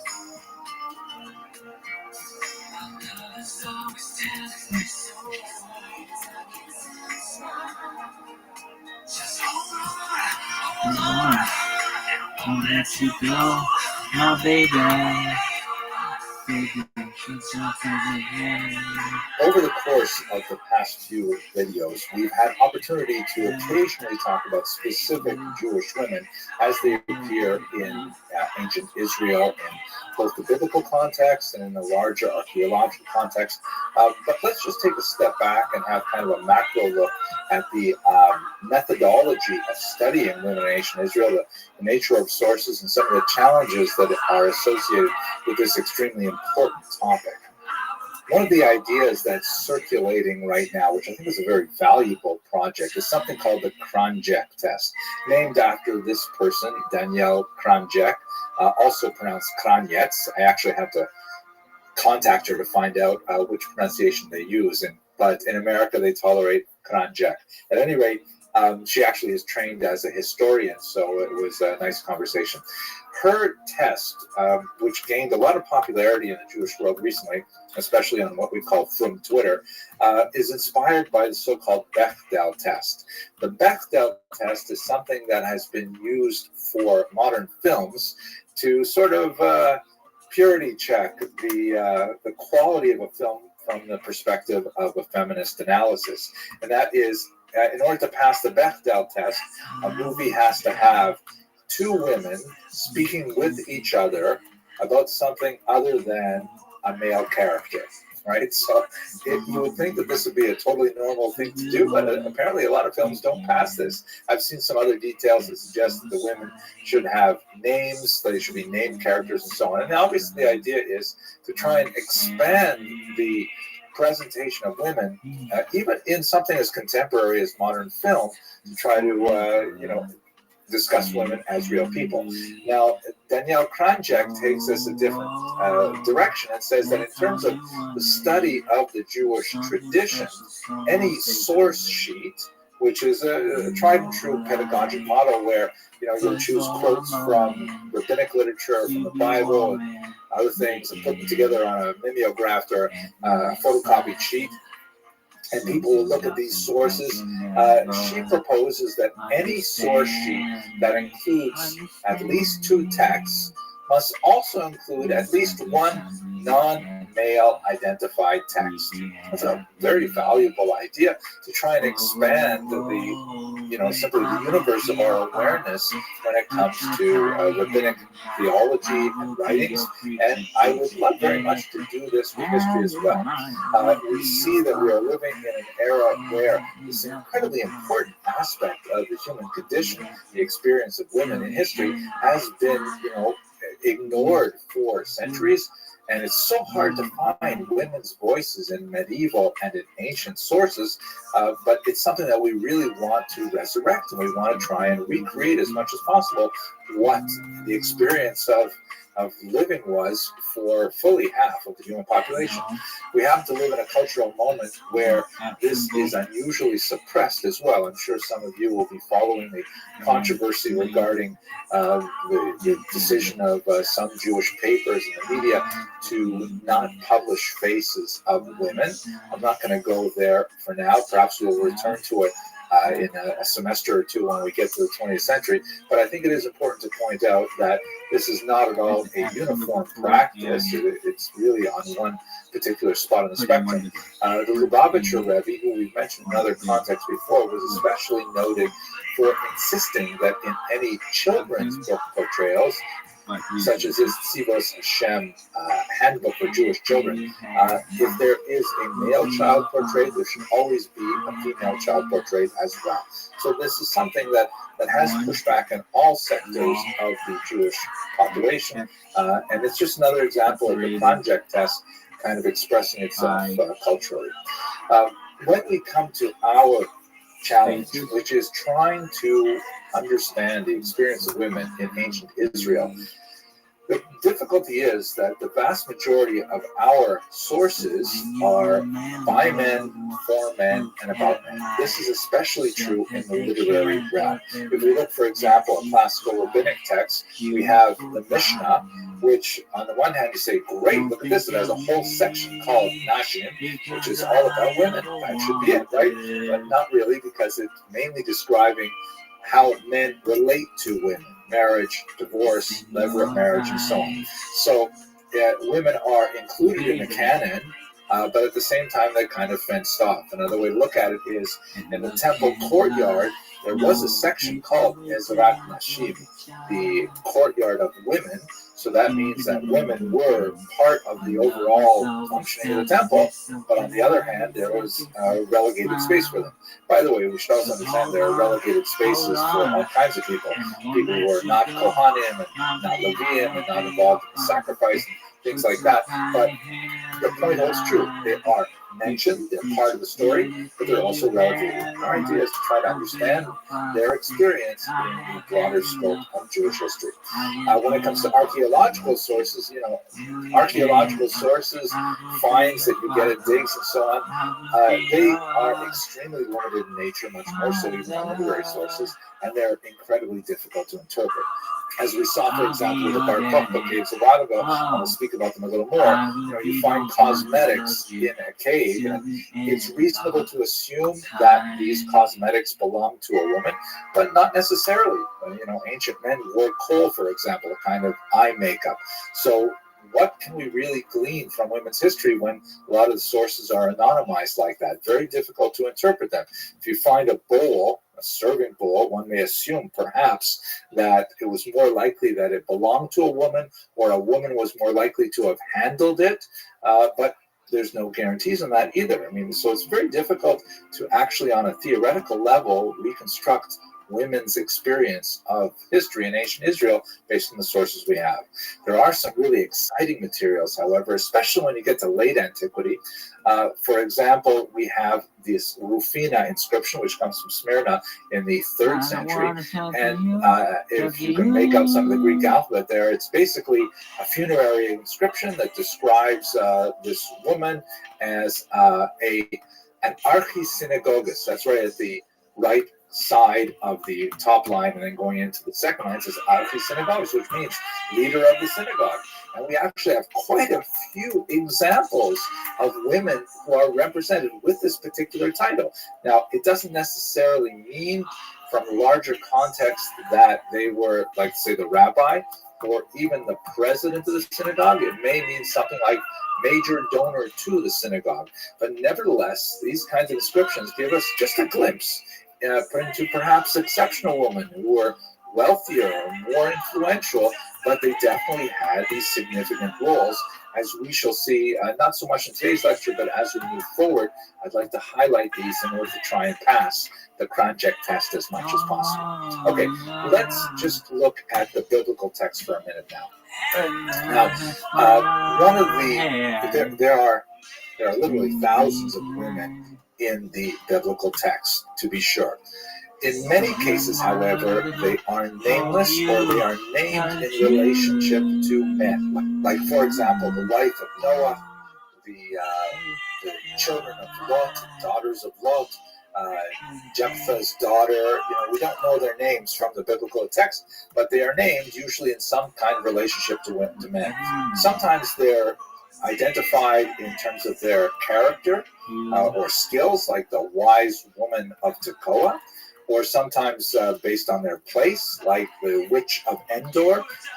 But there are literally hundreds, thousands of women in the Hebrew scriptures, and we don't know much about them in person. But there's some fascinating aspects when you include the oral tradition as well. Have a look at this picture here. Obviously, it's a piece of Persian art, but you wonder, like, that looks like a relatively familiar scene, right?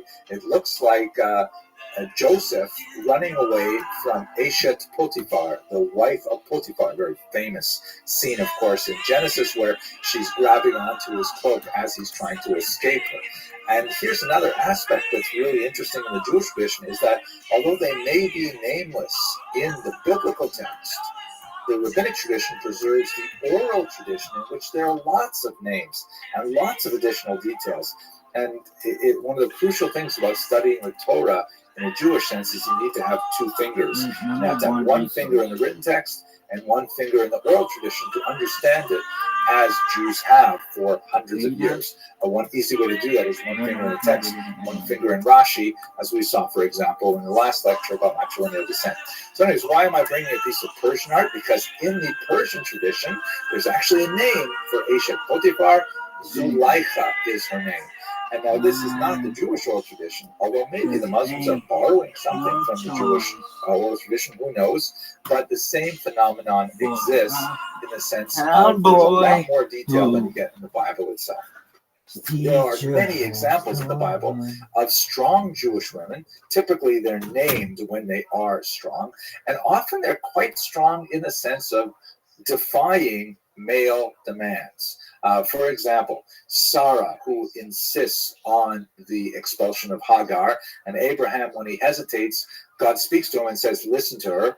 The oral tradition, Rashi quotes, saying, why should you listen to her? Because she is a greater prophet than you are. Rebecca, of course, famous scene, when she decides she knows better than her husband Isaac as the which of her two sons, Esau and Jacob, receive the blessing, and in fact, she engineers Jacob's reception of the blessing rather than Esau.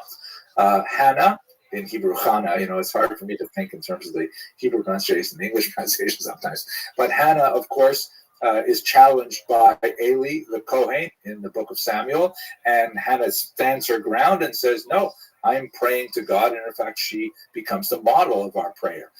We even have female warriors, like the woman who killed Sheva ben Bichri, also in the book of Samuel, or Yael, who plants a tent peg through the temple of Sisera and saves the Jewish people. Fascinating examples. So, and we have to add to this that in the Bible there are many negative portrayals of women as well, such as Jezebel and Athaliah. These are complex examples of character that they certainly are smaller in scope than the number of strong male characters, but nevertheless they have depth and sophistication. It's hard to really analyze them from a historical perspective. As we saw in a previous lecture, occasionally these tempting artifacts come up from archaeological finds, such as the seal that may have belonged to Jezebel. But for the most part, we are totally reliant on the biblical text. And so therefore, the kind of tools that we need to try and explore women's history tend to be more literary in nature than historical per se. Nevertheless, we're going to make full use of the text to try and understand everything we can about them. Let us conclude this discussion with one sort of overarching thing that's really important to understand the experience of women in ancient Israel. And that is that we have to transport ourselves from an early 20th century environment in which we are increasingly importuned to adopt a more androgynous view of religion to a more ancient view in which there was a very radically different experience of Judaism by men and women. One can certainly see echoes of it in the most traditional of communities today, the Orthodox and the ultra-Orthodox, but this is something that would have been pervasive in the ancient world. In the next lecture, we'll talk about some exceptional women, but when we want to look at women in general in Israel, one of the most important things to really bear in mind is the fact that men and women were not necessarily practicing the same religion, or maybe I can say it in a little bit better way. They were practicing the same religion, but there are two different tracks. There's a men's track and a women's track. There's a lot to say about this in terms of religious studies, but in terms of kind of an anthropological approach, let's look at this one basic difference between men and women and how they would have approached Judaism.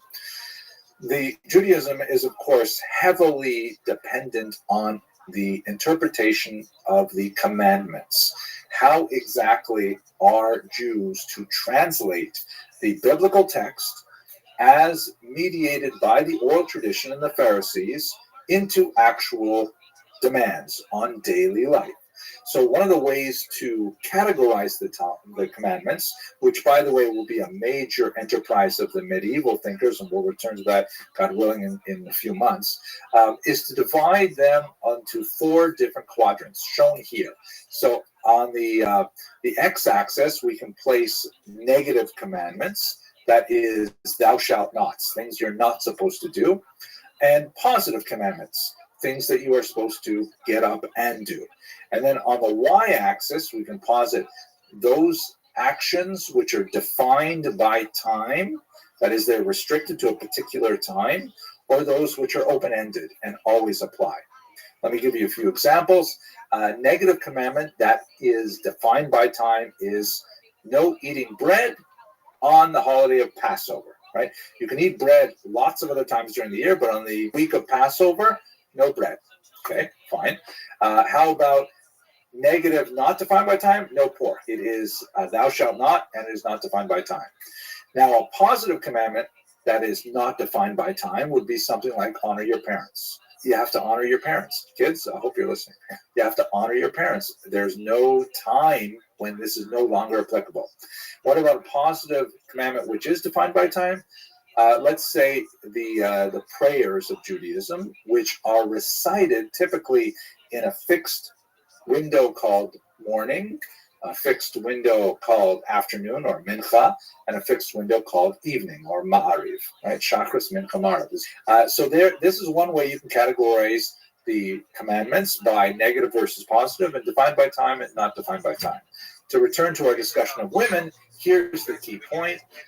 Women are obligated in 3 of these categories, but they are exempted from positive commandments defined by time. What does that mean, exempt? In general, it means women may choose to do these commandments if they so wish, and they will receive reward for performing these commandments.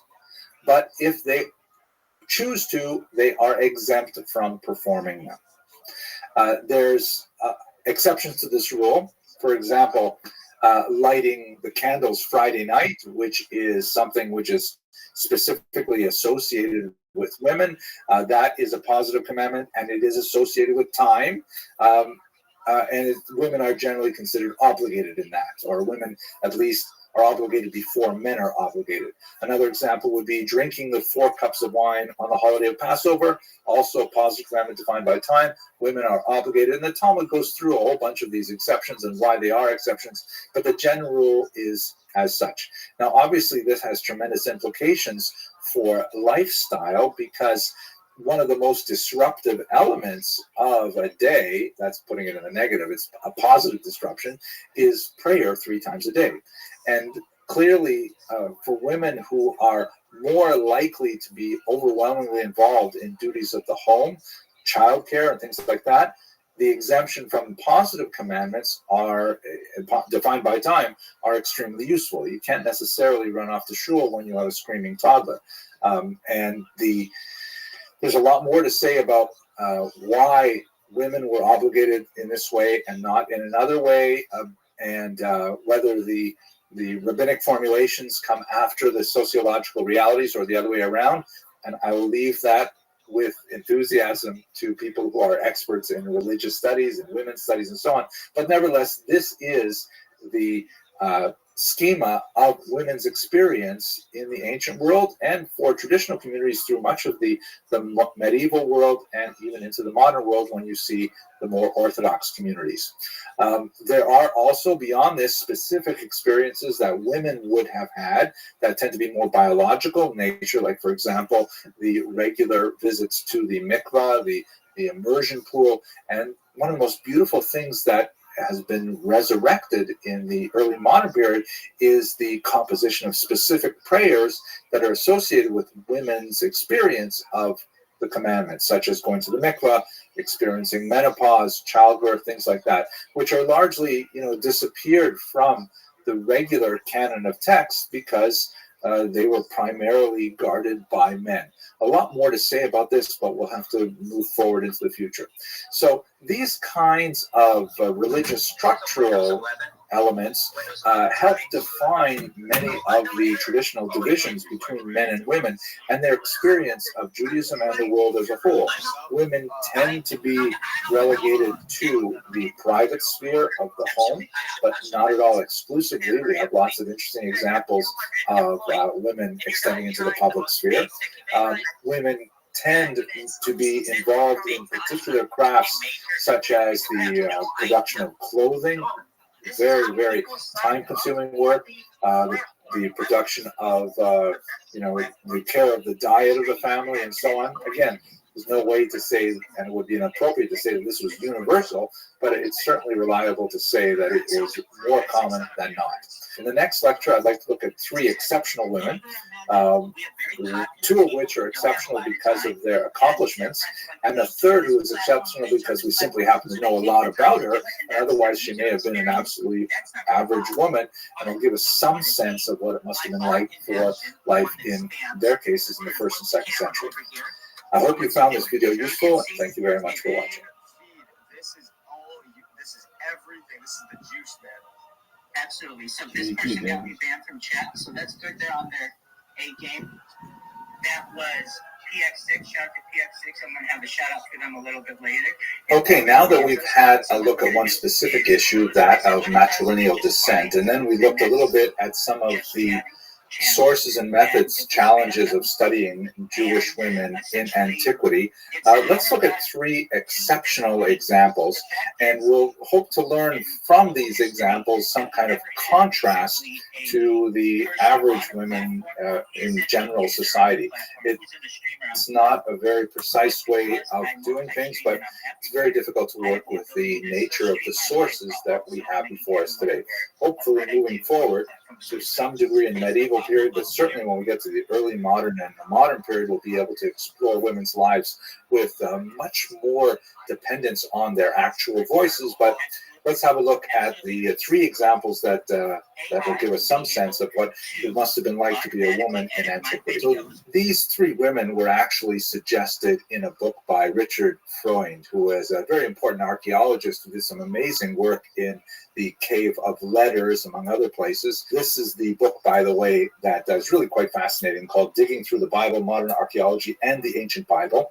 And he suggests these 3 characters. I also want to mention that he was someone who pioneered the use of colonoscopy tools in exploring hard-to-reach caves, right? Because his doctor suggested that's a great way to get into hard-to-reach places. And I have to mention that he has a striking resemblance to another famous archaeologist.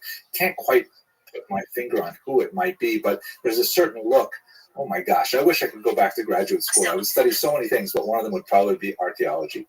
Anyway, he suggests that we should look at the life of Bruria as an unusual woman of the 2nd century of late antiquity. It's much harder to get back earlier in time, as we've discussed. But what do we know about Bruria? Well, first of all, she was mentioned frequently in the Talmud. She's the wife of a very important rabbi, Rabbi Meir. She comes from an important family. Her father was Hananiah ben Teradion, one of the martyrs of the Hadrianic persecution that was related to the Bar Kokhba revolt. So that helps us date Bruria. Besides Rabbi Meir, her father gives us a sense of her lifetime sometime in the 2nd century. We know from the Talmudic account that her sister was actually taken off to captivity to Rome, although Dr. Freund has some interesting thoughts on that as well. Now, one of the fascinating things about her work is that she is so exceptional in that she is mentioned frequently in the Talmud as a sage. Let us understand that there are about 2,000 different Amoraim, or later rabbinic figures in the period of the Talmud, who actually have a named voice in this massive document. And there can't be more than 20 women who appear anywhere. And most of these women are unnamed, or they have a title like Matronisa, something like that. Bruria stands out so much as being an incredibly important woman in the actual intellectual give and take of this massive document.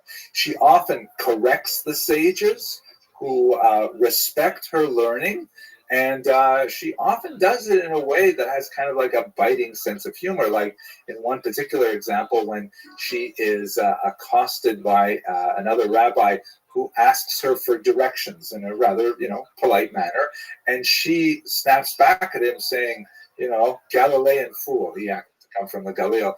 Did you not read what it says? And she quotes another teaching, do not talk overmuch with women. You should have abbreviated your statement to me and simply said, which way to Lod, right? In other words, she's sort of throwing the teachings of the rabbis back at them. And there you get this sense that sometimes there is kind of like a proto-feminist critique in the things that she says. But that's a minor aspect of her teachings. Her life story and the kind of things that she talks about are often profound and very deep. She speaks to the nature of personal tragedy in life, as we see with her father and her sister, and also with the children of Rabbi Meir, who died on one particular Sabbath, 2 twin boys, terrifying kinds of things, God forbid, Lord. She's really a teacher of phenomenal depth, of halachic wisdom, of acerbic wit and perspicacity, an amazing woman. And she stands out primarily as kind of like the big exception to the rule of women who are silent, who are nameless or voiceless in the Talmud. The end of her life is described in a bizarre passage that is only recorded like 1,000 years after her life in the commentary of Rasha on a tractate of Avodah Zarah. It doesn't occur anywhere else in rabbinic literature. And although it appears in a very authoritative commentary, that of Rashi, a great sage, nevertheless, it's so out of character with what we know about Rabbi Meir's life and what we know about Bruria's life, but it describes her end as being very ignoble. I will leave that up to the rabbinic scholars to debate the nature of that particular story. Nevertheless, Bruria stands out as one tremendous counterexample to the vast majority of women who did not have the same kind of access to Torah learning that was so exemplary of her life and activity. So that's an exception in terms of the realm of scholarship, which of course would be extremely important in the development of Jewish society over the next 2 millennia. Another very important figure now in terms of politics would be a figure known as Berenice. She was actually royalty in a literal sense. Her name was Julia Berenice. Her dates are somewhere around the year 26 through the year 85. She was the daughter of King Agrippa I and his wife Cypros. Now, you will recall that there were a few puppet kings in the Roman period in Judea. Some of them were very powerful, like Herod the Great, who was Berenice's great-grandfather, if I calculated that correctly, and others were quite diminished in authority. King Agrippa I was one of the latter category. He happened to be a more sympathetic figure. He's quoted several times in the Talmud, usually in a very positive light. He ruled from the year 41 through 44. As a royal Jewish princess, as she was married off primarily for purposes of lineage and connections and things like that, to one Marcus, who was the son of Alexander Lysimachus of Alexandria. He, in fact, was the Alabar of Alexandria, essentially the leader of the Jewish community there. And not only that, he was the nephew of a very famous Jewish philosopher, Philo, who we'll speak about, God willing, in another lecture. She was widowed, and then she remarried her uncle Herod of Chalcis, widowed a second time, and then she went and she essentially moved in with her brother Agrippa II. Josephus, in this context, reports a really nasty relationship rumor about the two of them, which is unusual because it is not repeated by Roman historians of the time. It's not impossible because this was not an unknown practice among Romans, but for Jews it would have been extremely scandalous, to say the least. At any rate, at this point, she was like at the peak of her authority. She was referred to as Regina, or Regina, meaning queen, Basileia, also queen, and she actually served famously in the trial of Paul later on in this capacity. We had a look at this earlier. She married a third time to King Polemos II of Cilicia, who actually converted to Judaism and was circumcised and so on. But here's another fascinating thing about her. She was in Jerusalem at the time of the outbreak of the revolt in the year 66. And she was there because she was fulfilling a Nazirite vow, which is interesting in its own context. And Nazirism is something that's recorded in the Bible, and of course there's a whole tractate of it on the Talmud, in which basically a person has some kind of like moving experience. They want to do repentance for it, they want to do tshuva for it, and so they undertake some restrictions on their behavior, let their hair grow, refrain from alcohol, wine specifically, and then at the end of this period, which is limited to 30 days or 60 days, they come to Jerusalem, and then they offer a sacrifice. So she was there at that time when the revolt broke out. It's an interesting kind of sense of what kind of person she would be if she took on a Nazirite vow.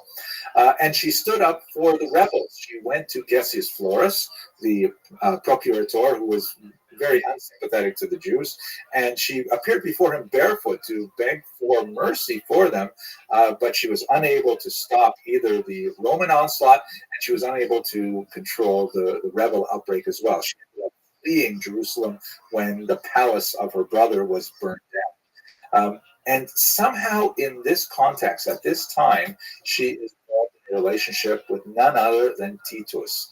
That is the son of the Emperor Vespasian, later to become emperor himself, who was responsible for the armies that would destroy Jerusalem and the temple.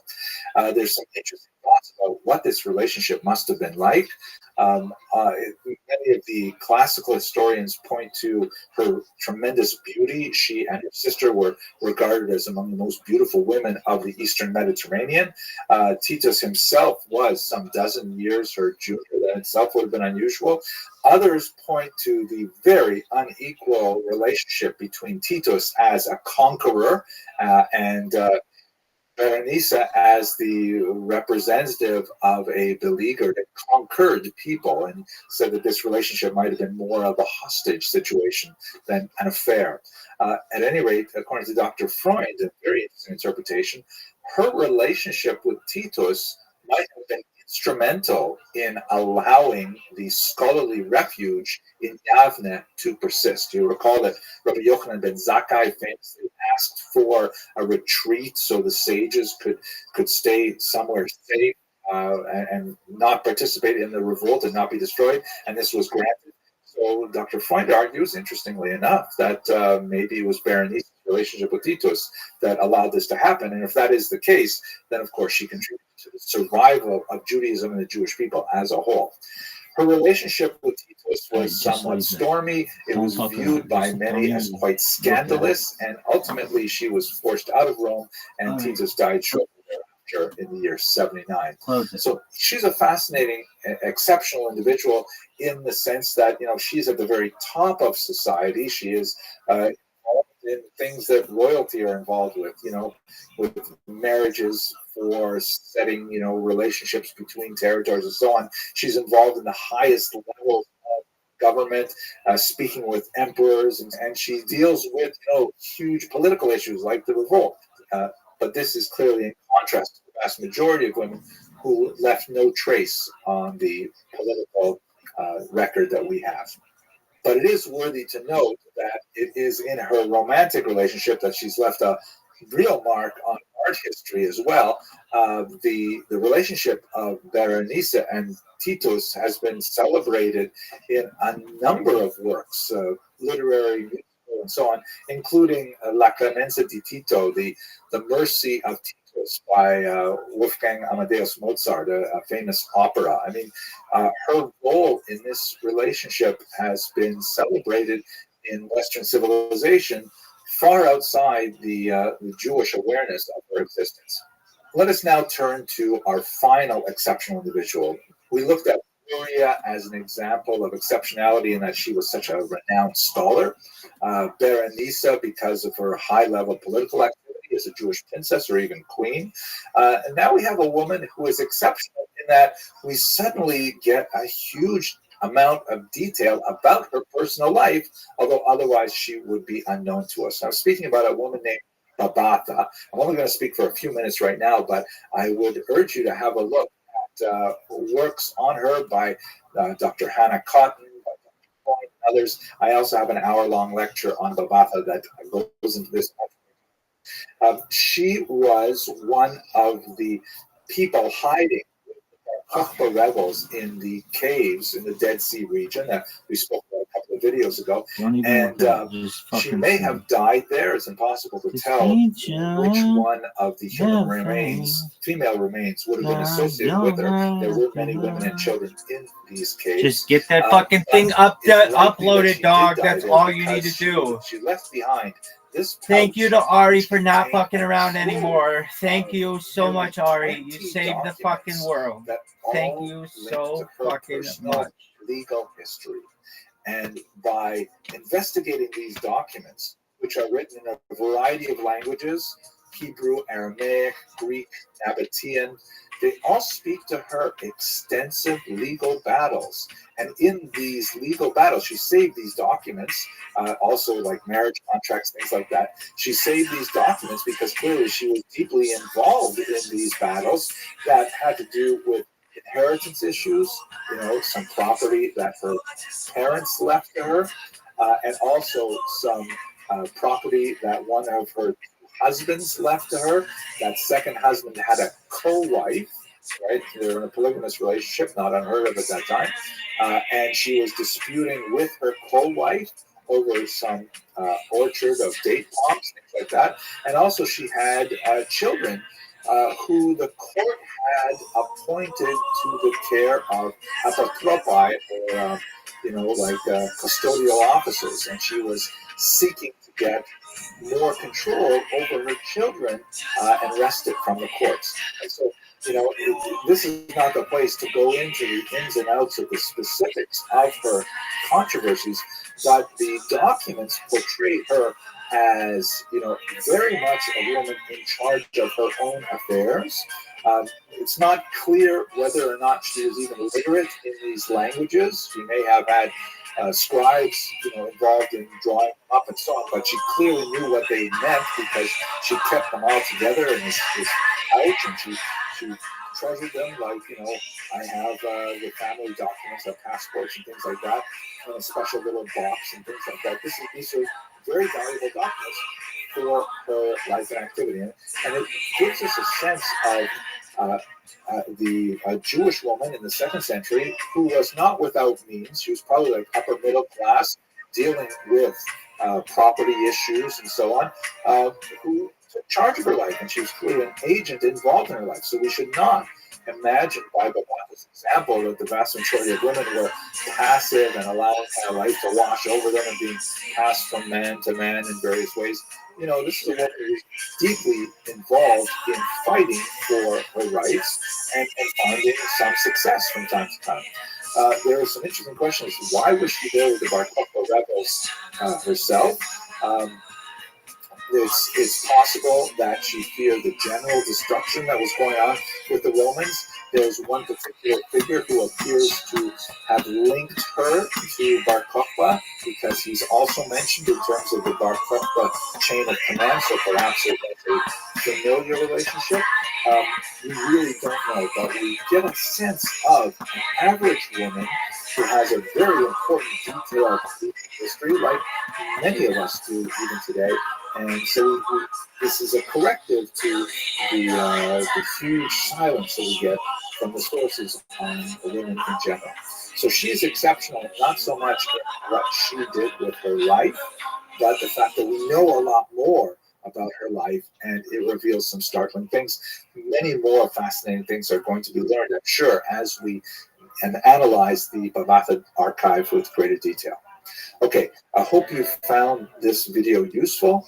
We are definitely going to be incorporating more and more discussion of Jewish women into the lectures as we move forward in time.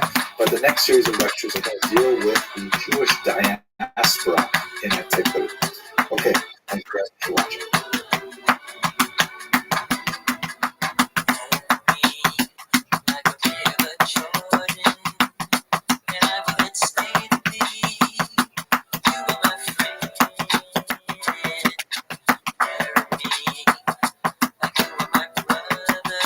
At this point, I make a pause and sort of think a little bit about a major transition that happens in Jewish history that really colors the experience of Jews and the globe, really, and that is, of course, the diaspora.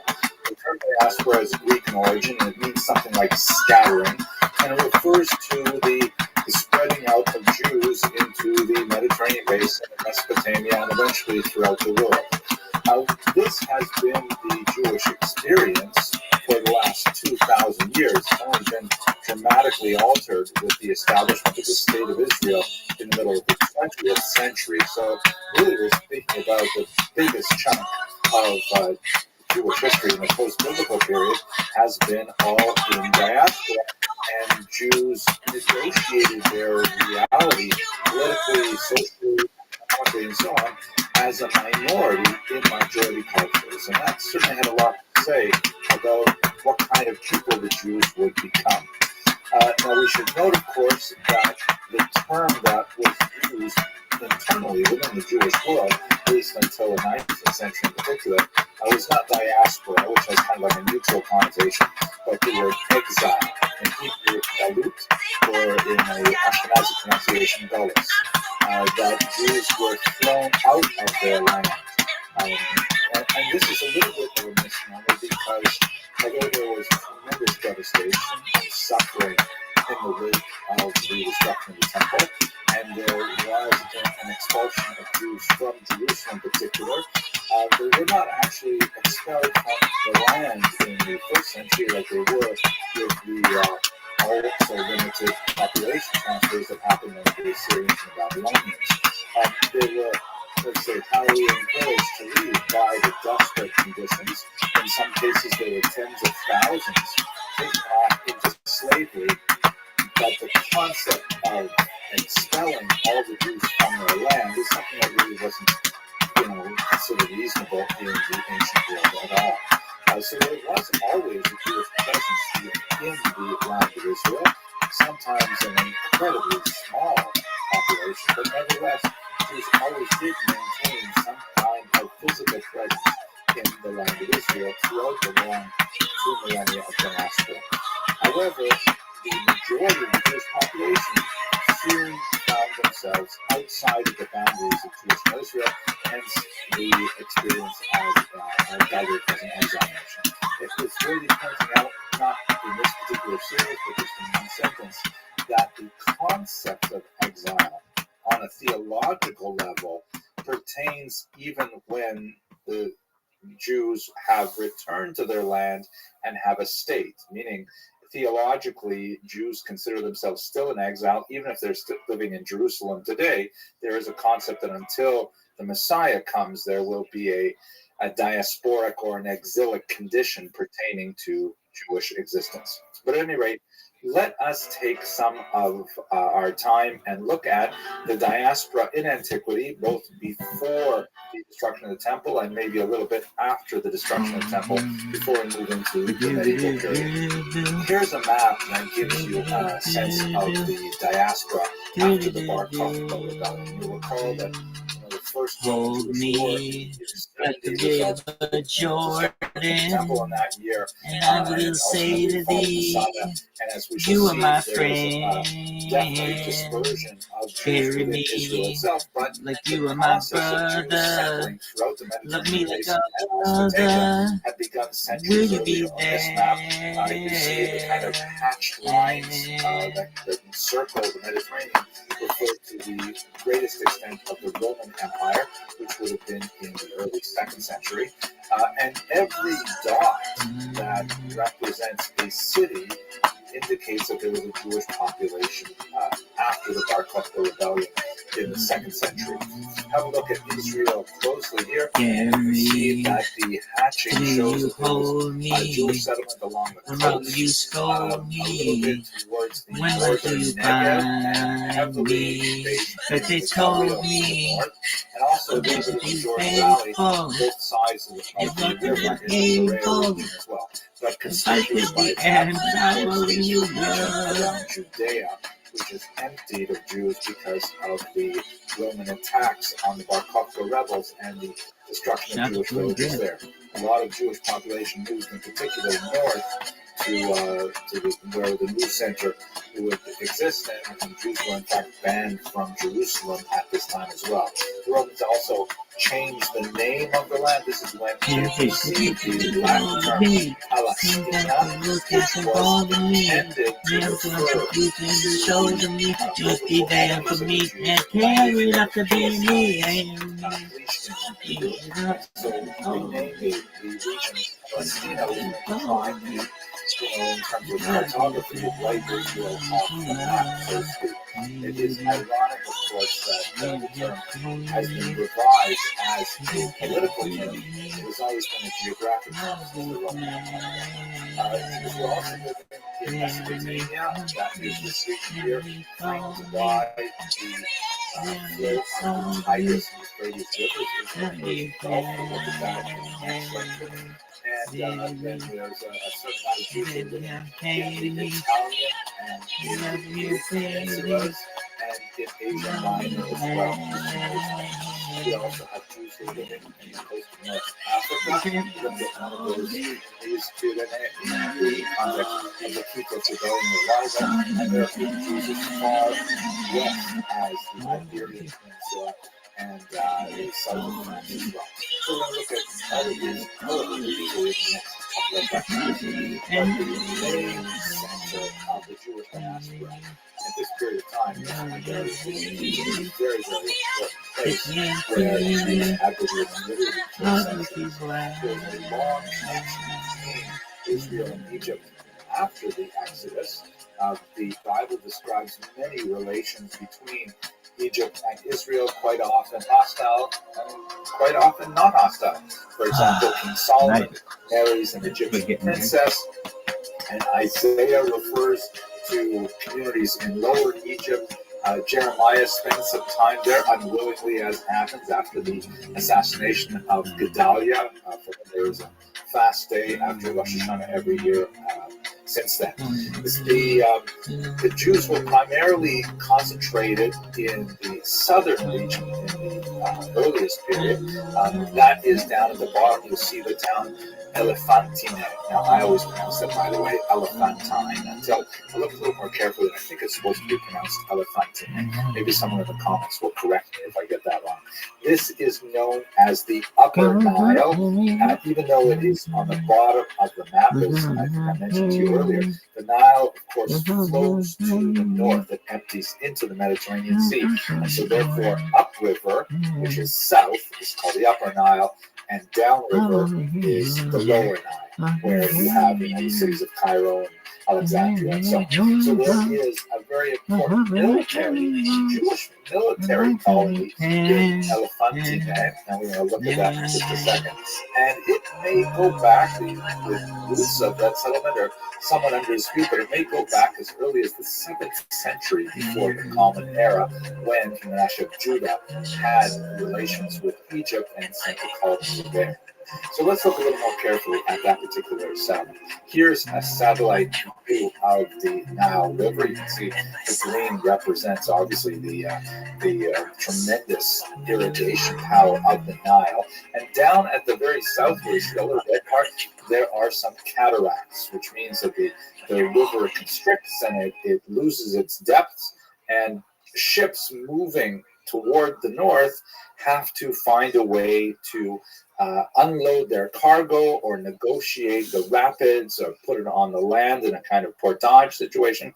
And so that's a really dangerous spot for any kind of transition, and that's where robbers would lie in wait and so on. Hence, it makes sense to have some kind of get you. Now, we know a little bit about this community because the records were preserved in pyrite and those bits of clay shards. We know that the Jews had a temple there. And it's interesting that they would have some kind of temple, because after all, the Bible is pretty clear about prohibiting any other temples outside of Jerusalem. But there are actually 3 other temples in existence. Gonna knock you right in the head. Destruction in the Second Temple period. You better get yourself together. Which is Nablus and pretty soon you're gonna be dead. Shut up and sing with them. What in the world are you get on? Laughing in the face of love. What on earth are you trying to do? It's up to you. Yeah, you. Mr. Karma's gonna get you. Gonna look you right in the face. Better get yourself together, darling. Join the human race. How in the world are we gonna see laughing at fools like me? Who in the hell do you think you are? A superstar? Well, right you are. We all shine on like a moon and the stars and the sun. We all shine on and on. Come on. Mr. Karma's gonna get you. Married an Egyptian slave named You're gonna have your feet. is definitely not a Hebrew name. Better recognize your brothers. She will die, right? Everyone you meet. Not a good name for your daughter. So, why in the world are we here? An Egyptian slave is in itself bizarre. Surely not to live in pain and fear. That in fact he wasn't. Why on earth are you there? In a Jewish sense, When you're everywhere. follow. Come get your share, where we all shine on, like the moon and the stars and the sun. We all shine on. Come on and on and on and on and on. If Yeah. were to default in a relationship and ask for a All divorce, then right. should the owner of the slave woman who got the Oh, child. The uh-huh. whole thing is really bizarre. Also interesting though, again, pretty much an obligation to Jewish law. Talmud could just start a divorce on We all which is shine something that on, does not like the moon and the stars and the sun. Yeah, we all shine on and on and on and on. We all shine on, like the moon and the stars and the sun. Yo, I just saw a scene, baby. On. And the moon and the stars and the sun. We all shine on, like the moon and the stars and the sun. We all shine on, like the moon and the stars and the sun. We all shine on, like the moon and the stars and the sun. And we all shine on. Promulgating the ideas of Judaism and was especially influential in the early church. There's a funny story about Worst version ever. Whatever person, whoever put that together, they need to take out back and shoot like a motherfucker. It's gonna get you. And told to translate it. Gonna knock you out of your head. What they had done, and they had Crap. you gotta get yourself together. Essentially agreed with each other. Pretty they're gonna be dead. Rabbi Rothschild, who was a very important Rosh Hashiva in America, he liked to joke that you call that a miracle? That's not a miracle. Oh man, just if this fucking thing uploads, and you put them in one are you room, going viral? How don't we, dog? How don't we? I've done it. I mean, what more you fucking want on this bitch? Jews were quite numerous in Alexandria, and they had one neighborhood. At what point did you think you had it? Never have it counted, kids. This could be another uphill battle for another year, or 5 years, or 10 years, or the rest of my life. So I don't really think it's gonna be like, oh yeah, remember that motherfucker who was just everywhere, and then it's like, oh, what happened to him? Alexander the Great has swept through the entire region and had established all kinds of new norms and new cities. Alexandria, that's not a coincidence. And there are a lot of people who had privileges under the Greek regime under Ptolemy, but when the Romans came, they were not happy with the displacement that occurred as a result of new management. Jews, on the other hand, saw it as a potential for them to increase their status and their privileges in their society, and so Jews actually welcomed the Roman armies when they arrived in the middle of the first century before the Common Era.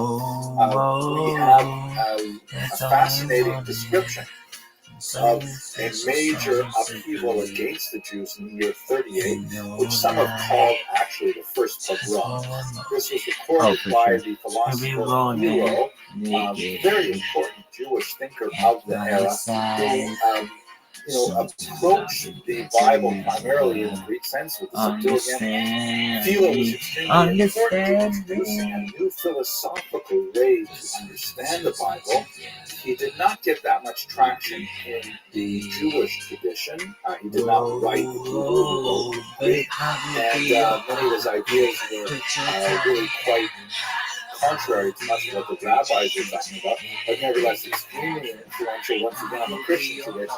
Not so much on the Jewish tradition. But anyway, he describes this first upheaval as the result of the tensions between the Greek and the Jewish populations in the city that were exacerbated in particular when King Agrippa I, you remember him, he ruled in the middle of the first century for a few years, and he visited the region. Jews locally asked him to maybe intercede with his friends in Rome on their behalf. He chose unwisely to have a kind of a gaudy parade through the town of Alexandria, and the Greek rivals of the Jews actually mounted sort of like a mock counter parade in which they openly made fun of Agrippa I, and sure enough, it eventually translated into violence against the Jews. The local procurator, who had his own issues with Rome, even though he was a Roman official, there was a change of the guard. Are you trying to sign in? About his own position, and he decided to take the side of the Greeks, and he ordered, among other things, that the Jews should be limited to one neighborhood, not the two. And the forced concentration of Jews into one of those two neighborhoods, which some would argue actually constituted I will be the Lord ghetto, who loves you until the end of time. was also If you are the dead, the girl, I'll be the some sea. synagogues, which was really an unusual thing for the ancient world. Synagogues were generally considered, places where you should not transgress and you should respect the various ritual worship of other groups. But this was one of those cases where that was ignored.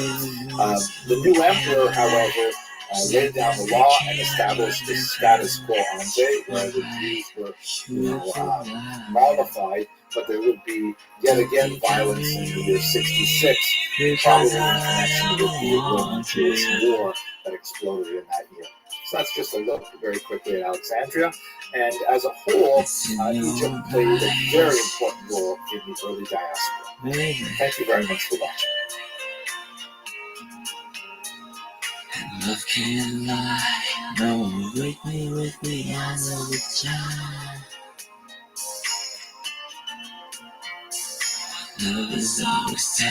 So let's continue our discussion of the diaspora and antiquity by looking at Mesopotamia. Although we saw that Egypt was an incredibly important center of Jewish settlement, Babylonia is perhaps more distinguished because it is the location of the forced resettlement of Jews, which was the original home of the patriarch Abraham, but nevertheless Jews were forced to live there in the context of the invasions of the Assyrians and the Babylonians in the 8th and the 6th centuries.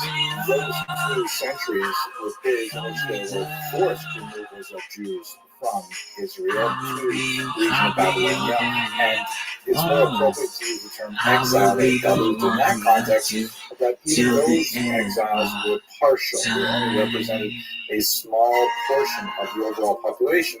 The majority of the population remained behind in Israel, impoverished, probably gender imbalanced, because men may have been taken in greater numbers than women, but otherwise many Jews, the majority, still remain behind in Israel. Now, here's a look at a map, and you can see where the arrow is pointing to the region of Mesopotamia. That term, as I've said before, represents the area between the rivers. That's what Mesopotamos means, between the rivers. And it's sometimes called simply Babylonia, although that's a term that obviously changes over time. Let's zoom in here to a passage from Jeremiah, in which he famously says, on the occasion of the 6th century exile to Babylonia, he says, thus saith the Lord of hosts, this is Jeremiah 29, verse 4, the God of Israel, unto all the captives whom I have caused to be carried away captive from Jerusalem unto Babylon, build houses, that was so futuristic, and plant gardens, and eat the fruit of them. Take ye wives, and beget sons and daughters, and take wives for your sons, and give your daughters to husbands, that they may bear sons and daughters, and multiply ye there, and be not diminished, and seek the peace of the city, whither I have caused you to be carried away captive. Pray for the Lord for it, for in the peace thereof shall ye have peace. This is kind of like the mission statement of the concept of exile in the Jewish tradition. The notion that this exile, this galut, this diaspora, to use a neutral term, is something that is God ordained, and that Jews are to commit themselves to the lands in which they now live, to work to build it up, and so on, to raise families there, and to pray for the welfare of the government, which of course is part of the standard ritual of the synagogue to this very day.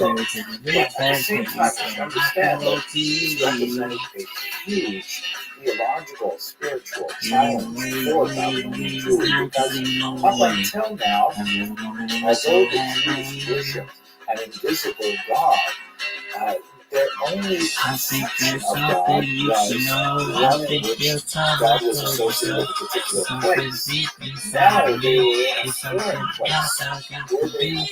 They somehow can't real abandoned picture by their in God? front. I know They that can't real much say more it in modern Cause thinking you understands the understand. concept Sometimes the of God clothes as you make the universal man. and as not All being we have to but do in the ancient now period, there's lots of indications is that take suggest these that lies this would be and but make now them their true. God Oh, is now not all interested in we taking have everything to in the see That's why Jeremiah is that I don't belong to you and you don't belong to me. Yeah, yeah, freedom.